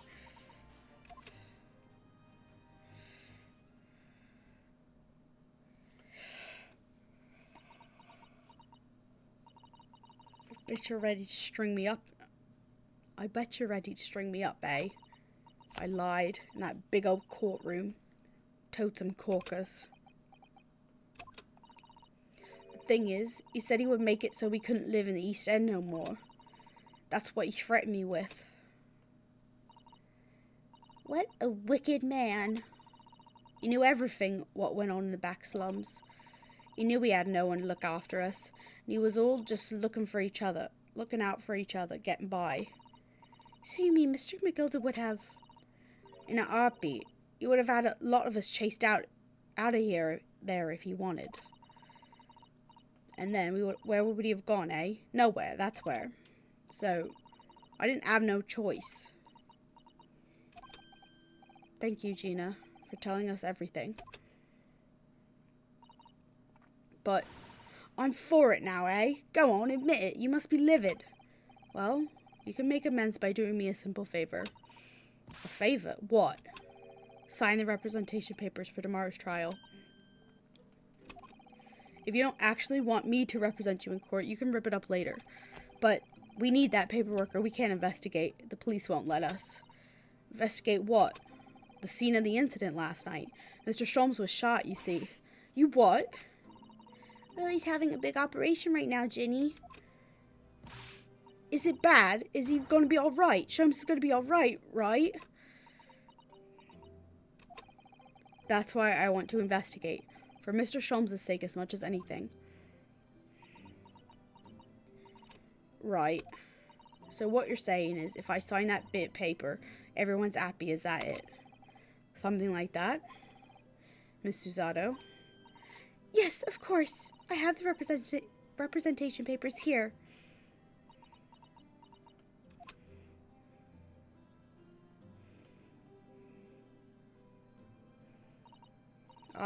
I don't need no one to stick up for me, though. No lawyer or nothing.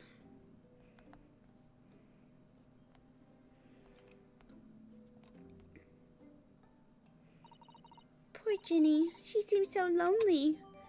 Gina's representation papers have been entered into the court record. Well, at least this should mean we can investigate the scene at Windbanks now. Yes, and perhaps we can come back to visit Ginny when we're done there. I feel like we finally cracked Gina. She's opened up to us at last. Now I have her representation papers. No one else knows what a responsibility that is. Anyway, for now, it means Inspector Gregson can't stop us investigating at Windibanks. Although, something tells me he's not going to be happy about it. Fuck yeah. We are making good time through this case. Okay. This part is investigating the scene, chatting with Gina, chatting with Susato. Okay, it should be fine. I'm gonna do it. It's only 11. Only been going for 4 hours. Try to be quick about it. Here we are again at the scene of the crime. Now to thrust these representation papers in Gregson's face and see what he makes of them. Hello again, Inspector. Do you have a minute, please? What is it? What is it now? You should go home and get some rest. Here you are, Gregsy. Here's the representation papers. Your ladyship. How? I don't believe it. How the devil did you get that stubborn little ragabash to sign that? I salute you. Salute you. Just go work, that is. I can see you've been very busy here as well. How about some tea? It's a special blend designed to relieve fatigue.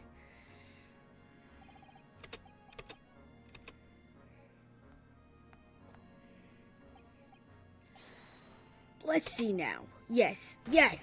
I hardly feel tired at all. Fit as a fiddle, your ladyship. Would it be alright if we investigated the scene of the crime, then? Do as you please. You know where it happened. Through that door behind the counter. Yes, the storeroom. That's where I discovered Mr. Windibank and Gina. Alright, let me get to it. Right, well, I'll be getting back to business then. Will you be investigating in the storeroom as well, Inspector? If I'm perfectly honest, we need to wrap things up before long. Can't afford to spend too much time on it. But there are so many articles to go through, it's taken forever, even with the lads working around the clock. Which is a problem, because there's another case the yard needs to investigate urgently. That must be what Lord Strongheart meant by far more serious matters before. So what I'm saying is don't get into my feet, sunshine. Happily. Come then, let us not waste any time. Alright.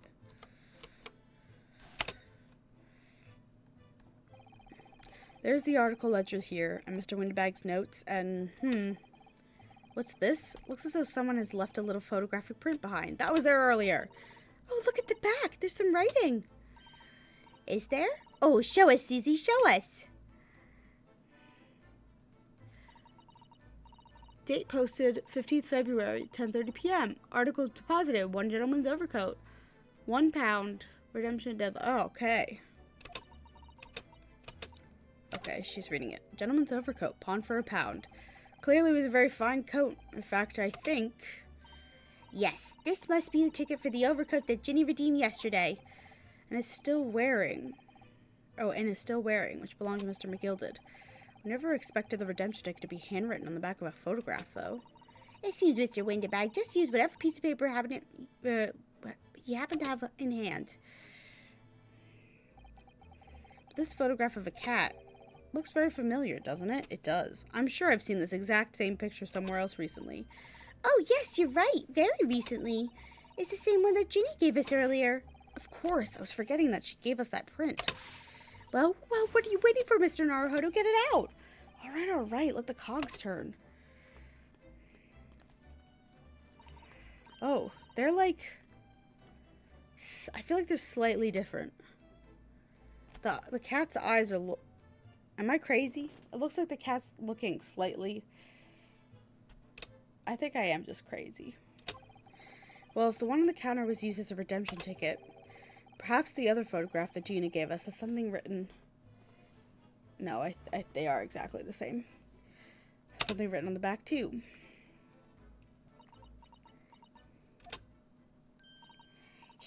I got it. These two photographs hide an amazing secret. A secret? What does she mean? You must tell us, Iris, at once. Do you really want to know? Yes, we need you to tell us all you know about this pair of photographs. Okay. Would like to examine...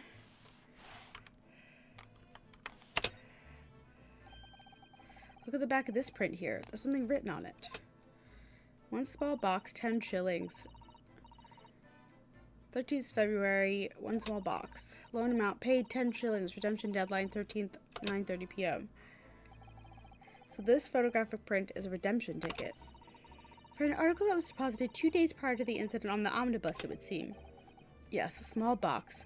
That doesn't tell us much about it, does it? Perhaps it contains some valuable mementos. Can't help wondering. Presumably, Mr. McGilda never redeemed the article in question since he still had the ticket. Isn't it possible the box is still present somewhere in the shop? Yes. If it's something Mr. McGilda deposited, we need to investigate. Okay.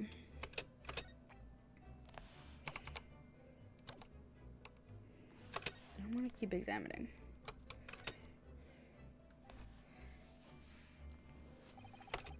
Ledger's open on the counter there. It's really enormous, isn't it? Must be an awful lot of work to keep track of all the hundreds of items in pawn. It's too much to think about. Better to sell it all and have a clear head, if you ask me. Clearly, Mr. Windbank was very careful when it came to the articles in his care. I can't, look at the broken lamp that obviously wasn't broken before. Okay.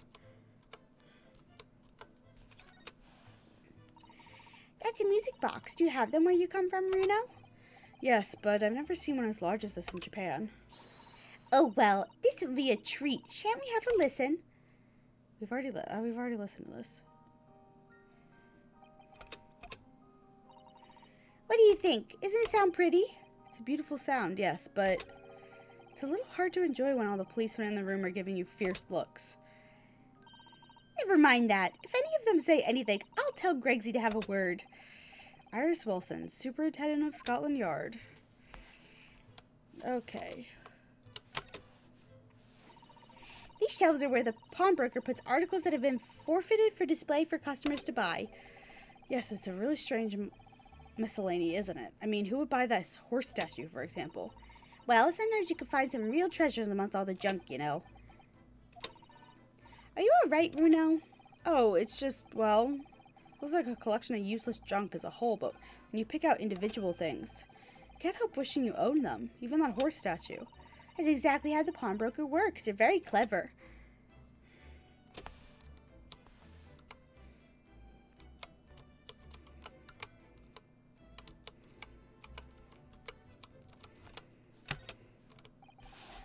Police are scouring every inch of this place by the look of it.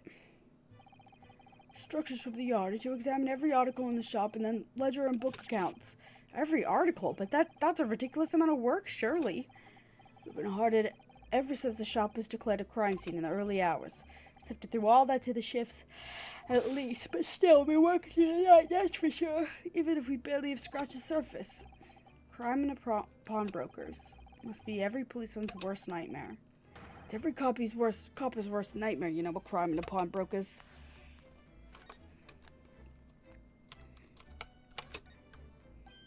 Ah, look here. Oh yes, a bullet hole. I can see the bullet is still lodged in the wall. Presumably, Mr. Windibank wasn't practicing with his revolver in his spare time. Ah, well. Mr. Sholmes likes to practice in his drawing room whenever he can. He's very patriotic like that. Sorry? It's all here in the Adventures of Herlock Sholmes, you know. Isn't that right, Iris? Did I write something like that? Partly in jest, perhaps. In jest? Well, he doesn't do it often. It is quite dangerous. It is quite a dangerous pastime. He doesn't do it often. He shouldn't even do it once. Forget that for now, Bruno. Let's examine this bullet. Am I insane, or does something have a teeny bit off with the pretty box?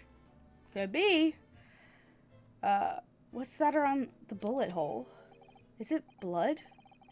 Suspicious red stain on the calendar. Aha.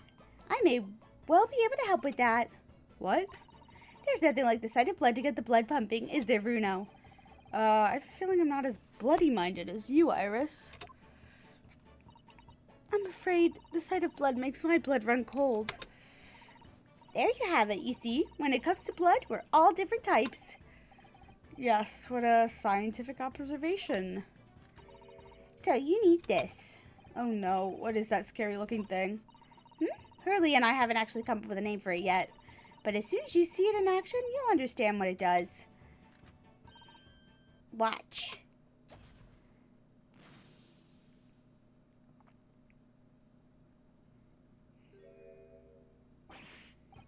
Oh, the color of the bloodstain has changed.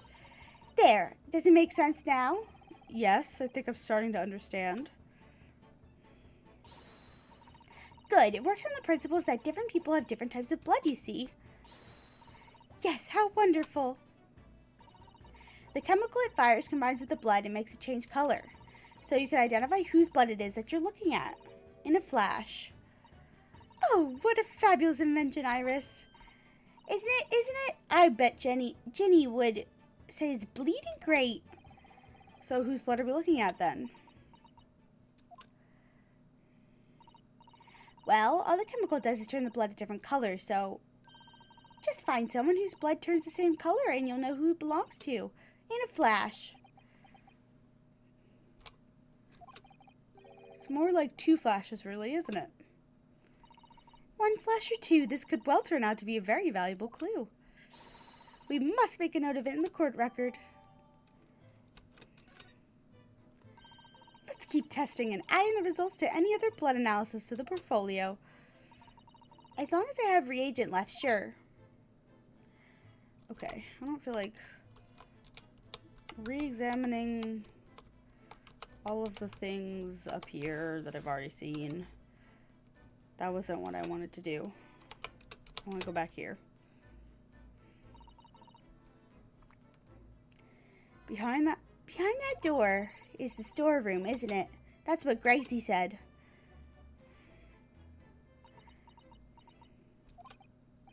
Yes, and that's where I saw that dreadful scene last night. Through the little window in the door.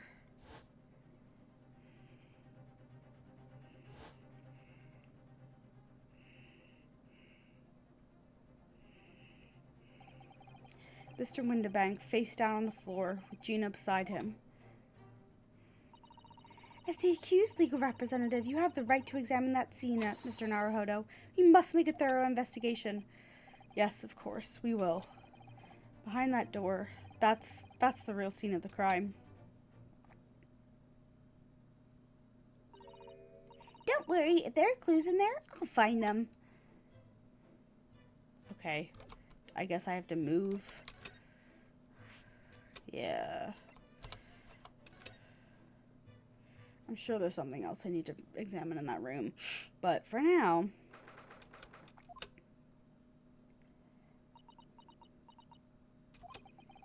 Poor Iris. She's clammed up immediately. Iris is bound to find this difficult. After all, Mr. Windibank's life was taken in this very room only last night.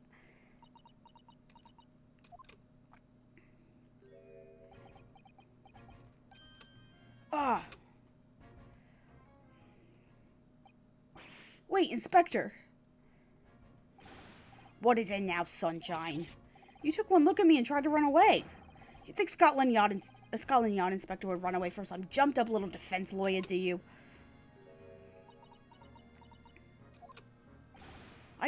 Well, I've never seen her ladyship looking like that before is the thing. I didn't know what to say to her. So you weren't running away from me, you were running away from a 10-year-old girl. I'm afraid this is all a little much for young Iris. Some gentle reassurance might go a long way, perhaps, Inspector. Eh?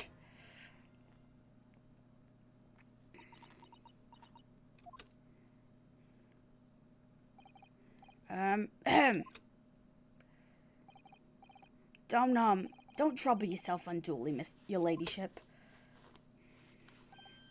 I mean, at least you're not dead, are you? I don't think that went very well. Why? Look, I'm in the middle of investigation here, Sunshine. I told you not to get under my feet. And we have investigating to do ourselves. Yes. I'd like to hear more about what the socially inept inspector has to say. Oh, Hurley. And inquire to how Mr. Sholmes' operation is going. Alright, I'm going to examine all the things first. Let's start with this, because I have a bad feeling that the manuscript was in here. Of all the articles in the storeroom, this is the only thing that shows any sign of being ransacked. Ah! Yep. What is it, Iris? That's the box file that my manuscript is being kept in. Yep. Oh! Iris's unpublished story, The Hound of the Baskervilles. Surely that's not what all this... Sorry, Iris, but if you ask me, he sold it. Without telling you. We must check inside the box at once. Yes.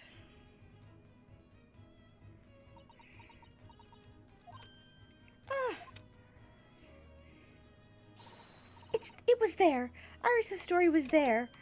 Really? It was? Well, that's good news, isn't it, Iris? Yes. I mean, of course I believed Hurley when he said he deposited here, but still. It's a relief to actually see it. Really? Because that's not a very well hidden frown. Iris's manuscript has been entered in the court record. Alright, blood time. Police have marked the position of the body with a chalk line.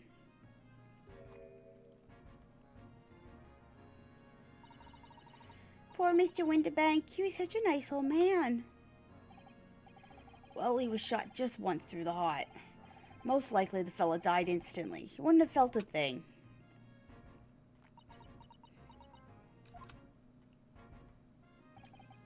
This must be his blood then.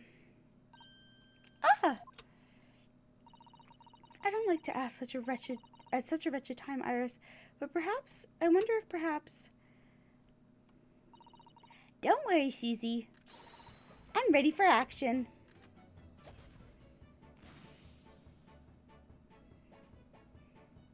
Oh, it's somebody else's blood. So now we know the color the chemical turns when it reacts. Now we know the color when it reacts to Mr. Windibank's blood. It doesn't match our analysis of the blood sample we found in the main shop. No, but let's add this sample to the others we've already collected anyway. Interesting. Why can't I view this again? Iris? Don't worry, I'm all right. But we must find the true culprit. Yes, absolutely. This is a revolver, a real one. And quite possibly the murder weapon used to take Mr. Windibank's life. What's the matter, Susie? You and Runa look like you're about to faint. Well, it's just that I've rarely seen a gun in the flesh. And I've had issues with guns in the past. But anyway, we saw Mr. Windibank with us yesterday, didn't we?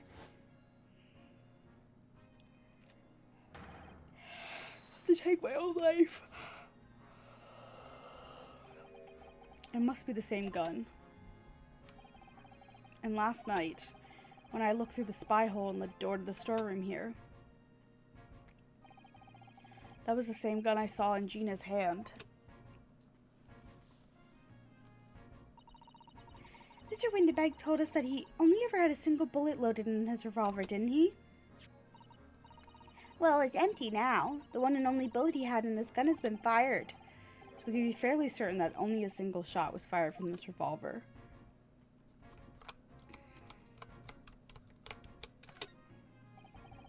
Look at all these articles that have been deposited. The room is stuffed full of them.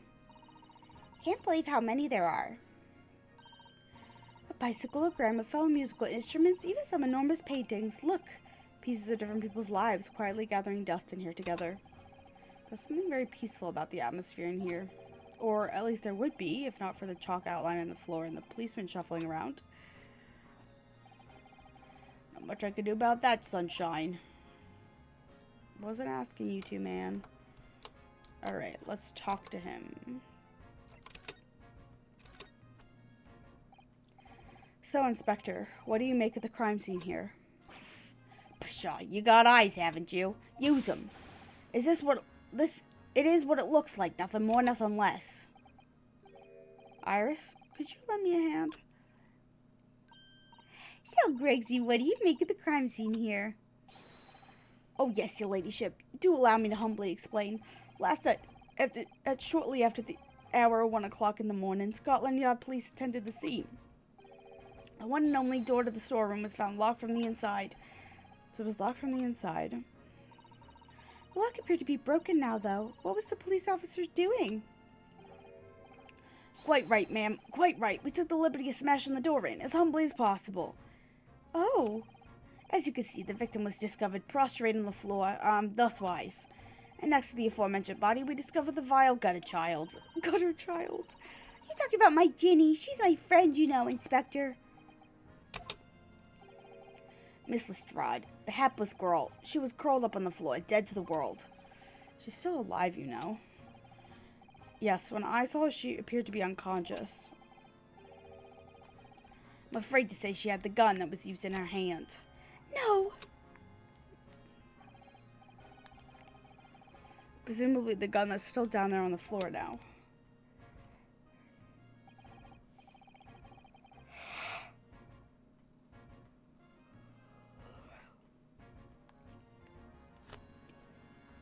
In her pocket, we found the key to the door as well. Oh, he said that, whatever. What, the key to this storeroom? And you say the storeroom had been locked from the inside, Inspector? Correct. All of which leaves her ladyship's friend. It's something of a sticky situation, I'm afraid. Obviously, my personal opinion is there's all some sort of misunderstanding. Of course it is, Inspector. Of course it is.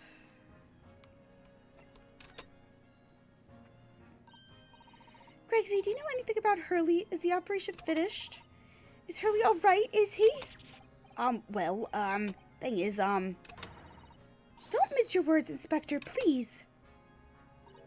You don't mean to say that Mr. Sholmes is... No. The operation's done and dusted. It's just that, well... Out with it! Yes, ma'am. They use something called a general anesthetic. It's the latest thing, renders the whole body insensitive.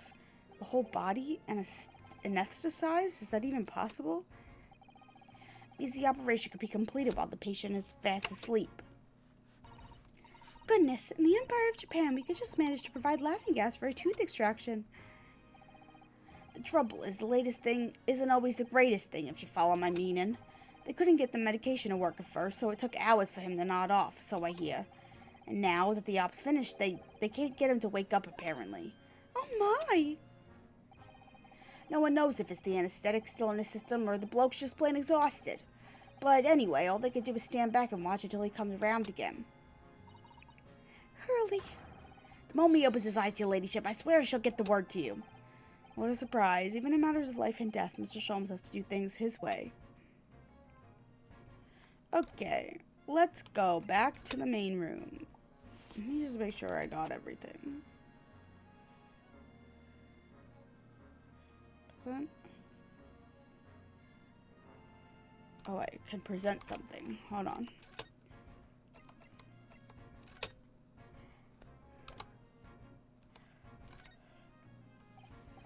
Inspector, what do you make of this? Ah, what do we have here then? A redemption ticket for an article deposited here, is it? Looks like someone ran out of the office stationery and wrote the ticket on whatever paper was to hand. Yes, this is the ticket for McGilda's overcoat, the one with the little diver turned up yesterday. Oh, actually, no, it's not. Really? You think you know better than me, do you? No, I didn't mean to, Bruno's right, Gregsy. It isn't the same ticket. Of course it isn't. Of course it isn't. I never doubted you, your ladyship. So, what's this all about then, if I might be so bold to ask? This is a second ticket. It's not the right voice, whatever. Second one? Seems like Mr. McGill did in fact had another article in storage here at Windibanks. Is that right? I think we need to discuss this further with the inspector, Mr. Naruhodo. Oh, good, because he's ever so easy to talk to.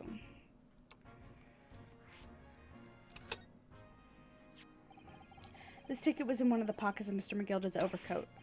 Eh? You mean to tell me? Yes, there was more than just the music box disc, it seems. I should have insisted on the lads taking it back to the yard to examine it properly. Well, according to the details on this ticket, Mr. McGilda deposited another article here with Mr. Windibank.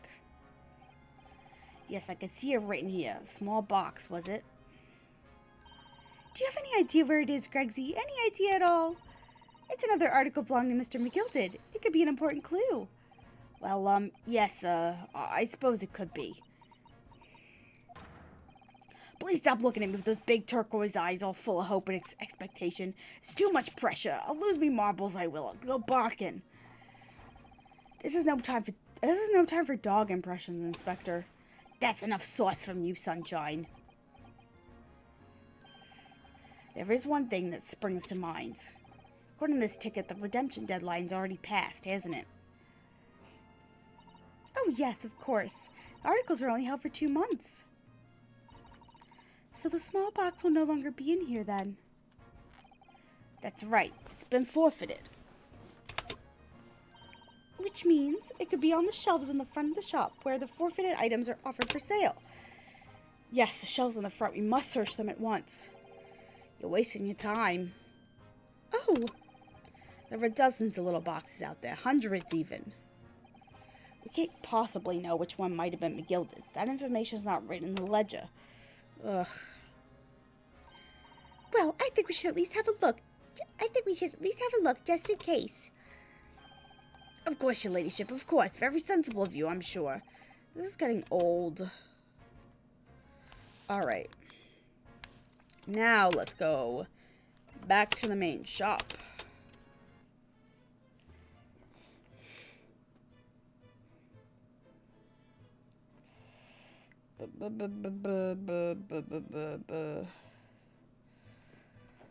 Okay, I need to talk with Iris. So, Iris, about these 2 photographic prints. The one we found here on Mr. Windibank's counter and the one that Gina gave us before.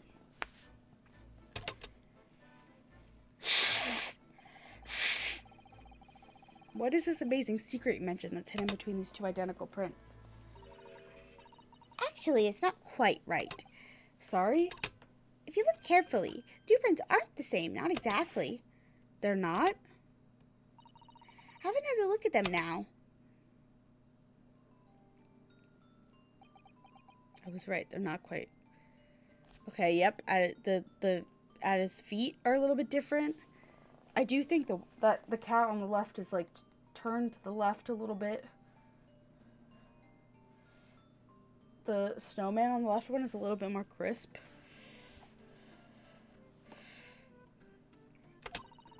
Can you see that they're just slightly different from each other? I think so. It's very subtle though. But what's the reason for the subtle differences between the two prints? Ah, well, it's because they're a set, you see. No, I don't. This pair of photographs is meant to be used at a stereoscope. Everyone in London's raving about them at the moment. Ah, a stereoscope. Why do I feel as though I've heard that word before recently? Oh, yes. That's what Mr. Sholmes showed us yesterday. You see, there it is, just over there. Ah, yes, of course. That magical machine that makes pictures look almost real enough to touch. Well, actually, it's quite possible to see the same depth in pictures even without one of those contraptions. What? Really? Do you know how a pair of flat photographic prints could appear to have any depth in the first place? No, I have no idea. Oh, wonderful. Then I'll be able to tell you. She's over the moon, bless her. Should we let her explain, though? We really need to carry on investigating the scene. I, for one, simply have to know.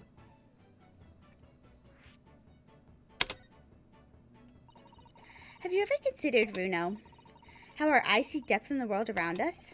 Well, I just open them, and it works. But the reason it works is because we have two eyes. 2 eyes? Shocking. If you try closing just one eye at a time, I think you'll see straight away. What you see with your left eye and what you see with your right eye are ever so slightly different. You get a different view with each eye. Yes, the position of objects seem to shift slightly. Exactly. And in your head, your brain uses that shift to estimate depth as it merges the two views into one. That's how we can sense depth in everything we see. My brain really is amazing, isn't it? Does so much without telling me. I think I see the pair of photographs consist of a left eye view and a right eye view. Is that right? Oh, well done, Susie. You're so quick. So if you could persuade your brain to merge the two pictures together in your head, you'd be able to see depth in those prints? Yes, Runo, you're beginning to understand. And a stereoscope's function is to act as your brain and allow you to do just that. Yes, but as long as you have two images, 2 eyes, and 1 brain, you could actually do it yourself without needing a stereoscope at all. You can? Really?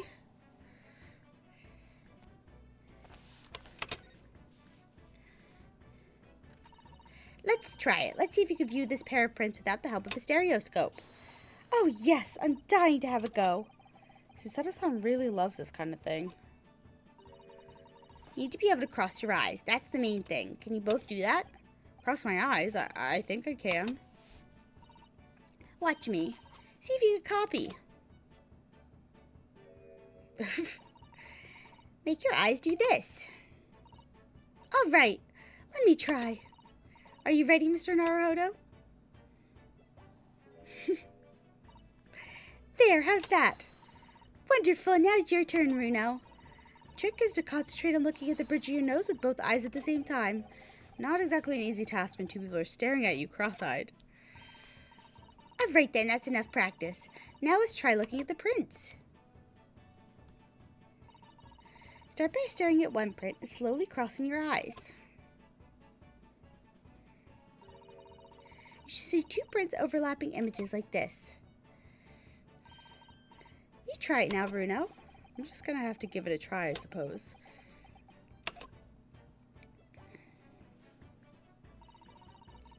Did the print split into 2 images for you? Now the next step. So put the pair of prints side by side like this and then try crossing your eyes again. The prints should slowly merge together until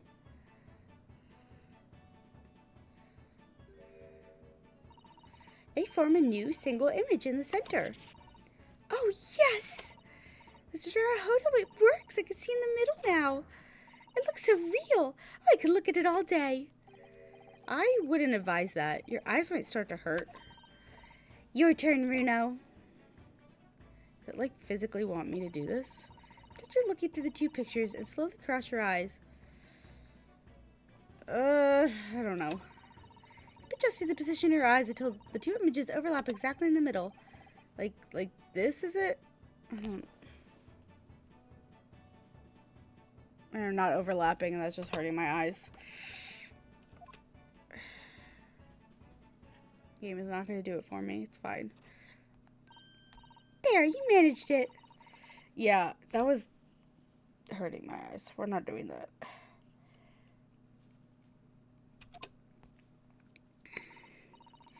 Well, I don't know who discovered it, but it really is quite extraordinary.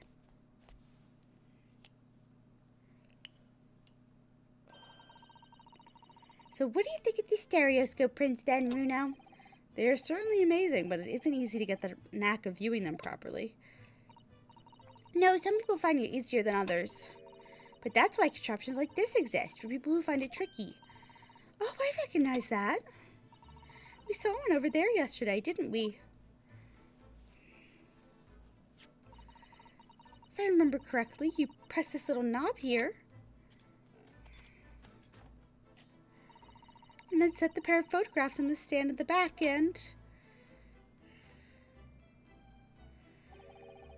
It's still amazing, even though I know roughly how it works now. Well, London seems to agree with you. Stereoscopes are very popular at the moment. You can find one of these folding contraptions in lots of households in the capital currently. But if these little machines are so affordable, surely there's no need to go around staring cross-eyed at pictures like you hate them. But it's much more satisfying to be able to see the effect with your own eyes. Well, I think so in any case. Stereoscopic pictures, I've never even heard of them until yesterday. We certainly learned a lot about them, but I wonder if it's knowledge that I'll ever actually need. We almost certainly will. Okay. Have I missed anything? Present the ticket to Iris. Okay.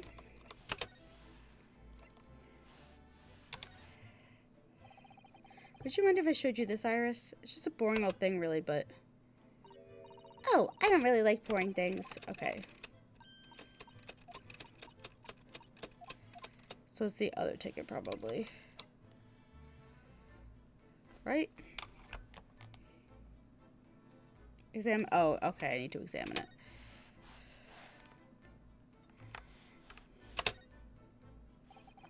This is the ticket that Gina brought in here yesterday. Yes, having been entrusted to her by Mr. McGilda 2 months earlier. Article deposited one gentleman's overcoat, and the other redemption ticket was in the pocket of the coat. Oh, yes, for a small box deposited 2 days ago before the omnibus incident. Does that have anything to do with all this? Yeah. Mr. Naruhodo, I don't know if you've noticed, but there's something rather troubling here. I have noticed. The red smear, you mean?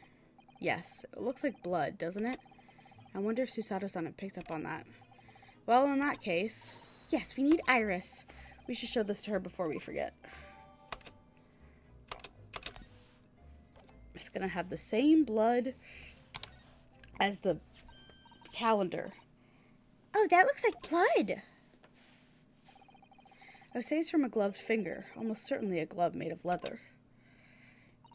Well, don't worry, Runo. You could leave the rest to me.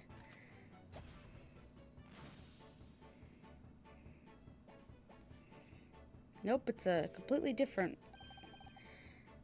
Look at that. Yes, that's a color we haven't seen before, isn't it? It's the guy, right? Eggman? We simply must add the portfolio of blood samples. It would be an important clue. Although, it would be nice to find out whose blood these different colors corresponded to at some point.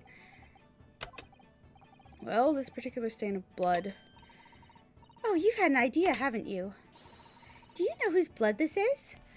I think I do. Yes, I have an idea whose blood this is. Not from the color it turned, but with a little deduction.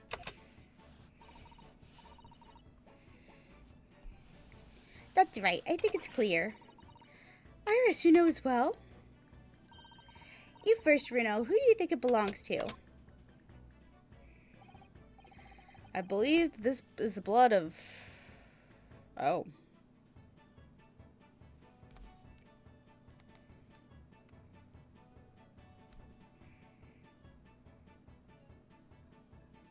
I don't know.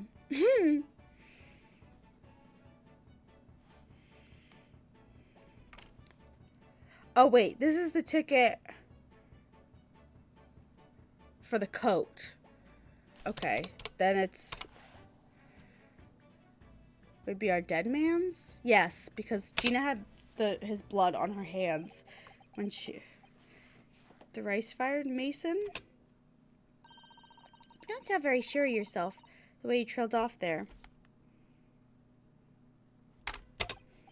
Well, it was 2 months ago now, that case. And of course, I'd never met the victim, so I'm struggling to remember his name. He was definitely thrice-fired, though. The victim of the omnibus case? Yes, his name was indeed thrice-fired Mason. But that would mean that this bloodstain was left on the ticket 2 months ago. Yes, I think it was. Gina brought this ticket here to Windibanks yesterday. I'm suggesting the bloodstain was already on it at that time. So it's a smear of blood from the time that Mr. Mason was killed 2 months ago. Something else is coming back to me now. Mr. McGilded was also wearing leather gloves that night.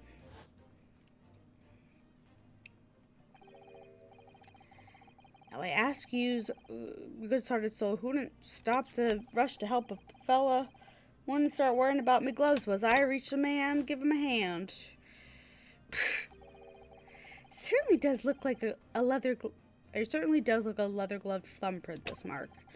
But we know that Mr. McGilded had no injuries at the time anywhere in his body, from which we can conclude that any blood on the glove belonged to the victim, Mr. Mason. Mr. Naruhodo, you sound just like Mr. Sholmes. Minus the quirky slip-ups, I hope. Yes, I think you're right, Bruno. Very well, let's make a note of this.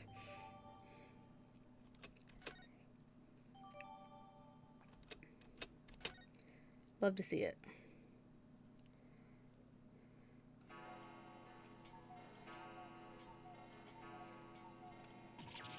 Ah!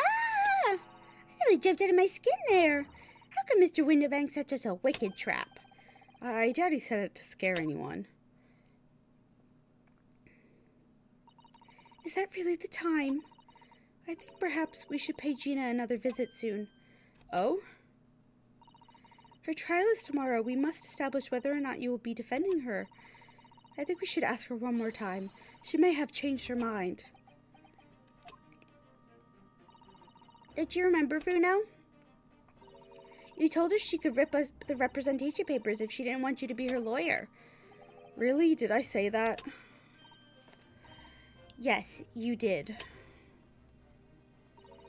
The deadline for submitting the paperwork is fast approaching. In that case, we better hurry back to the prison and talk to Gina again. Let's go. Let's fucking go.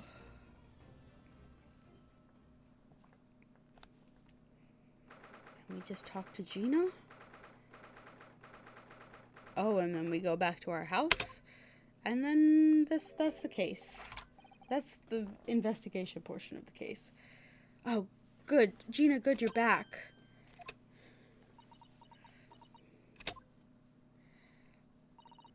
The police must have finished questioning her then. Oh, how was it, Jenny? Was it awful? Oh, it didn't bother me. Thank you for the papers you signed before. It meant we were able to investigate at Windibanks. Oh, right.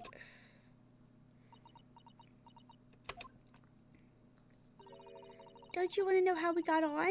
We've been ever so busy. What's the point in asking? Won't change what everyone's saying. That I did it. That's not... Gina, we came to ask you for your final decision. What decision? About tomorrow's trial. Will you let me defend you or not? I must submit the paperwork now if you'd like Mr. Naruhodo to represent you. Right, I see. She's really lost in her fight all of a sudden. Or she's really lost her fight all of a sudden. But I know what that feels like. The worry's just so hard to bear. Let's chat.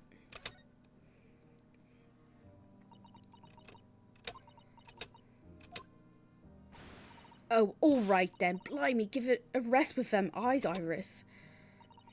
So come on then, fill us in. Who done it? Unfortunately, we don't know that yet. You don't say. We don't know yet, Gina. Well, Mr. Naruhodo and all of us know that you were innocent of this crime. And while we haven't yet managed to work out who the real culprit is, there are a number of interesting facts that we have managed to establish. Oh yeah? Like what? Well, for example, the reason for you being there in the first place. I think I know now why you broke into Windibanks that night.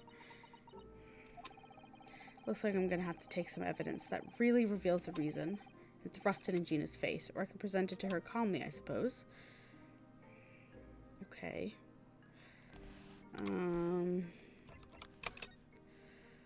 I assume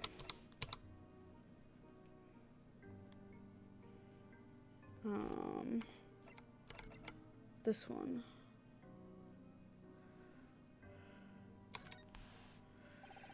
Here, Gina, look at this. Okay.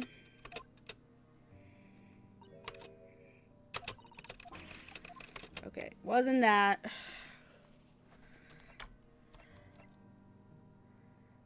Oh, it's the story.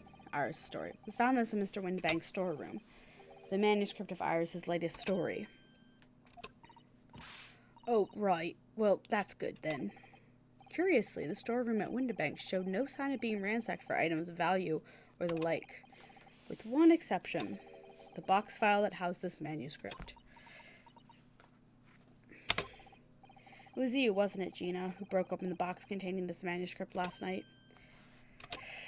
You were determined to find out whether or not the Hound of Baskervilles was really there. That's the real reason you broke into the storeroom last night, isn't it? Why don't you tell us what happened, please?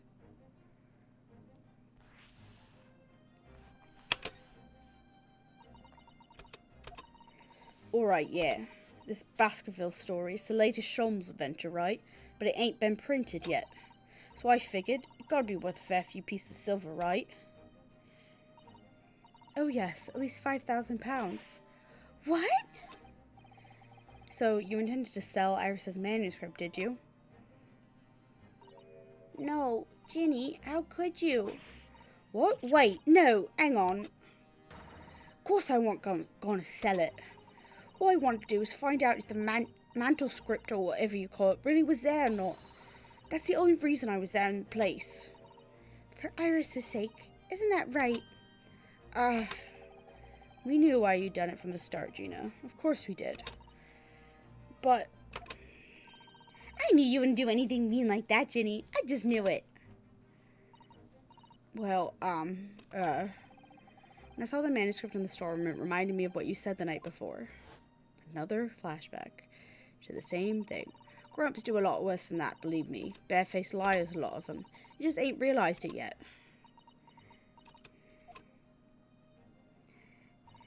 I'm telling you, mantle script ain't at Windibanks. You'd soon see if you had a look. If I'm honest, I have wondered if Hurley's telling me the truth sometimes. I mean, that sometimes I wonder if he might have hidden my manuscript somewhere I don't know, even though it's wrong of me to doubt him.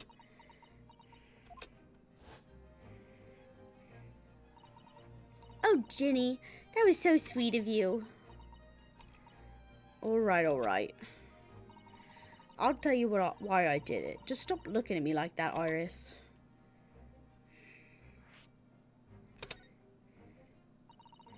It weren't because of Iris. That's not why I did it. I just want to know the truth, that's all.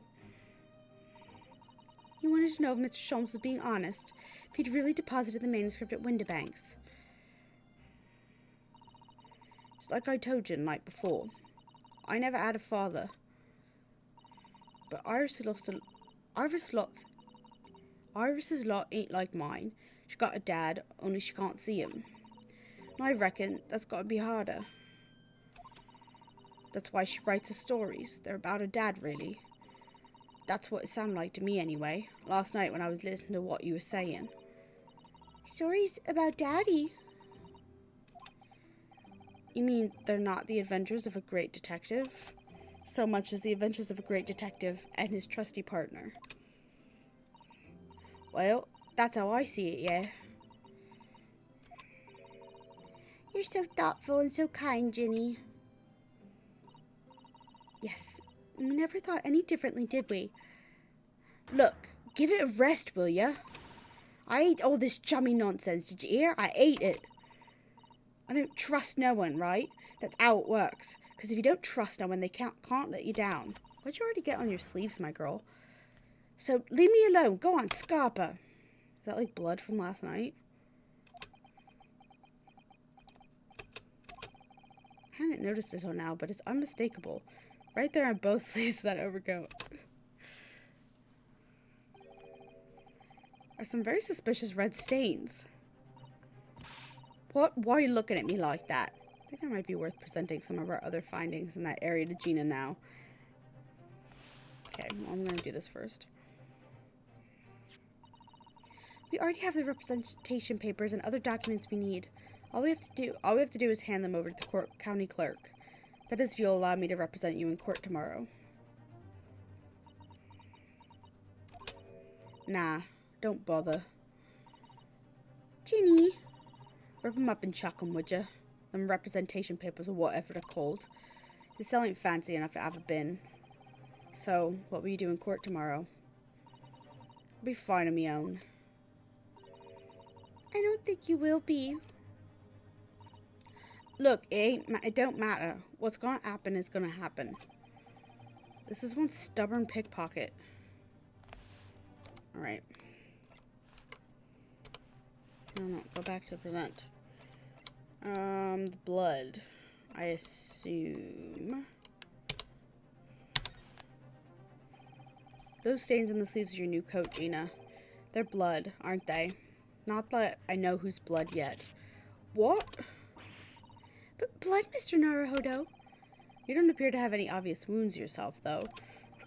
There could be blood that spattered from Mr. Windibank when he was shot last night. Let's not beat around the bush here. This trusty friend of mine will get results much faster than anything else. Take it easy, Iris. Don't move, Ginny. I'm gonna shoot.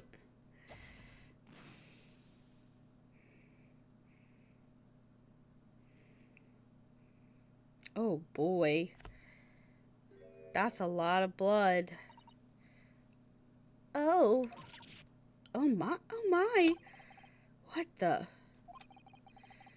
Forget the sleeves. The whole coat is covered in blood.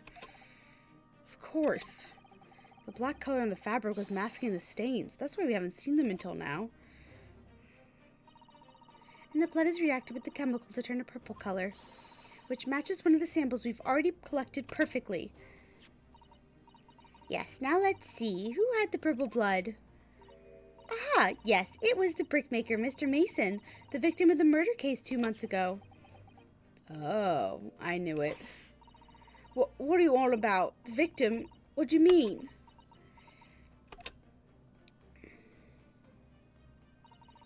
It's a rather uncomfortable situation, Mr. Naruhodo, but I think this makes things quite clear. It means the omnibus case is finally solved. The truth about who really murdered the brickmaker, Mr. Mason, is revealed. Oi, will someone explain what's going on? Stop telling half a story.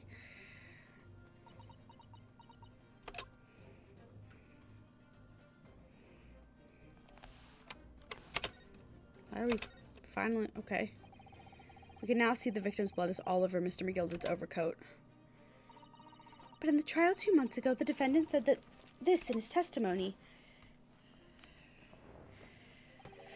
Now I ask yous, what good-hearted soul wouldn't rush to help a fellow bleeding from his stomach? Wasn't about to start worrying about me gloves now, was I? Reached out to give the man a hand. But if you look at this overcoat now, it's clear. These stains couldn't have arisen from Mr. McGilda trying to pull a victim to his feet. No, if that was what really happened, the blood wouldn't have splashed all over the front of the coat. The only explanation for this pattern of blood is that it splattered over McGilda's coat when he stabbed the victim in the stomach. I've tried to run from the truth for long enough, but there's no escaping it now. The true culprit in that case, Mr. Killer, was Magna McGilded. I fucking knew it.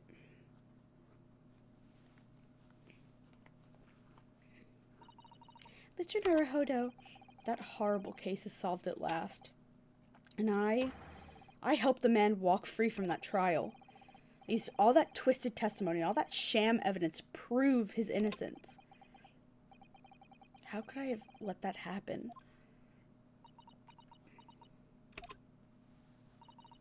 Uno, did you believe him, though? Did you believe Mr. McGilda was innocent?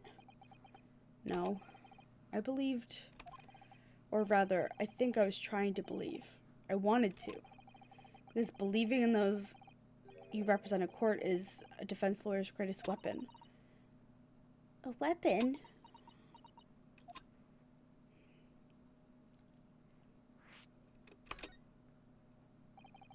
Before we came to Great Britain, a great friend of mine taught me a valuable lesson. You mean Kazuma-sama? Oh God, Kazuma. At least it was warning this time. Listen, Ryunosuke. We lawyers are only human. We can't know for sure what the truth is and what is a lie. Which is why we must resort to our primary weapon. An unwavering belief in our clients. That's all we really have. Unwavering belief? Only when we truly believe what our clients tell us can we fight with everything we have for their case. In any battle, there can be no victory without faith. So I believe you, unwaveringly. My sweet boy. What's funny, Gina? Cool, sounds like this empire in Japan you came from. Everyone must be soft.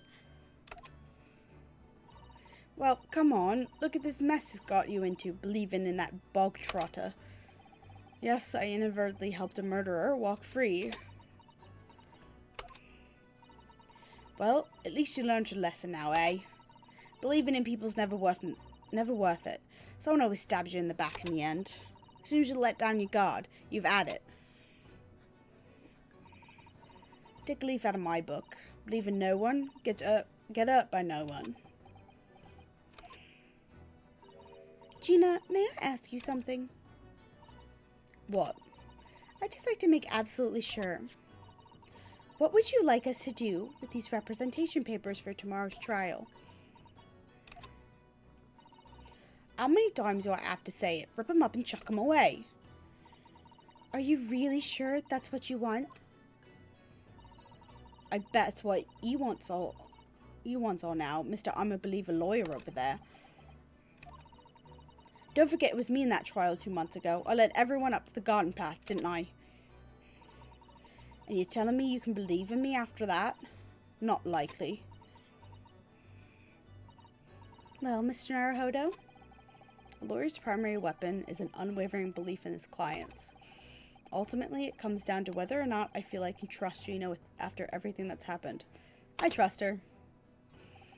Gina, let me say it again. Please allow me to represent you in tomorrow's trial. Are you half-baked? Not at all. Not once. You've not once admitted to committing the crime, have you? What's more, I believe that you're telling me the truth. Seriously, Mr. Naruhodo? Didn't you hear all of what I said before? I'm a born liar. Fibs just trip off me tongue. And I'm a diver, don't forget. I pulled the wool over your eyes 2 months ago and got you in all sorts of trouble. Why would you ever trust me now? I just don't get it. Gina, I do understand why you choose not to put your trust in others.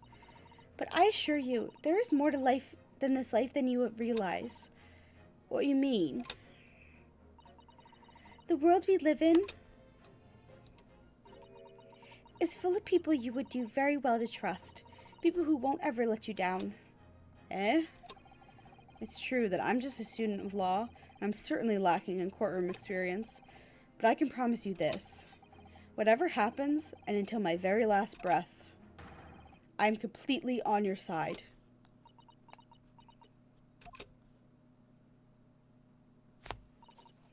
What do you expect me to say to that?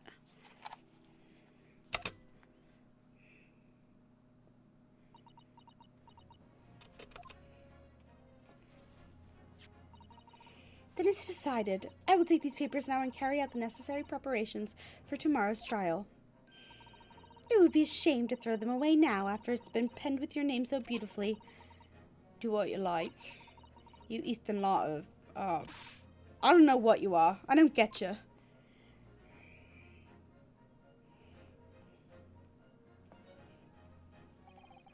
Gina's taken herself off to the back of her cell.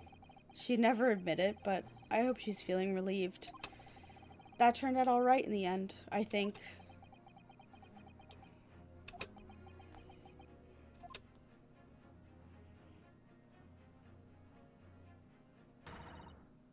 Whoever's hiding there, show yourself at once. Eavesdropping is the height of cowardice. Miss Usato? Somebody is in there in the shadows. I can sense it. Somebody who wasn't there before. What?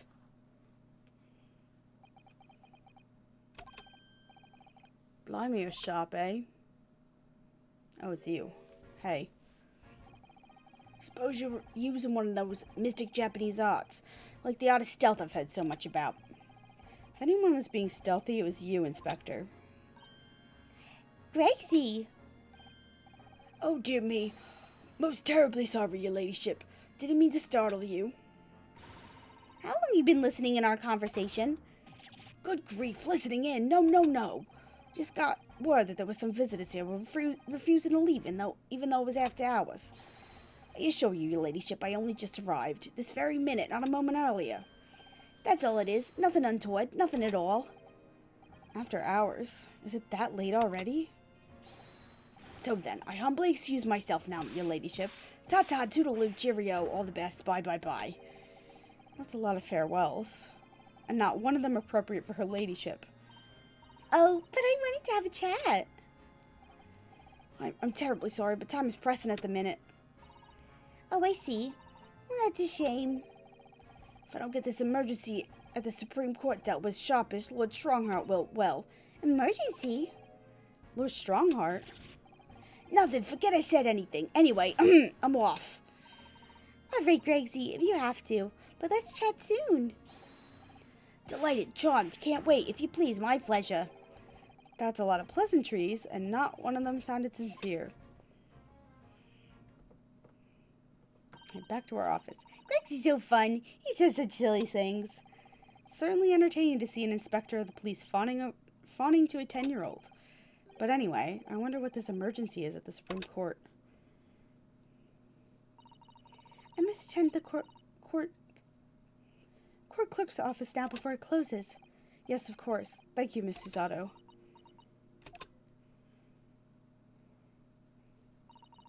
Kindly escort Iris home now, Mr. Naruhodo. I shall meet you there later. Let's go home. And so, our investigation came to an end. Susato-san went to file the necessary papers for my defense of Gina the following day. And then it hit me. I could no longer suppress the wretched feeling that had been gnawing away at my insides.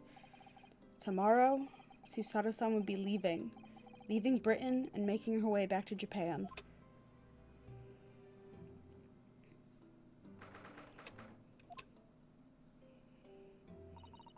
Naruhodo-san, it's been a very trying day, hasn't it? I do hope you're not too exhausted. What about you, Susato-san? Today's been even more trying for you, I'm sure. Mr. Sholmes was shot before our eyes, Gina was arrested, all on the back of the news that her father has fallen ill and that she must return to Japan at once. Alright, I hope your father recovers soon.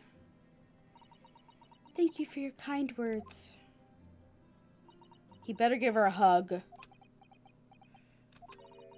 I wonder why it is that so many thoughts rage in my head like a storm, and yet I seem unable to find the words to express any of them.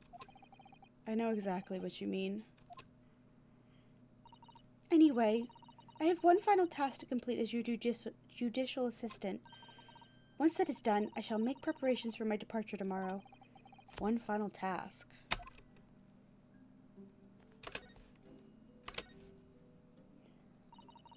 It's just 2 months since we arrived in London, but we've managed to establish this office. It was finally feeling as though we were settling in. I would be lying if I said I felt no regret. I am so sorry, Susato-san. It's just so sudden. I really don't know what to think. I've had no time to gather my thoughts.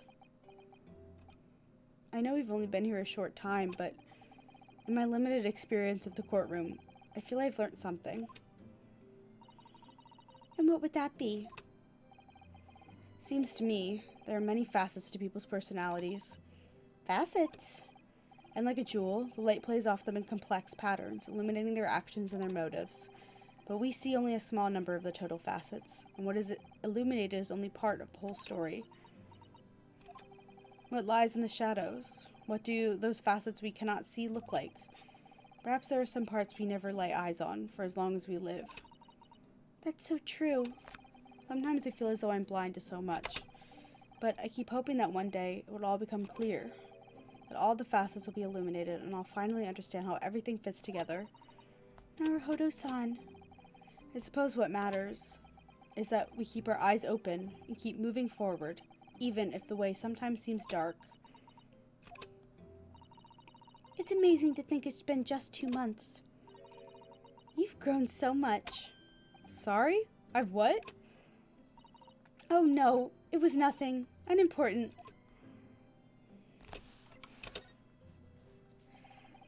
Do you know what time you'll leave London in the morning? Yes, I picked up my ticket earlier. I shall be leaving here at 4 a.m. I see. Well, I'll escort you to the station. Absolutely not. Sorry? I'm sure you realize why I couldn't possibly let you do that.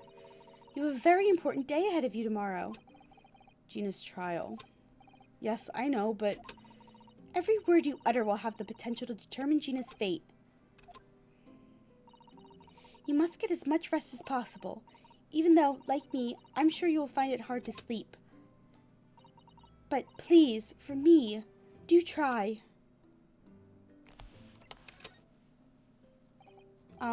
You mentioned one final task a moment ago. What did you mean? Oh my, I nearly forgot. Please, I want you to have this. What is that? Some huge bundle of documents? It's my notes from the case 2 months ago. The murder that was committed on the omnibus. The McGilded case. It seems to me that this case of Mr. Windibank's murder, of which Gina is accused, is very much tied with that omnibus case in ways that are not yet completely apparent. So I took the liberty of consolidating my writings about the case for you. With everything else she's had to think about, Susato-san still managed to do this, and all neatly laid out for me in her beautiful handwriting. It was my pleasure. I can only hope that it will bolster your case tomorrow for Gina. Thank you so much, Susato-san. I will do my best to use it wisely. You really are the best judicial assistant in the world. Well, that's extremely flattering. But I'm sorry to say that I've been a complete failure. Sorry? I didn't quite catch that, what you said there. Oh, ignore me. I was just mumbling to myself. Susato-san.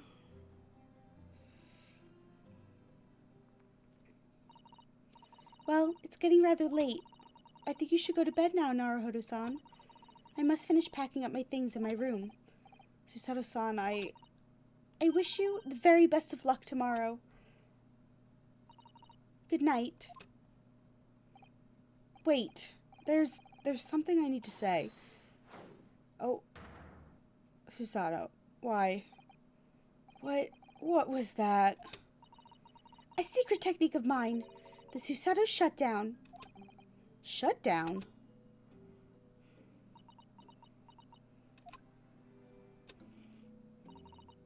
Please, I implore you. If we have to voice our goodbyes, I won't be able to hold back my tears.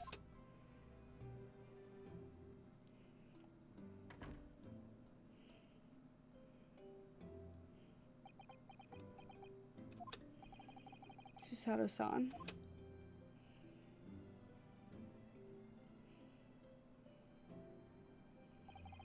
It truly had been a trying day. On our feet for hours, getting Gina to open up to us and learning the truth about that nemesis of a case.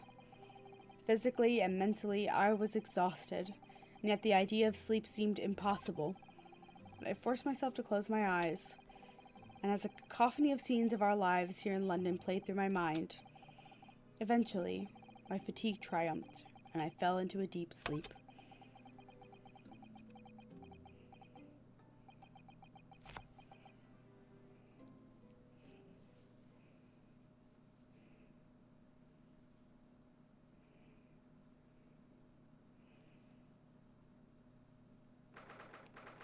Isn't over?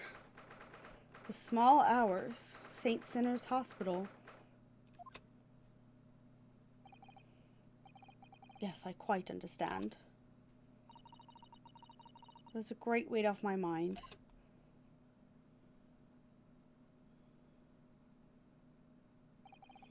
Rest assured, I shall put everything in place exactly as we've discussed. Thank you so much. It's been an honor and a pleasure to be acquainted with you, Mr. Sholmes. Oh, maybe that was Susato. On the contrary, the pleasure has been mine. I bid you farewell, and Godspeed. Yes, my dear madam.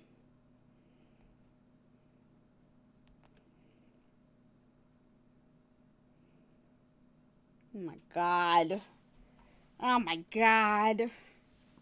Well, we got through the first half of this case. I would love to save my progress. I would cry if I didn't save my progress. Okay. How do I just leave? I don't want to see the beginning of this case. I don't want it. There we go. No, don't save. Yes.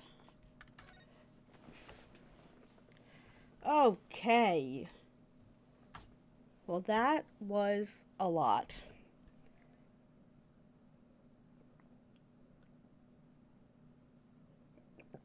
Finish that off. I love this game. I'm just gonna say it every fucking time I stream. 1,000 times. I don't know yet. I'm still forming thoughts. Maybe your man. Maybe somebody else entirely. I don't know. But that is going to do it tonight. Let me check my calendar just to be safe. But I'm pretty sure. Yeah, I should in theory be fine, like streaming normal time next week. I'm like, shouldn't have any surprises where I would have to cancel stream. Depending on how long the trial section is, how much it drags on, we might finish the game next week. But we'll see. If not, we'll finish it the week after and figure things out from there. But that is going to do it for me tonight. Thank you guys all for watching and hanging out. I really appreciate it. You guys are the best. I love you very much. I hope you guys have an incredible rest of your Friday night and a fan-freaking-tastic weekend. And I will see you guys all next week, okay? Goodbye!